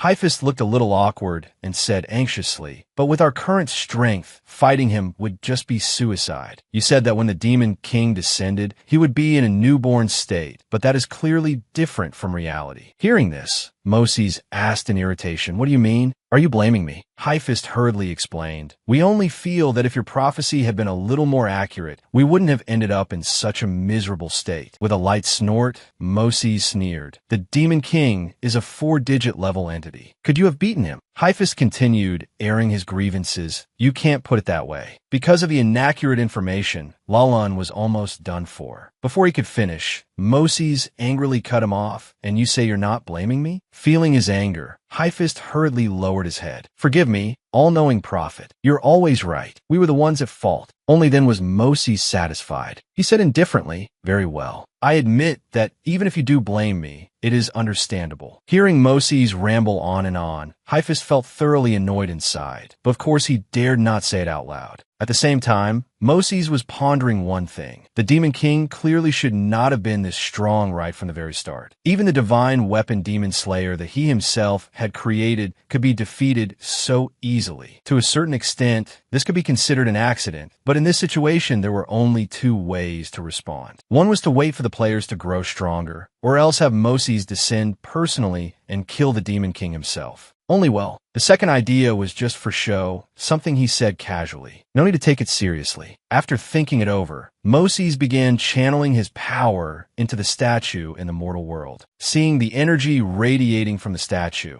Highfist cried out in delight. "This is the power of the chief god, the power of divine descent." Poochie beside him also said happily, "The chief god is displaying a miracle again." While they were rejoicing, Moses' divine power enveloped all the shattered remains of Demon Slayer number 3. The damaged areas were also repaired by that divine power. In the blink of an eye, Demon Slayer number 3 had been fully restored. Highfist once again cheered in worship, as expected of the mighty chief god. Truly too powerful. At that moment, Moses spoke again. "Viuli is now history, and humanity needs new fighting strength to protect the players until they mature." As soon as he finished speaking, a gun appeared in front of Poochie. Moses said slowly, "New master of Demon Slayer number 3, you have been chosen. Take up this weapon and continue fighting for humanity." Poochie cried out in alarm when he heard this. "The new master? Me?" Moses answered very seriously. "I see in you the ambition and courage to climb upward." Poochie truly wanted to say, "You've got the wrong person. I just want to survive." But he really could not say that aloud. He could only put it tactfully. "But even if the divine weapon system number 3 has been repaired, I'm afraid it still won't be enough." Moses did not think there was any problem with that. He said calmly, "Do not worry. If you die in battle, you will ascend to heaven." Poochie instantly went stiff. Ascend to heaven? Does heaven come with a pension? Who wants to go there?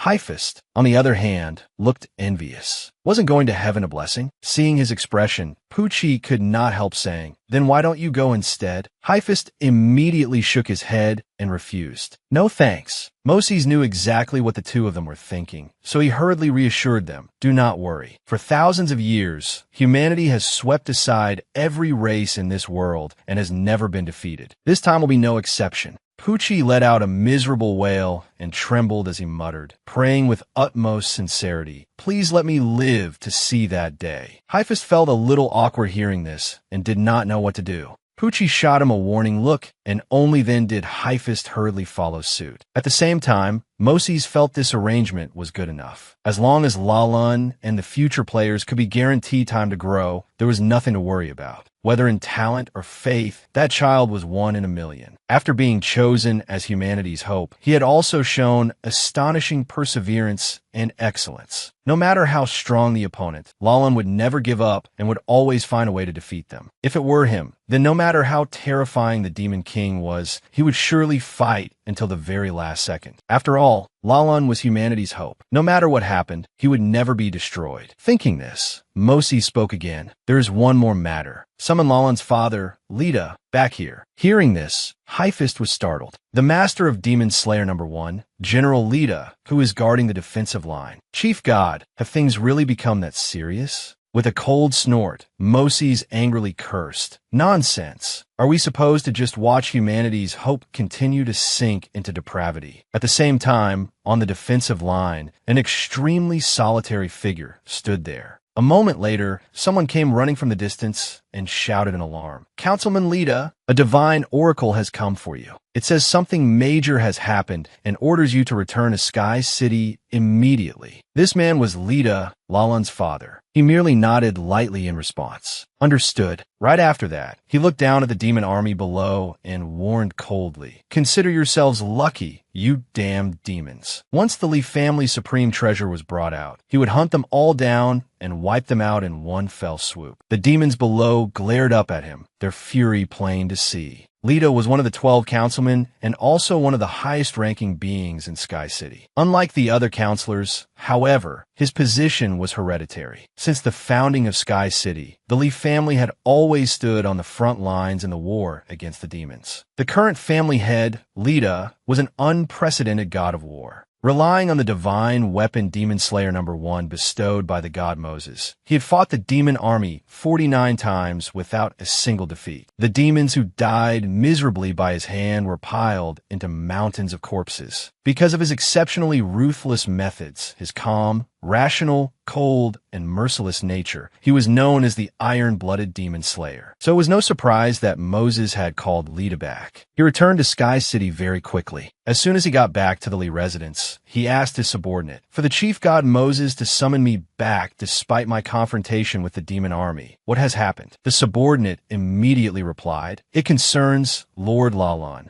Lita was startled when he heard that. He frowned slightly and asked in confusion, what could have happened to my son? Lalan was Lita's only son and the heir to the Lee family. He had gone to Earth first to guide the players in battle. As a father, Lita had never once been absent from his son's upbringing. He knew clearly how outstanding Lalan was. He was the most diligent and most exceptional person in all of Sky City. He was the hope of humanity chosen by Moses, the one fated to lead mankind to final victory. From childhood, Lalan had never once disappointed Lita. He was the successor Lita was proudest of. But now his subordinate was saying something had happened to him, and Lita could not help feeling shocked. He asked in confusion, tell me, what remarkable achievements has Lalan made since going to Earth? Yet before getting any answer, he saw that his house had been completely emptied out. He froze on the spot, his eyes full of disbelief. Lita glanced at the staff behind him and asked suspiciously, where are the treasures of my Lee family that have been passed down from generation to generation? Hearing this, the subordinate looked awkward and did not know how to explain it. In the end, he told Lita everything that had happened with Lalan recently. After hearing it all, Lita fell silent. Only after a long while did he speak. So in other words, Lalan gave everything he could possibly give to the Demon King. As for what he couldn't give away, he took it all to challenge monsters above his level, just to find the Demon King and Elf as a pet. Outwardly, Lita remained calm, but inwardly his heart was in turmoil. He forced himself not to panic. They were all minor matters. On the battlefield, he was known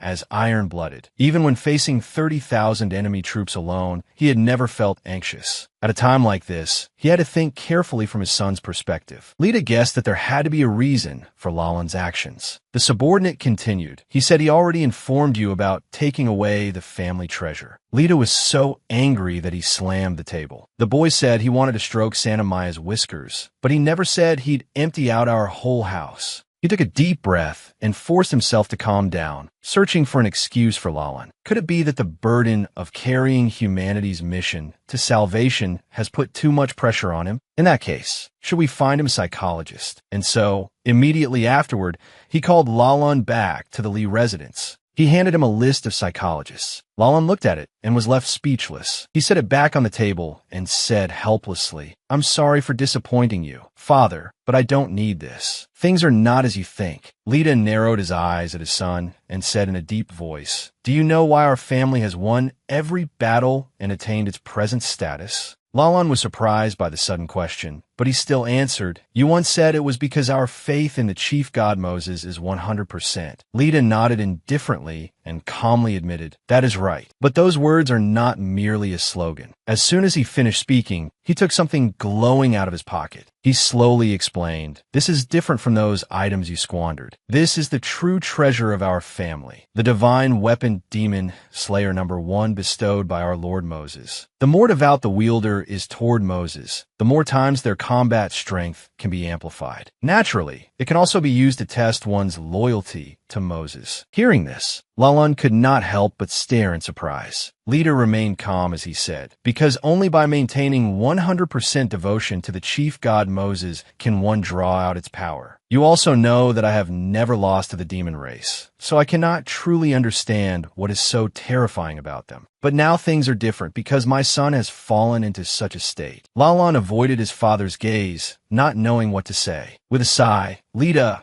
handed the item in his hand to Lalan. "Now I have decided to entrust it to you." This action moved Lalan. His father had not doubted him at all. Lita gave a light laugh and said sincerely, "You are still young, and fear is completely natural. But a steadfast heart is the greatest strength of all." Lalan reached out and accepted it. "I've disappointed you, Father." Being misunderstood was unavoidable. After all, his father had never once lost in battle against the demons. No matter how terrifying the danger, he would never compromise. By giving Lalan Demon Slayer number 1, Lita meant for him to use it to gain the strength to fight the Demon King. Lalan understood his father's good intentions, and he was determined to pull himself together. But at that moment, Lita suddenly hesitated and asked, "Why has there suddenly appeared a trace of impurity in this light of devotion?" His words startled Lalan as well, and he lowered his gaze. Sure enough, the weapon in his hand was no longer shining as brightly as before. Lita could not help but panic. In a low voice, he guessed, "Is it broken? That can't be. The family records over more than 1,000 years have never said it could malfunction. Could it be that your devotion to Moses has developed an impurity?" Hearing this, Lalan immediately suggested, "Father, please hire a psychologist for me." Lita also felt that would indeed be best. Only after the father and son finished their farce did they turn to the real matter. Lalan remembered something and said hesitantly, "Durando's unusual collapse may be related to this." As he spoke, he took it out. Seeing that object, Lita could not help but freeze and ask in confusion, "Isn't this one of those claw machine toys?" But when he looked closely, he cried out in shock, "No, this is clearly system-level demonic energy." Lita broke out in a cold sweat and said in panic, "How is that possible? There are only supposed to be 13 system-level artifacts in this world, all bestowed by Moses. Beltgang is Demon Slayer number 8, with the power of absolute sealing. It was split apart, and its parts were used to create the safe zones on Earth, 66 zones in total. The Origin Canon, Demon Slayer number 3, possesses the power of essence. It can transform the power of faith into essential power. The stronger one's spiritual force, the stronger one's combat strength. And as for Durandal's collapse, Demon Slayer number 1, it has no upper limit. These 3 were all on the list of system-level divine artifacts, but at present they still could not inflict any significant damage on the Demon King. Yet the thing in Lalan's hand looked ordinary, but it felt stronger, deeper, and even more impossible to see through. Thinking of this, Lita said happily, "Amazing, Lalan. With this, no matter how strong the enemy is, we can still win with ease." He asked Lalan where he had gotten it, and Lalan replied flatly, "The Demon King gave it to me." Those words instantly froze Lita's face.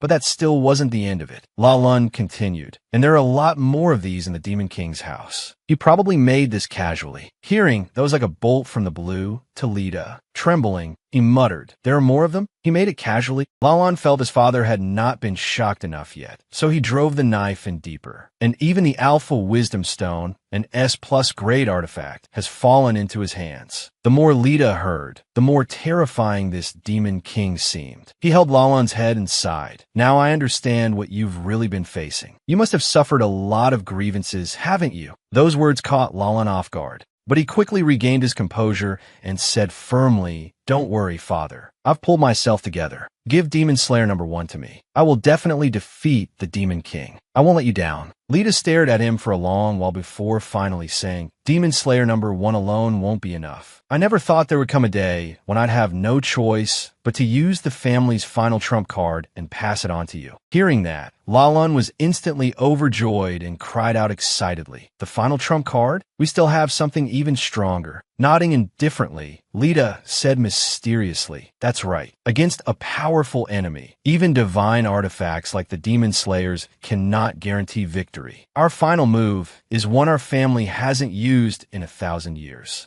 So he told Lalan to raise his left hand and then his right hand. Completely confused, Lalan obeyed. Add a white flag to this pose, and it was basically surrender. It took Lalan a moment to realize it, and he said in alarm, "Father, stop joking. This counts as our final trump card. A second ago, I had just resolved myself." Lita raised his brows at him and chuckled. "You saw through my backup plan too? As expected of the heir I'm proud of." Lalan frowned slightly and asked suspiciously, "What backup plan?" Lita replied calmly, "The upgraded version, kneeling and kowtowing." Lalan was so enraged by him that he nearly exploded. For a moment, the entire Lita household echoed with his shouting. Meanwhile, at the demon race's base, Lear and Babylon were being made to stand guard at the altar and watch plucked chickens. One demon said unhappily, "Things are getting more and more serious. We've already been pushed into a dead end." When Mammon, one of the 7 heavenly kings, heard this, she fell silent. After a moment, she gave the order, "Send out a squad to look for Lord Demon King's whereabouts." But another demon hesitated and said, "We only have 1 squad left. If we send them out too, there won't even be anyone left to guard the base and the children." Besides adults, the demon race also had many little imps. His concern was not unreasonable. Even after hearing that, Mammon remained firm in her decision. "If we still can't find Lord Demon King, then death is the only road left to us anyway. While our location still hasn't been exposed, we might as well go all in." So the demon squad quickly set out toward the human territory, only to run into a worthy opponent. The human driver trembled the moment he saw the demons. To think they had run into the Demon King's subordinates. On the other side, the demon squad was just as terrified. They had only gone 3 kilometers before running into humans. Their luck was unbelievably bad.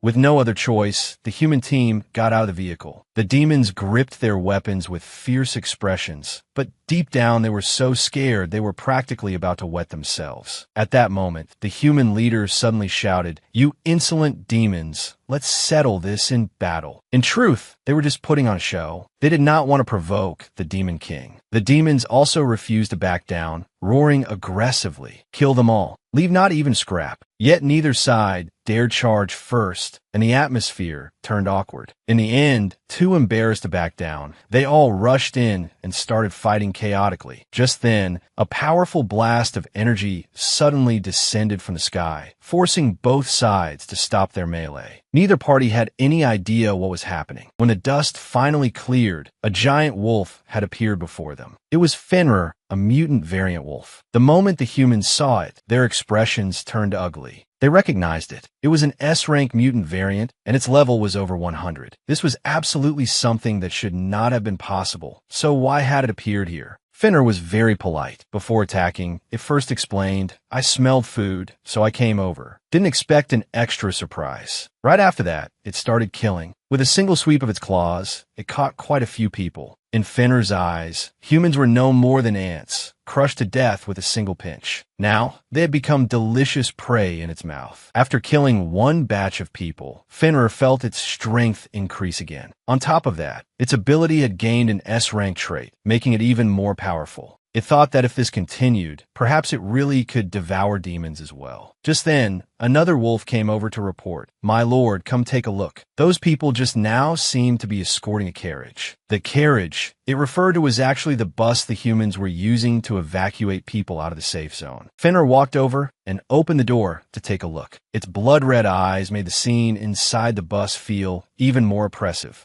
The bus was full of children. The moment they saw it, they huddled together in a corner, trembling pitifully. Meanwhile, Pucci quickly received the news that the children had gone missing. A staff member codenamed 404 hurriedly reported. After the Demon Slayer number 3 incident, we carried out an evacuation plan, sending everyone under 16 out of the safe zone to keep them away from the Demon King and protect them. But contact was lost near Clock Forest Park. According to the investigation, a battle took place at the scene, with traces of both demons and mutant variants. Pucci frowned when he heard this. Wasn't 007 ordered to monitor the Demon King? What exactly is going on? 404 slowly explained. According to the report, the Demon King did indeed leave his lair early this morning and headed to the center of the safe zone. During that time, he helped an old lady cross the street, fed a stray cat by the roadside, pointed out a pervert on the bus, and set up a stall in the central square of the safe zone. He failed to sell anything, but chatted nonstop with the local aunties and uncles for 3 hours. He has now returned to his lair for an afternoon nap. Hearing Xia Ye's itinerary, Pucci's face darkened. What a sinister and cunning Demon King. He's hiding his evil so deeply that I can't make sense of what he's really trying to do. He thought about it for a long time and still got nowhere. In the end, he could only order, "We still can't confirm whether the children's disappearance is connected to him. Continue the investigation." After receiving the order, 404 left. Alone in the room, Pucci pondered deeply. The children's disappearance was caused by the NPC plan. If rumors spread, Sky City's reputation will definitely suffer. We have to find the children as quickly as possible. Humanity's hope has finally started to recover. With that thought, Pucci called Lalan, only to hear an extremely irritating automated message. "The number you have dialed is currently out of the service area." He immediately roared in fury. "What the hell are you doing, Lalan?" If you want to know what Lalan was doing, then look to the front door of Xiaoye's house. Not only was he there, Lito was there too, carrying a gift bag in his hand. Standing beside him, Lalan sighed helplessly. The father he had admired since childhood was, in reality, a shameless, thick-skinned man. But at that moment, the pendant on Lalan suddenly issued a loyalty-level inspection warning, so shocking him that he blurted out, "Winning the Demon King's favor is only temporary. Our ultimate goal is to defeat him. Remember that." Startled by being shouted at all of a sudden, Lita asked blankly, "Why are you yelling so loudly?" Knowing he had overreacted,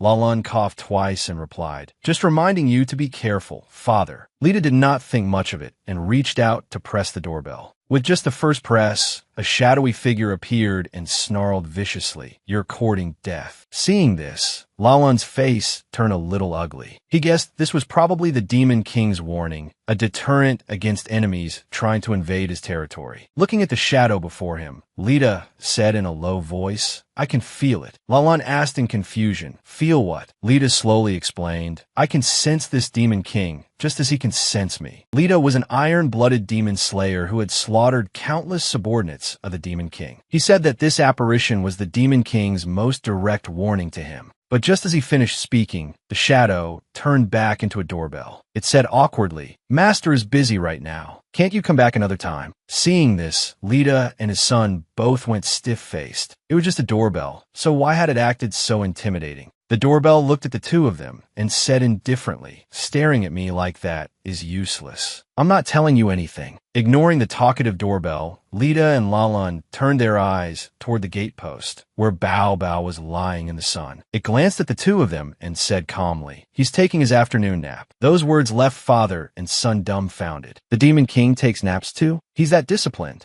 Bao Bao ignored their reaction and pointed with a paw toward 2 chairs outside the door. "If you're willing, you can sit there and wait." And so Lita and Lalan, the pride of humanity, sat humbly outside the door, waiting for the Demon King to wake up from his afternoon nap. At first they were very serious about it, but the wait dragged on too long, so Lalan took out his phone and started scrolling. One scroll later, it was already evening, and his battery was nearly dead. Only then did he put it away and then glance at his father, who had also taken out his phone. So he casually reminded him, "Be serious, father. If the Demon King comes back and sees us scrolling on our phones, that wouldn't be appropriate." A while later, the Demon King, aka Xiaoyi, finally woke up from his nap and opened the door apologetically. "Sorry, I accidentally slept too long." The moment Lalan saw him, he straightened up and shook his head. "Not all. We only just arrived. Even though he said that the way both father and son's numb backsides were trembling gave them away completely. Xia Yi smiled at him, but when his gaze landed on Lita beside him,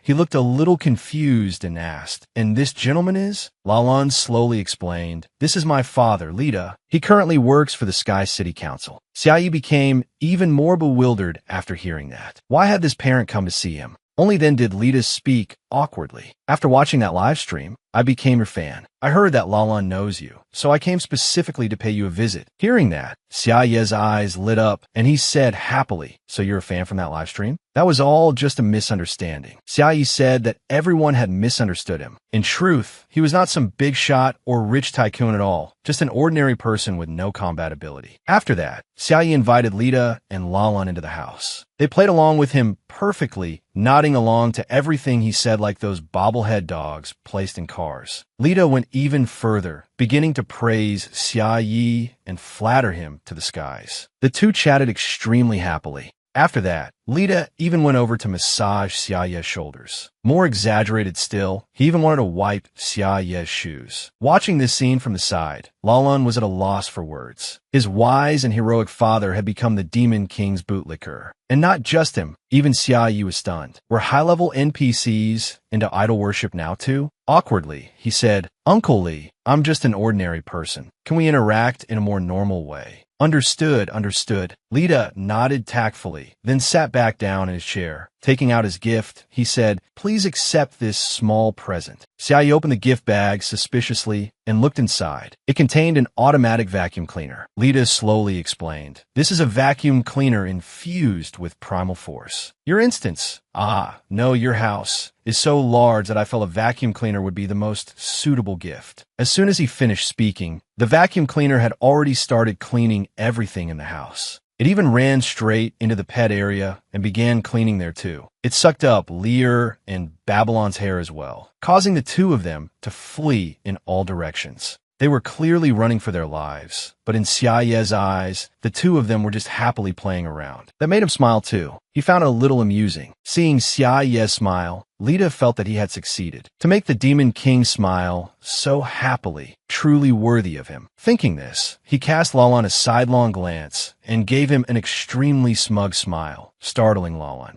Lita was practically saying that gift-giving had to be tailored to the other person's personality, preferences, and living conditions. The automatic vacuum cleaner could not only help clean the house, but also provide a subtle, playful effect. It perfectly satisfied the Demon King's daily needs, and every time Xia Yi saw the vacuum diligently working, he would think of them. Only now did Lalan seem to understand his father's intention. Unable to stop himself, he raised a thumbs up. "As expected of you, father. You're incredible. I've truly learned something." Lita curled his lips in disdain, as if saying, "Did you really think I was just a shameless simp with no limits?" Lalan stared at him blankly. Wasn't that exactly what he was? Lita was so annoyed he nearly could not speak. His eyes darted around as if trying to explain. "It seems both you and the Demon King have been misled by my surface behavior, overlooking my true wisdom." Lalan could not help being surprised and asked in a low voice, "Your true wisdom? Could it be?" "That's right." Lita nodded slightly and explained, "This S-rank item appears harmless to humans and beasts. But in reality, it is equipped with the newest AI divine power system, capable of precisely calculating the style of behavior most pleasing to people. With long-term use, it can numb the Demon King's mind and leave him dazed and witless. That is my objective. If things kept going like this, humanity would win without even fighting." But his confidence shattered in an instant, just as Xia Yi was about to touch the machine. In that very moment, the previously ordinary-looking machine suddenly gave off a pale blue glow. Lita was so startled that he immediately looked over. He saw the vacuum cleaner in Xia Ye's hands suddenly begin to transform. Its handle started to detach, taking on a completely different shape. Even the vacuum head was no exception. In just 3 seconds, it had turned into a large handgun. Xia Yi was a little surprised and looked at Lita as he asked, "Uncle Li, why did it transform?" Lita almost coughed up blood. He had no idea why it had transformed either. This was far too strange. Normally, how could something turn into a killing weapon just from being touched? And it was even equipped with the latest divine power AI, with computing ability far beyond humans. It could instantly analyze and gather comprehensive information about its owner, then calculate the best way to win the owner's favor. Thinking of this, Lita suddenly came up with a possibility. Maybe after fully analyzing Xia Yi, that vacuum cleaner had immediately chosen to defect to the enemy. The moment Lita realized this possibility, he nearly dropped to his knees on the spot. Xia Yi was startled by his action and asked in confusion, "Uncle Li, why did you suddenly kneel down?" Lita hurriedly got back up and explained awkwardly, "Sorry, my legs suddenly went weak, so I lost control for a moment." Xia Yi didn't think much of it and nodded calmly. "Then please sit down and rest, Uncle Li. You're not feeling well, and you still brought such a precious gift." "Thank you very much. It's just that I can't accept it." Hearing that, both father and son were instantly stunned. Divine Power AI had already gone this far in trying to please him, and he still wouldn't accept it? Could it be that a living creature would be more suitable? With that thought, Lita immediately put on a warm smile and said, "So Mr. Xia really does prefer pets? If spirit beasts aren't enough, what about dog-headed men or werewolves?" Xia Yi hurriedly shook his head. "No, that's not it. Actually, there's something I wanted to ask the two of you to help with, so really I should be the one giving you gifts. If I take your gift instead, I'd be too embarrassed to even ask." Hearing that, the father and son were both stunned. After a long while, Lita finally reacted and said with a laugh, "So that's it. Another mission? What is it?"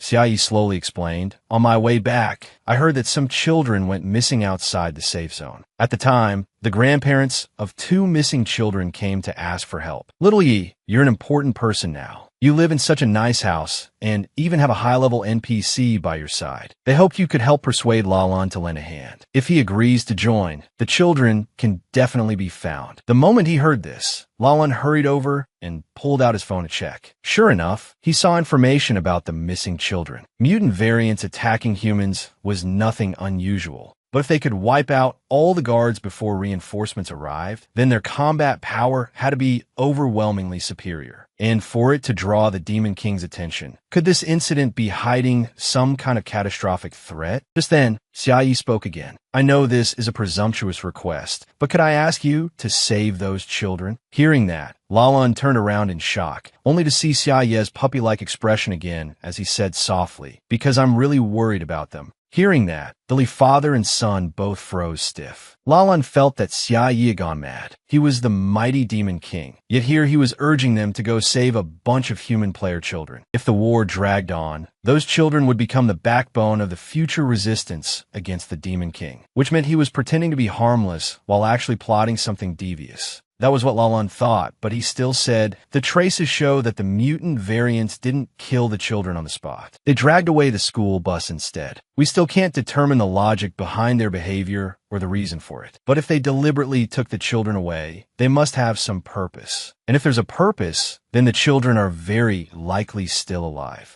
Only then did Xia Yi let out a sigh of relief. "They're alive? That's wonderful." Seeing that expression on his face, Lalan couldn't help but sigh inwardly. Such exaggerated acting, and he still had to pretend to believe it. But as long as Xia Yi could be kept stable, this much humiliation was nothing. So the two of them embraced each other warmly and began thanking the gods. Lalan even promised firmly, "Don't worry, I will definitely rescue those children." Xia Yi nodded lightly and said happily, "Then I'll go tell everyone and wait for your good news." Lalan promised that he would definitely complete the mission. Putting on utterly convincing acting, the father and son left Xia Ye's house. Right after that, Lalan used his skill to contact the others. The NPCs in Sky City received the order. Target all mutant variants above level 50 within a radius of 100 kilometers. Monitor their movements for 3 hours and filter out groups showing signs of collective activity.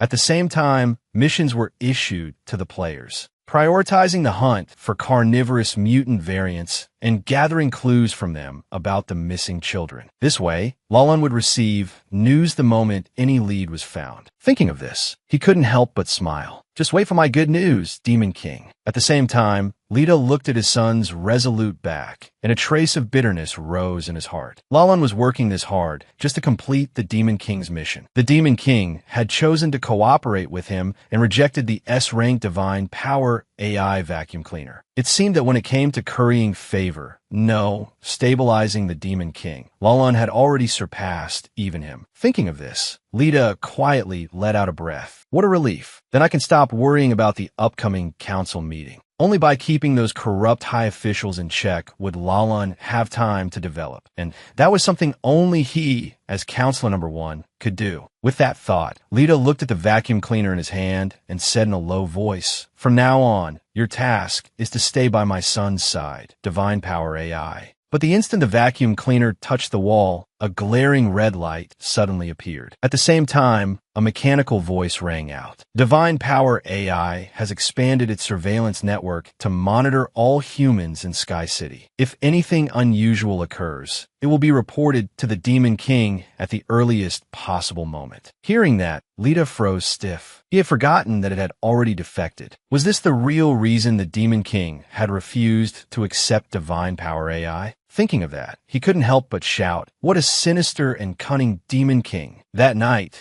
Xiaoyi went to tell everyone that Lalan had intervened in the rescue of the children, so they could all rest easy now. After hearing the news, everyone was delighted. An old woman smiled and said, "We already know. Sky City just released a whole bunch of missions calling on everyone to hunt mutant variants and search for the missing children." Xiaoyi also nodded with a smile. "That's great, that we can finally feel at ease." Everyone's mood eased at once, and they began chatting happily. They said that if enough missions were completed, their reputation in Sky City would rise, and the cost of all future transactions would be reduced by 5. After hearing that, Xiaoyi started doing the math. In other words, future shopping in stores, transaction fees, and learning production skills would all be 5 cheaper. Rounded up, that was basically 100 million. Just thinking about it made him very tempted. But hunting mutant variants was somewhat dangerous, and besides, this mission was only issued because Xiaoyi had asked Lalan for help. If people found out he was joining too, it would feel a little embarrassing. While Xiaoyi was still thinking, an old woman asked, "Xiaoyi, are you interested too?" He scratched his head awkwardly. "I'll pass." And yet the next morning, Xiaoyi still packed his things. In his hand was a sign that read, "Will pay. Please take me on missions." He stood in the middle of the street, holding up the sign in a rather comical way. Everyone simply passed by him. Just then, someone suddenly walked over and said, "Isn't this the internet-famous Xiaoyi?" Xiaoyi turned around in surprise and saw a familiar face. It was his class monitor, an assassin who had already reached level 19. The class monitor raised his brows, looked at him, and laughed. "Seeing you in that live stream before, I thought you were some big shot. How did you end up in a state where nobody wants you?" Xiaoyi scratched his head awkwardly. "It's a long story." At the same time, elsewhere, a guy had just extorted 2 silver coins from another player. The frightened player said, "That's all the reward I have. Please take it and let me go. I'll bring more on time tomorrow too."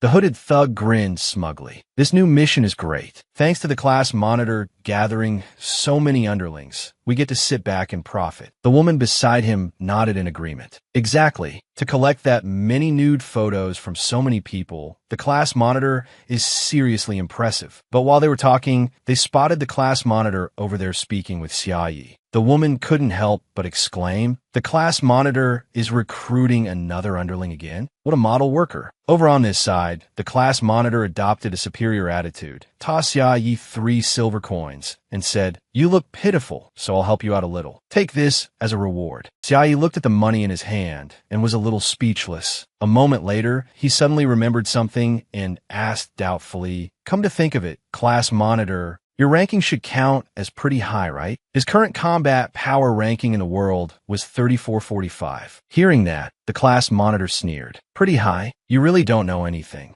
At that moment, the hooded thug also came over with a grin. "Breaking into the world top 5,000 means top 0.1. That's top tier, okay? A newbie like you really has no eye for these things." Xiaoyi didn't care much about their rambling and said calmly, "I really don't know much. I've only ever had 1 team experience. So could I ask you to take me on missions?" Xiaoyi said he'd been waiting for a long time and that it was truly hard to come across a team both capable enough and willing to carry him. Hearing that, the class monitor let out a mocking laugh. "With not even 3 silver coins to your name, You still want to cling to us and leech mission gains? Xiaoyi looked at him seriously and said firmly, I can pay. The class monitor sneered disdainfully again. Oh, please. A level 1 rookie nobody wants to team up with. How much money could you possibly have? But the moment he finished speaking, a notification popped up. The other party requests to trade with you. The other party offers you 2 gold coins. The other party has confirmed. The atmosphere fell silent in an instant. The class monitor froze stiff. Not even in his dreams had he imagined that the person who had just accepted his 3 silver coins could casually produce 2 gold coins.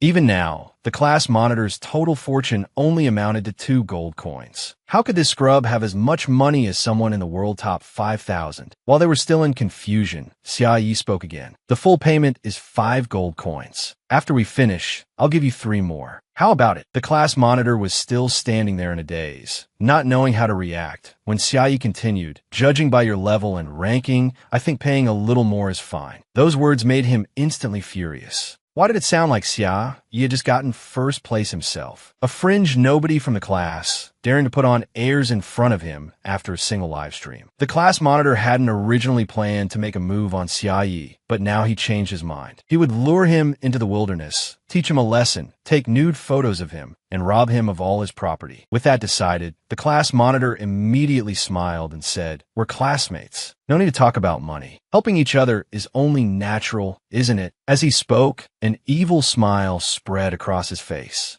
And so, soon after, Xiaoyi followed the class monitor's group to where other players were grinding monsters. The class monitor warned him not to run around, or if he got eaten by them, nobody would save him. Xiaoyi laughed softly and replied, Come on, class monitor, don't scare me like that. You'll protect me, right? I still have to pay you the rest. With a cold laugh, the class monitor said indifferently, Honestly, I don't care about the rest of your money at all. But Xiaoyi didn't seem to care much. He was checking his own missions. After checking everything over, he found that it was enough, and a satisfied expression appeared on his face. Xiaoyi's group walked on until evening, when the class monitor came over and said, Everything's done. Let's head back. Xiaoyi looked up at him and said apologetically, Sorry, it's already dark, and I really brought quite a lot of missions. After that, Xiaoyi stood up and headed back together with the class monitor. The 2 people behind the class monitor chatted as they walked. The class monitor, walking in front, concealed the wicked smile on his face. Now that it was dark, he would lead Xiaoyi to a deserted place. And so the 4 of them kept moving onward. At last, Xiaoyi sensed that something was off and asked suspiciously, Class monitor, are you sure there won't be any problem going this way? The class monitor was a little startled, thinking Xiaoyi had figured it out, but then Xiaoyi continued worriedly, because the monsters around here feel kind of hard to deal with. Just as he said, they were already surrounded by mutant wolves. By the time they realized it, it was too late. Xiaoyi immediately shouted a warning, Everyone run! But the moment he finished speaking, a hand shot out and shoved him backward. Xiaoyi stared in alarm at the person who had pushed him.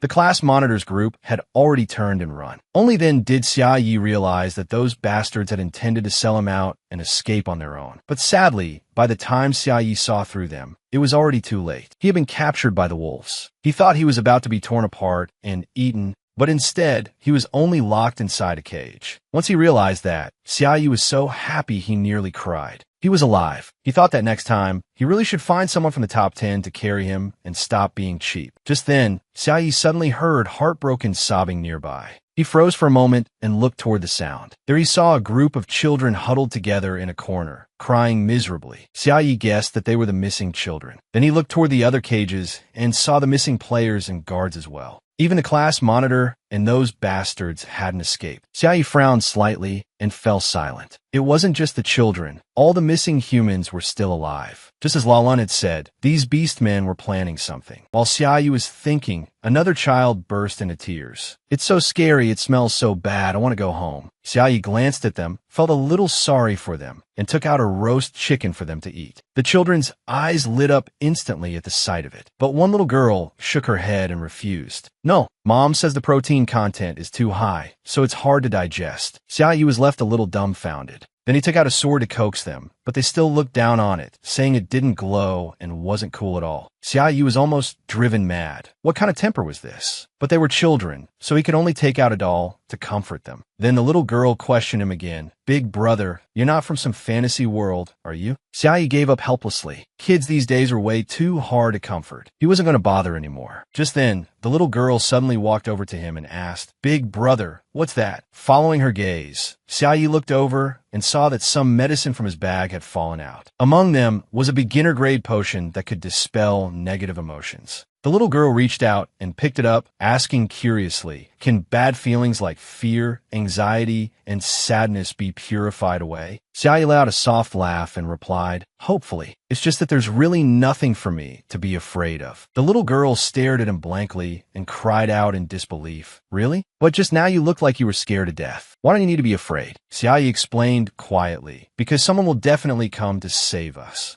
Xiaoyi kept talking with the little girl inside the cage, completely unaware that outside, the wolves had heard his words and were scared out of their wits. But no one cared about that. At that moment, a little boy asked suspiciously, if these monsters are really that powerful, then who's going to kill them and save us? Xiaoyi smiled unconsciously and looked at the children intently. After a long pause, he finally said, have you ever heard of humanity's hope? At the same time, Lalan had already driven to the scene. He heard someone report that the school bus carrying the missing children had been found, and that the monsters had occupied the entire southern area. So he followed the vehicle's location and drove straight there. Twisting the throttle, Lalan sped toward the south. He was worried because he had no idea why the wolves were keeping the children and the players alive. Meanwhile, where Xiaoyi was being held, he was still calming the children. But then a low voice suddenly cut in. Are you saying that hope will come save you? Startled, Xiaoyi turned around and saw Fenrir standing outside the iron bars. Fenrir curled its lips into a smile and said, that's actually good news, because the one I've been waiting for is him. Outside the wolves' lair,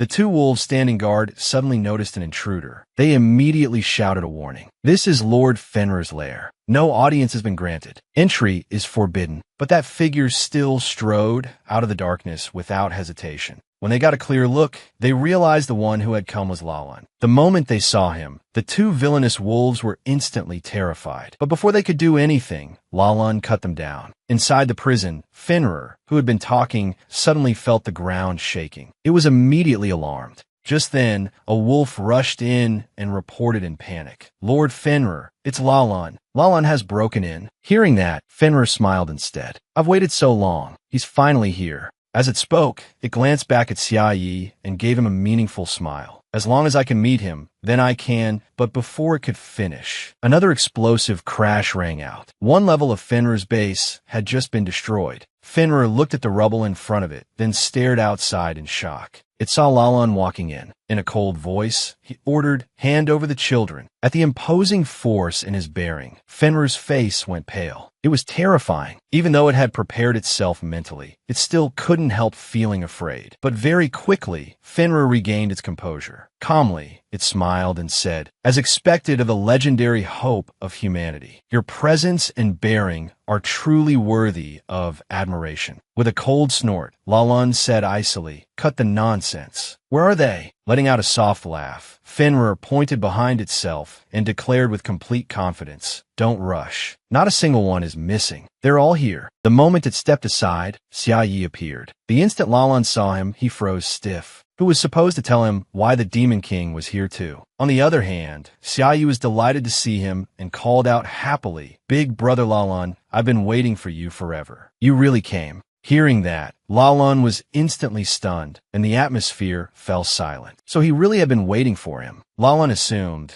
that because Xiaoyi didn't trust him, he had deliberately come to supervise. This had to be a test of Lalan's performance, to see whether he would show up or not. Terminal overthinking. Lalan truly believed he had guessed correctly. If that was the case, then he had to perform well and let Xiaoyi see clearly. As soon as he finished thinking that, Lalan drew his sword and prepared to attack. Fenrir cried out in fear, Sir Lalan, but by then, Lalan had already gone mad. He roared fiercely, I'm sparing no one. Leave them all to me. Fenrir was shaken by his momentum. Even the children were badly frightened. Anyone seeing this would think Lalan was the villain instead. But Lalan didn't care. Tightening his grip on his sword, he charged forward. Without a shred of hesitation, he slashed. Fenrir had no time to dodge and took the full blow head-on. Its body was sent flying and slammed heavily into the wall behind it, kicking up dust everywhere. Seeing this, the group, including the class monitor, couldn't help but sigh in amazement. What terrifying sword energy. So this really is humanity's hope, Lalan. Lalan had no intention of letting Fenrir off and kept slashing at it like a madman, scaring Fenrir so badly it practically pissed blood. Dodging to the side, it shouted urgently, "Wait! I actually had no intention of harming these humans." It said it had only captured them to draw the attention of humanity's upper ranks because it wanted to meet them. Those words plunged the atmosphere into silence.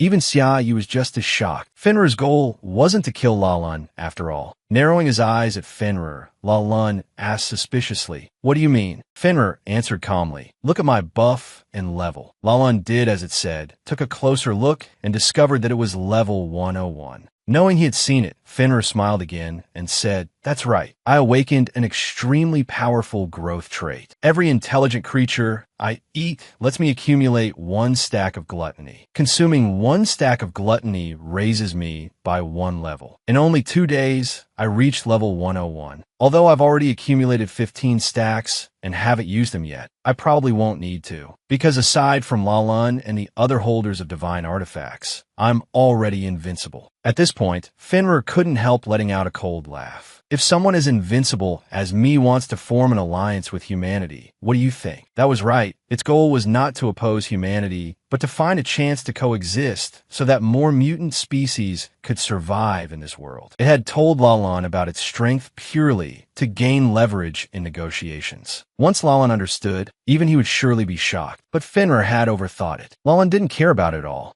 At that moment, he was looking at Xiaoyi behind it. Fenrir frowned slightly in thought. Was he still angry because it had acted against humans? It needed to erase his hostility toward it. After thinking that, Fenrir continued, "As for that, I can apologize. I only captured them to create an opportunity to communicate with you. It would be more accurate to say that I saved them." Hearing that, Lalan finally paid attention to it and frowned. "You saved them? What do you mean?" Fenrir slowly explained. "When I found them, they were being ambushed by demons. I killed all the demons and saved these humans." The moment those words came out, the atmosphere instantly fell silent. The humans who had just escaped and were hiding outside were horrified by what it said. Was that wolf trying to get itself killed? At that moment, Lalan seemed to understand something and muttered softly, "So that's how it is." Hearing that, Fenrir thought he was wavering. It seemed its sincerity had moved him. So Fenrir smiled again and said, "And as for the boy behind you, my subordinates found him and his companions wandering around the danger zone. To prevent them from being ambushed by demons, they conveniently brought them back and locked them in cages." Lalan couldn't help looking at it, his eyes full of suspicion. Why was it looking at him with that expression? While he was still confused, Fenrir made a proposal. "Let's cooperate." It said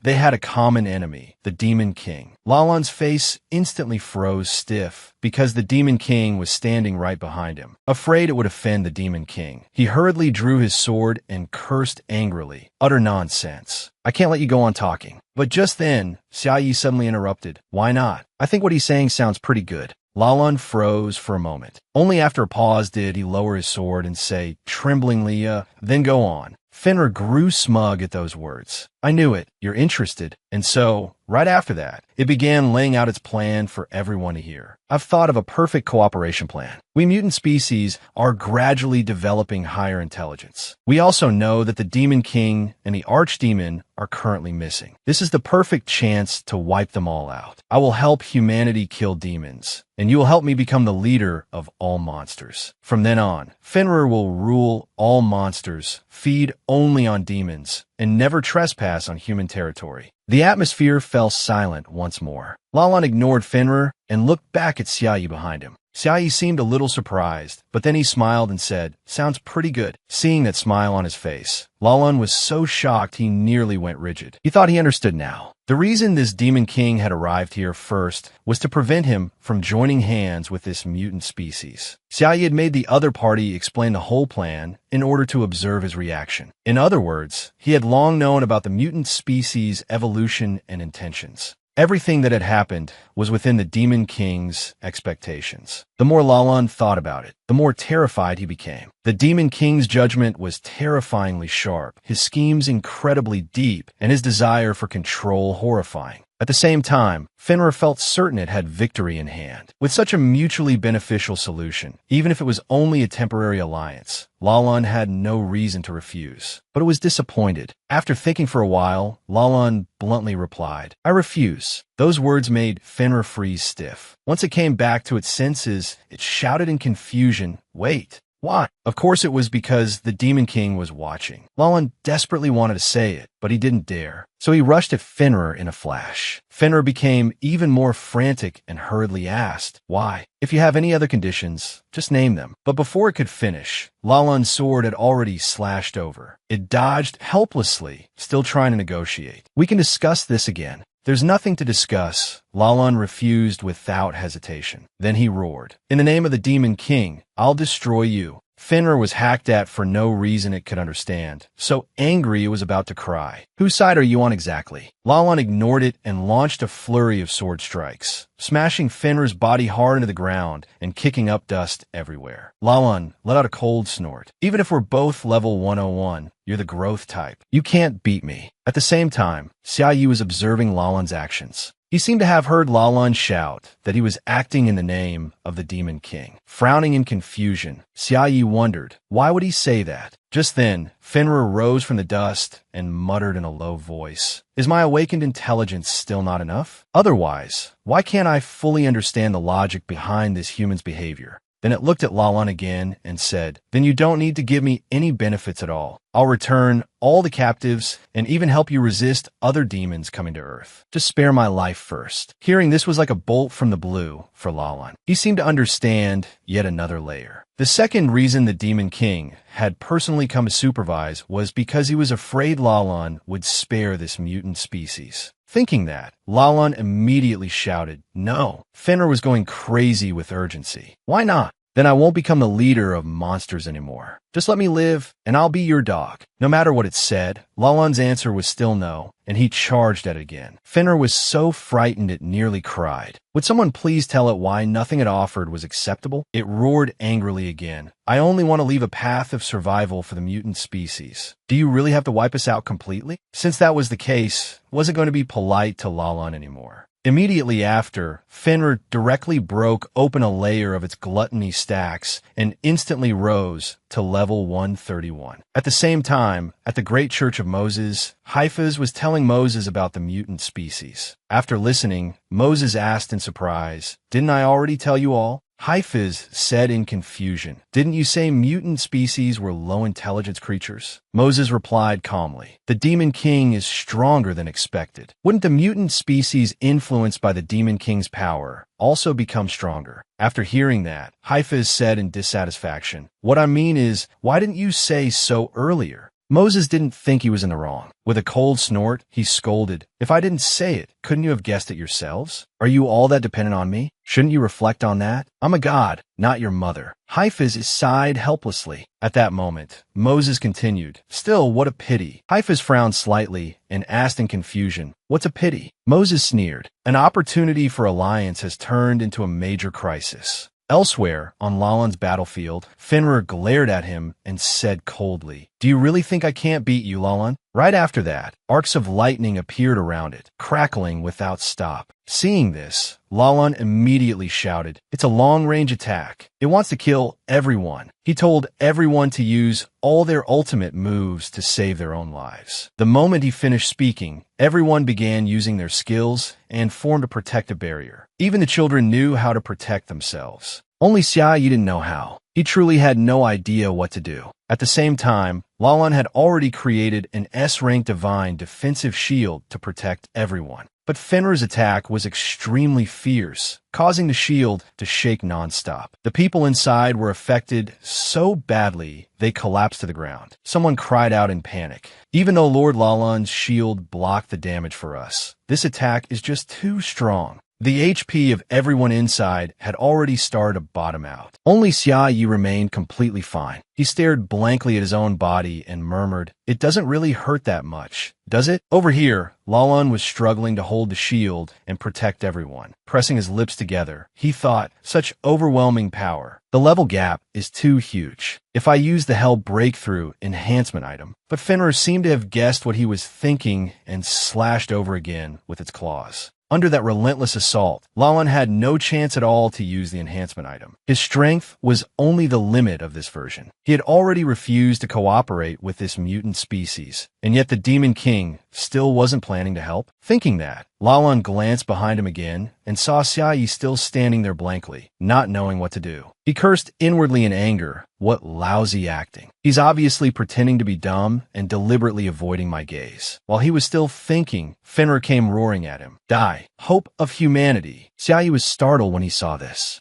Lalan refused to give up and raised his sword to block. In his heart, he cursed 18 generations of the Demon King's ancestors in a row. I've already worked this hard, and you're still not going to help? Just then, the little girl who had been locked up with Xia Yi suddenly shouted, "Big brother, let me help you." The moment she finished speaking, she threw a bottle of blue potion out. Lalan didn't know what it was, but he let it fly straight toward Fenrir anyway. The instant the potion touched Fenrir's body, its body stiffened immediately. Then an invisible force blasted it away. The dust exploded everywhere, forcing the people outside to retreat. And within that cloud of dust, the figures of Lalan and Fenrir were obscured. Xia Yi couldn't help worrying about Lalan. When the dust finally cleared, a pale golden light was revealed inside. A golden orb had somehow appeared in Fenrir's mouth. Meanwhile, Lalan was releasing an extremely powerful divine shield. Fenrir's eyes widened in shock. The shield Lalan had just used had already been blasted away, as if it had been nothing at all. At that moment, Lalan's body began to emit a pale golden light without stopping. He glared at Fenrir and said coldly, "Your rank has changed." Those words stunned Fenrir. But very quickly, it cried out in panic, "My gluttony rank is completely gone. Even my size and condition have returned to normal." Only then did Fenrir notice the shattered potion bottle lying on the ground. At last, it realized the problem and muttered tremblingly, "Impossible. A C-rank potion removed my rare S-rank trait? How is that possible?"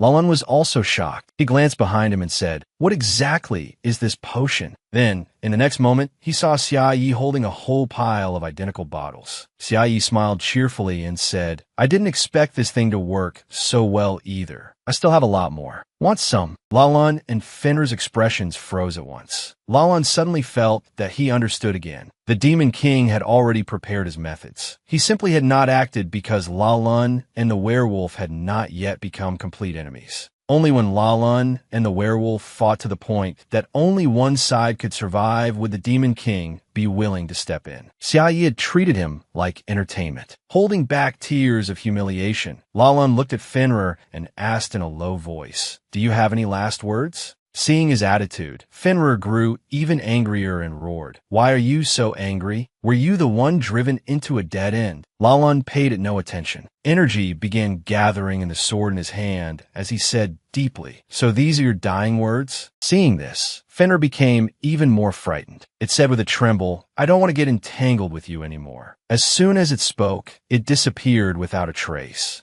Only after it left did Xia Yi run over to Lalan, saying happily, "I knew you'd come save us. You saved me again. How should I thank you? I finally worked up the courage to come out and collect some mission rewards, but I didn't expect something like this to happen. Luckily, you got here in time." Hearing this, Lalan felt that he had guessed right. As soon as everything was over, Xia Yi had gone right back to his fake, harmless face, as if nothing had happened. Thinking of this, Lalan could not help sighing helplessly. Then he put on a show and shouted, "Mr. Xia is right. Mr. Xia, please rest assured. As long as I'm here, mutant species won't be able to harm anyone." Xia Yi nodded lightly in agreement. "I think so too." Seeing him so happy, Lalan was satisfied as well. He then suggested, "Since we've had enough excitement, shall we head back to the city?" Xia Yi could not help being surprised and asked doubtfully, "That's it? It's all settled?" Lalan narrowed his eyes at him and said in confusion, "Otherwise, what do you think?" Xia Yi hesitated before answering, "That mutant ran away, didn't it?" Lalan thought for a moment before speaking. Its trait has been purified. It probably isn't a threat anymore. But Xiaoyi sighed and said, but to low-level players, it's still dangerous. It originally only attacked demons and didn't harm humans, but didn't you just refuse to form an alliance with it? By this point, Lalan understood what Xiaoyi wanted. He immediately said seriously, understood. I'll set off right away. Xiaoyi's eyes lit up at once. Just then, someone walked over to Lalan, his eyes full of worry. Lalan did not care and directly ordered, I'll leave the rest to you. I've already dealt with all the beastmen causing trouble nearby. Just bring the children and the other ordinary players back to the safe zone.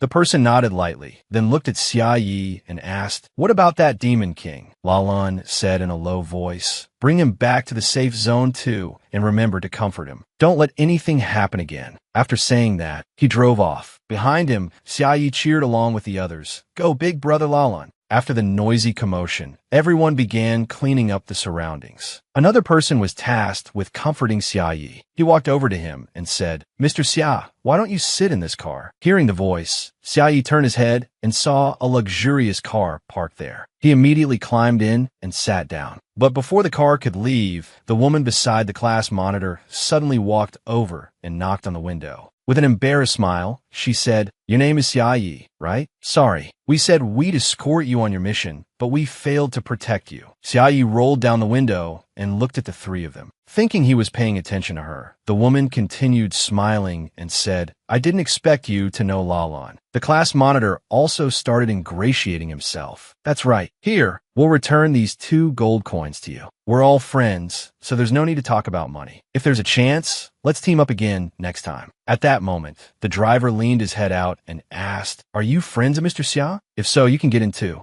Hearing this, the class monitor immediately nodded happily. But before he could get into the car, Xiaoyi spoke first. Not really. At this point, his expression turned a little ugly, and he snorted coldly. I hired them to escort me on a mission. That doesn't really count as being friends. Besides, when danger came, they pushed me out. That feels pretty excessive. Understood. Lalan's subordinate nodded after hearing that. Then he tied the 3 of them up and coldly ordered, then please take this car back. The class monitor and the other 2 were still dazed and had no idea what was happening before they were hauled away. A few hours later, at the Temple of Light, a staff member nicknamed 110 received the files on the class monitor's group of 3 and asked in confusion, what exactly did you just say they did wrong? The class monitor replied blankly, extortion, wasn't it? Hearing that, 110 looked down at the file. It clearly listed the crime as pushing the Demon King. Oh no, pushing the good citizen Xiaoyi. After hesitating for a while, he finally said it could be changed to extortion too. But that only made the 3 people in front of him even more confused. What did 2 mean? So, a few hours later, the news began reporting that Xiaoyi had been forced to pay protection money. At the same time, news also came out that the missing children had been found. As for the suspect, Finrer, its image had also been circulated so the public could stay alert. It was currently fleeing toward Damon, while Lalan was in pursuit. At this moment, the reporter also added an extra bit of coverage. The successful rescue of the children was also thanks to Xia Ye's enthusiastic help. She held the microphone out towards Xia Yi and asked warmly, Mr. Xia Yi, may I ask how you feel about this? Xia Yi gave a soft laugh and replied, it was all a coincidence. Just a coincidence. The reporter continued interviewing him. Mr. Xia Yi, during the previous spirit fighting incident in the Kurami safe zone, it seems you were directly involved as well. There are even legends about you among the public, saying that you're a god-tier big shot. But just then, the person responsible for comforting Xia Yi came over, grabbed his hand, and led him away. The reporter wanted to ask more, but her camera was blocked by the man. At the same time, Xia Ye's 2 demon pets also saw this news. Liar recalled what the reporter had said and remained silent for a long time before hesitantly speaking. The road to Damon. Could it be that Wolf is heading for? At the same time, Finrer was running toward Damon at a speed of 140 kilometers per hour. It told itself that it could not fall here. Although it still could not understand why everything had turned out this way, it clearly had a cheat-like trait and had even come up with a perfect cooperation plan. Humanity had not even given Finner a chance to be their dog, but it didn't matter. As long as it survived and developed, one day Lalan would be the one acting like its dog. Finner had run to Damon because it had smelled demons there. The building in front of it was a base built by demons after arriving on Earth. It had originally intended to leave it there as stored food, but now it could use it at the perfect time. Meanwhile, inside the crooked building ahead, a group of children were happily going about their day as usual. Fenrir suddenly appeared at the window and revealed a malicious smile. If I want to start over, then you'll just have to be sacrificed. Become my nourishment. The little demons panicked as soon as they saw it. Fenrir paid them no attention at all and directly smashed the window before rushing in. The demon guard stepped in front of the children and shouted angrily, "A mere level 76 mutant dares to invade demon territory?" Fenrir ignored her and attacked directly with its claws. In a single move, it instantly killed the demon guard. Her body was sent flying. Seeing this, the little demons became even more terrified, and at that moment, Fenrir had already opened its huge mouth, about to swallow them whole. But right then, a ray of light suddenly struck, sending Fenrir flying into the distance. The demon guard had acted again. She pushed herself up from the rubble and said coldly, "It's not over yet. As long as I'm still alive, I won't allow you to harm those children." Enraged, Fenrir lunged from afar, its sharp claws stabbing straight into the demon guard's body. Her body was knocked flying once more. The demon guard slammed heavily into the wall, and her health bar dropped sharply. But before Fenrir could kill her, more people appeared behind it. It turned back in confusion and asked in a deep voice, "Who are you?" At the gap in the house, two figures appeared. It was Liar and Babylon. After hearing that Fenrir had gone to Damon, they had come here at once. The moment Fenrir got a clear look at them, it cried out in panic, "Greater demons? Why, weren't you dead? My investigation couldn't have been wrong." At the same time, Liar was also observing it. After a long while, she finally said, "I can smell that young man's scent on you. A mixed scent like that only comes from sleeping together." Liar's expression grew uglier and uglier. Babylon, standing beside her, let out a startled cry. "No way. Ever since we met Lord Demon King, we've always slept in the cat nest." But when Babylon saw Liar's flushed face, she was so shocked she nearly exploded. "That's real." Just then, Bao Bao walked over from behind. It said in a deep voice, "Calm down. You can smell the master's scent on it. Werewolf, could it be that you've met the master?" Fenrir frowned at once. A being that even greater demons called master. Could that young man really be the Demon King? It suddenly thought of Xia Yi from earlier. If that was true, then Xia Yi had long ago prepared medicine that could remove the gluttony trait. So Xia Yi had pretended to be captured, just to sneak into its lair. The more Fenrir thought about it, the more terrified it became. What exactly had it said in front of Xia Yi? Things like killing demons, using demons as food, and only eating demons. It was finished, completely finished. Only now did Fenrir realize why Lalan had said during the fight that he represented the Demon King. Fenrir could not help crying out miserably. So was he only one who hadn't known? While Fenrir was still thinking, Bao Bao had already slowly walked over. It said coldly, "Now that you know the truth, you can die in peace, can't you?" Fenrir truly felt like there was no point in living anymore. Forgive it for being unable to even get up. Seeing it lying there waiting for death, Bao Bao raised a paw, preparing to finish it off. But at that very moment, Bao Bao suddenly sensed something and its paw stopped midair. It realized that this mutant's power came from the Demon King. That power was currently gathering on Fenrir's body. Bao Bao widened its eyes and thought, could it be that the Demon King had left Fenrir alive because it still had some use? Feeling that this might be the reason, Bao Bao immediately turned around and said coldly, "Then I'll give you one chance."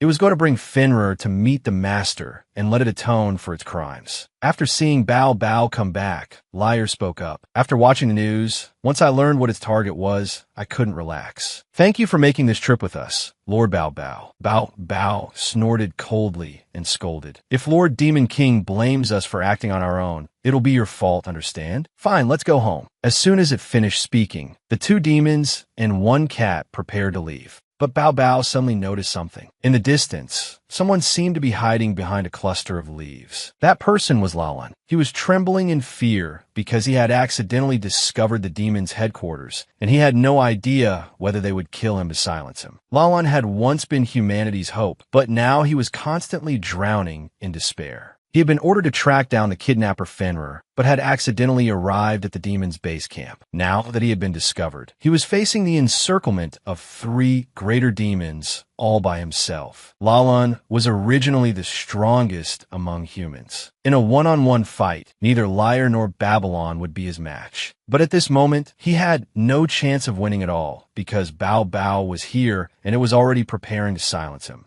Lalan bit his lip hard. There was only one way left. So in the very next moment, he dropped to his knees and shouted, "The Demon King sent me here." Bao Bao's movement stopped at once. It glared at Lalan and asked, "What did you say?" Only then did Lalan let out a sigh of relief. Thank goodness, he had managed to save his life. He rose from the ground, took a deep breath, and said, "It seems your subordinates are only SSO. None of you know the Demon King's plan." Hearing that, Liar and Babylon immediately cursed angrily. "You understand the Master's plan better than we do? Arrogant fool, what nonsense." Bao Bao, however, remained calmer. It ordered coldly, "Let him speak." Lalan slowly explained. "At the start, he gave me a mission and ordered me to save the children kidnapped by the mutant. But when I arrived, the Demon King, Xiaoyi, was already waiting at the scene. After that, I chased the mutant all the way to Damon, and that's when I ran into all of you." After hearing this, Babylon found it even harder to believe. She snorted coldly and said, "How is that possible? If Lord Demon King wanted to kill the mutant, he could just kill it directly. Why would he have a reason to be this pointlessly roundabout?" But Liar sighed and said, "No, he's telling the truth." Babylon stared at her in shock.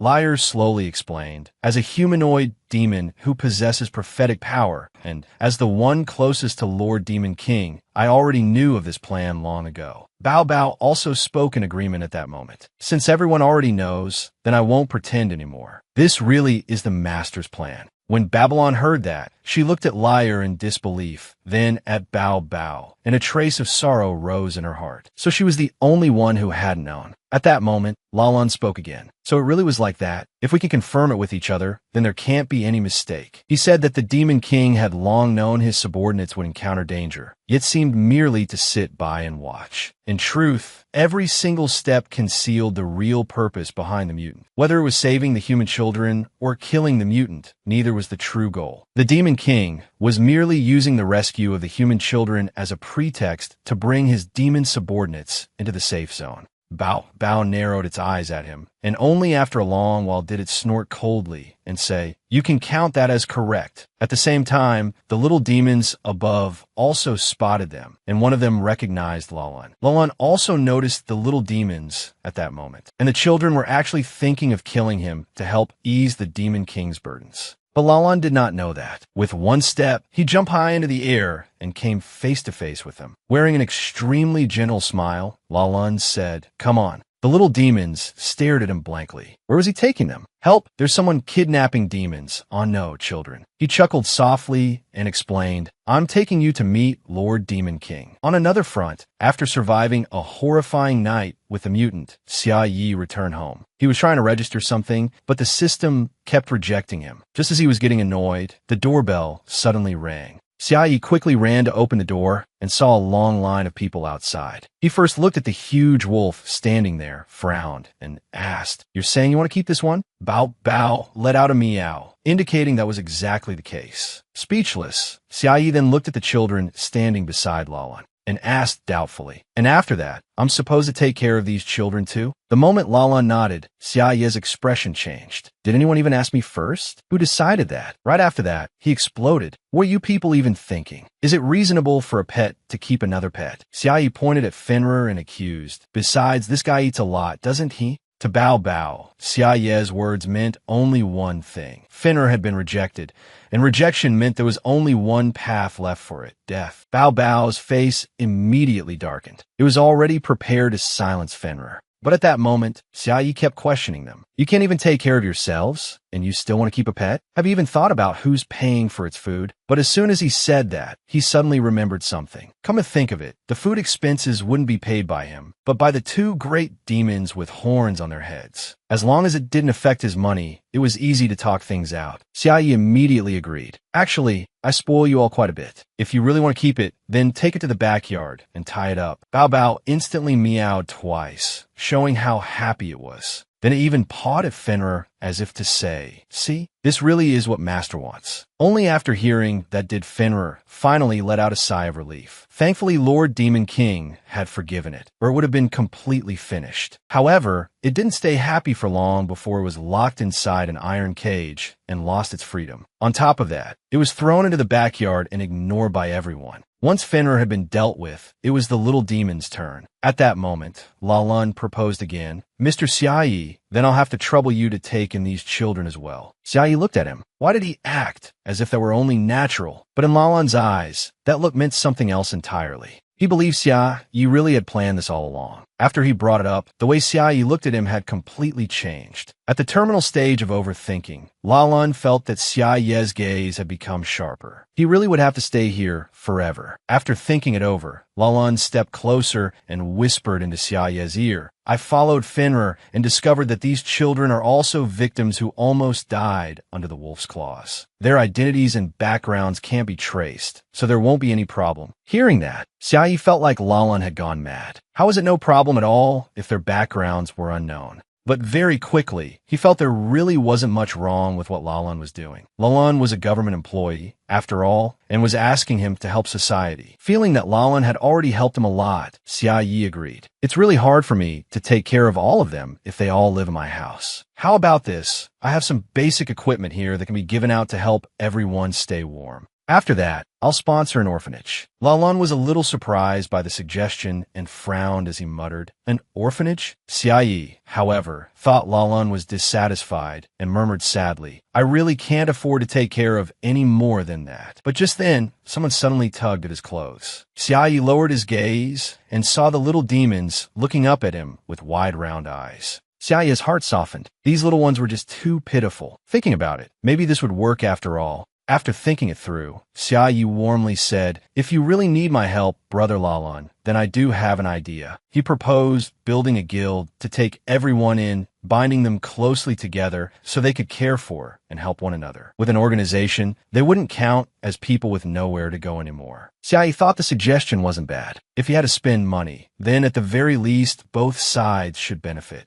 The conditions for establishing a guild were extremely harsh. Not only did it require very high fees, but there were also requirements regarding combat strength and number of members. But once a guild was established, even though the processing fee was the highest, it could be reduced by 15. On top of that, based on Xiaoyi's reputation, he could get another 5 reduction for a total of 20. Moreover, a guild could be used to participate in more activities and earn more money. Calculating it all, he wouldn't be losing out. So it turned out that what Xiaoyi had been trying to register earlier was a guild, but he had been rejected. This time, it could be killing 2 birds with 1 stone. He took out the guild application form and showed it to Lalan. Looking at the registration paper in Xiaoyi's hand, Lalan could not help falling silent. Was this a fake refusal meant to set up a guild? If it only went this far, then it should be fine. After checking it over and finding no issues, Lalan approved it. The only problem was the guild's name. Xiaoyi had actually named it Overworld. The moment news of his guild's creation was announced, his group of pets and the little demons were instantly stunned. The little demons thought the name Overworld meant the whole world, that people from all over the world could join and rely on one another. Cece, meanwhile, thought Overworld meant transcending the world, that Xiaoyi wanted to create a world unlike any before where all races could live in peace. On the other hand, Lyre believed it meant bringing the world to an end. Lalan thought so too. That was why his face turned green with regret. What exactly had he just approved? He wasn't part of the villain camp, was he? The announcement of Xiaoyi's guild spread everywhere. Howren, who was out carrying out a mission, received it as well and could not help sneering. Lord Demon King has established a guild, so he immediately applied to join. Anliu, Lugio, and Xiaoyuan naturally followed Howren and submitted their own applications as well. Xiaoyi was a little surprised when he saw it, but he approved them right away. After joining Xiaoyi's Overworld Guild, the 4 of them suddenly noticed a strange phenomenon. Their bodies and powers both seemed to have changed. Even Howren was genuinely shocked.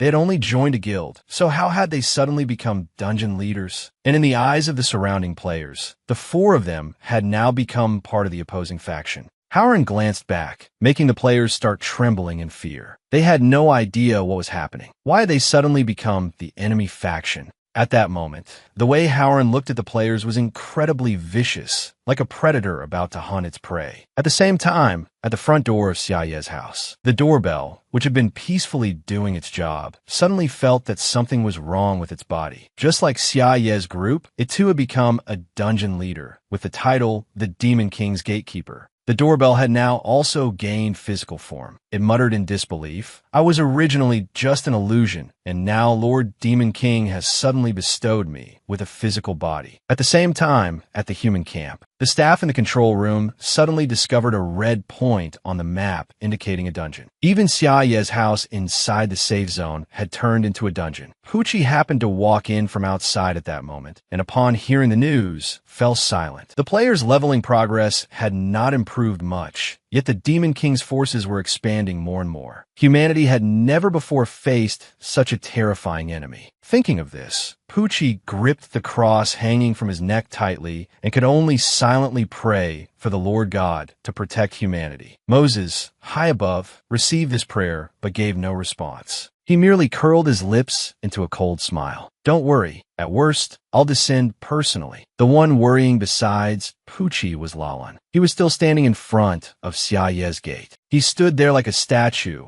completely motionless. He did not understand why things had turned out this way. It felt as if he no longer had the face to continue being humanity's hope. But he could not give up. No matter how dark the road ahead was, only hope could never disappear. While Lalan was sinking into despair, someone was secretly taking pleasure in his misery. Babylon sneered disdainfully. "Serves him right. No matter how much he struggles, it's useless." Liar beside her also chimed in, "Because Lord Demon King prepared everything long ago. The victory of the Demon King's camp is the unquestionable future." Just then, Cece opened the door, came in, and said, "You two sisters, it's time to eat." Hearing that voice, the two great demons immediately ran out and sat properly at the dining table. The three of them began to enjoy their meal. In the backyard was a member of the demon camp, so Fenrir naturally would not be left to starve. But while it was eating, someone seemed to appear, startling it. It was Xiaoye. He was now standing in front of the iron cage. Fenrir trembled as it muttered, "Lord Demon King, why have you come?" Xiaoye simply stood there, observing Fenrir.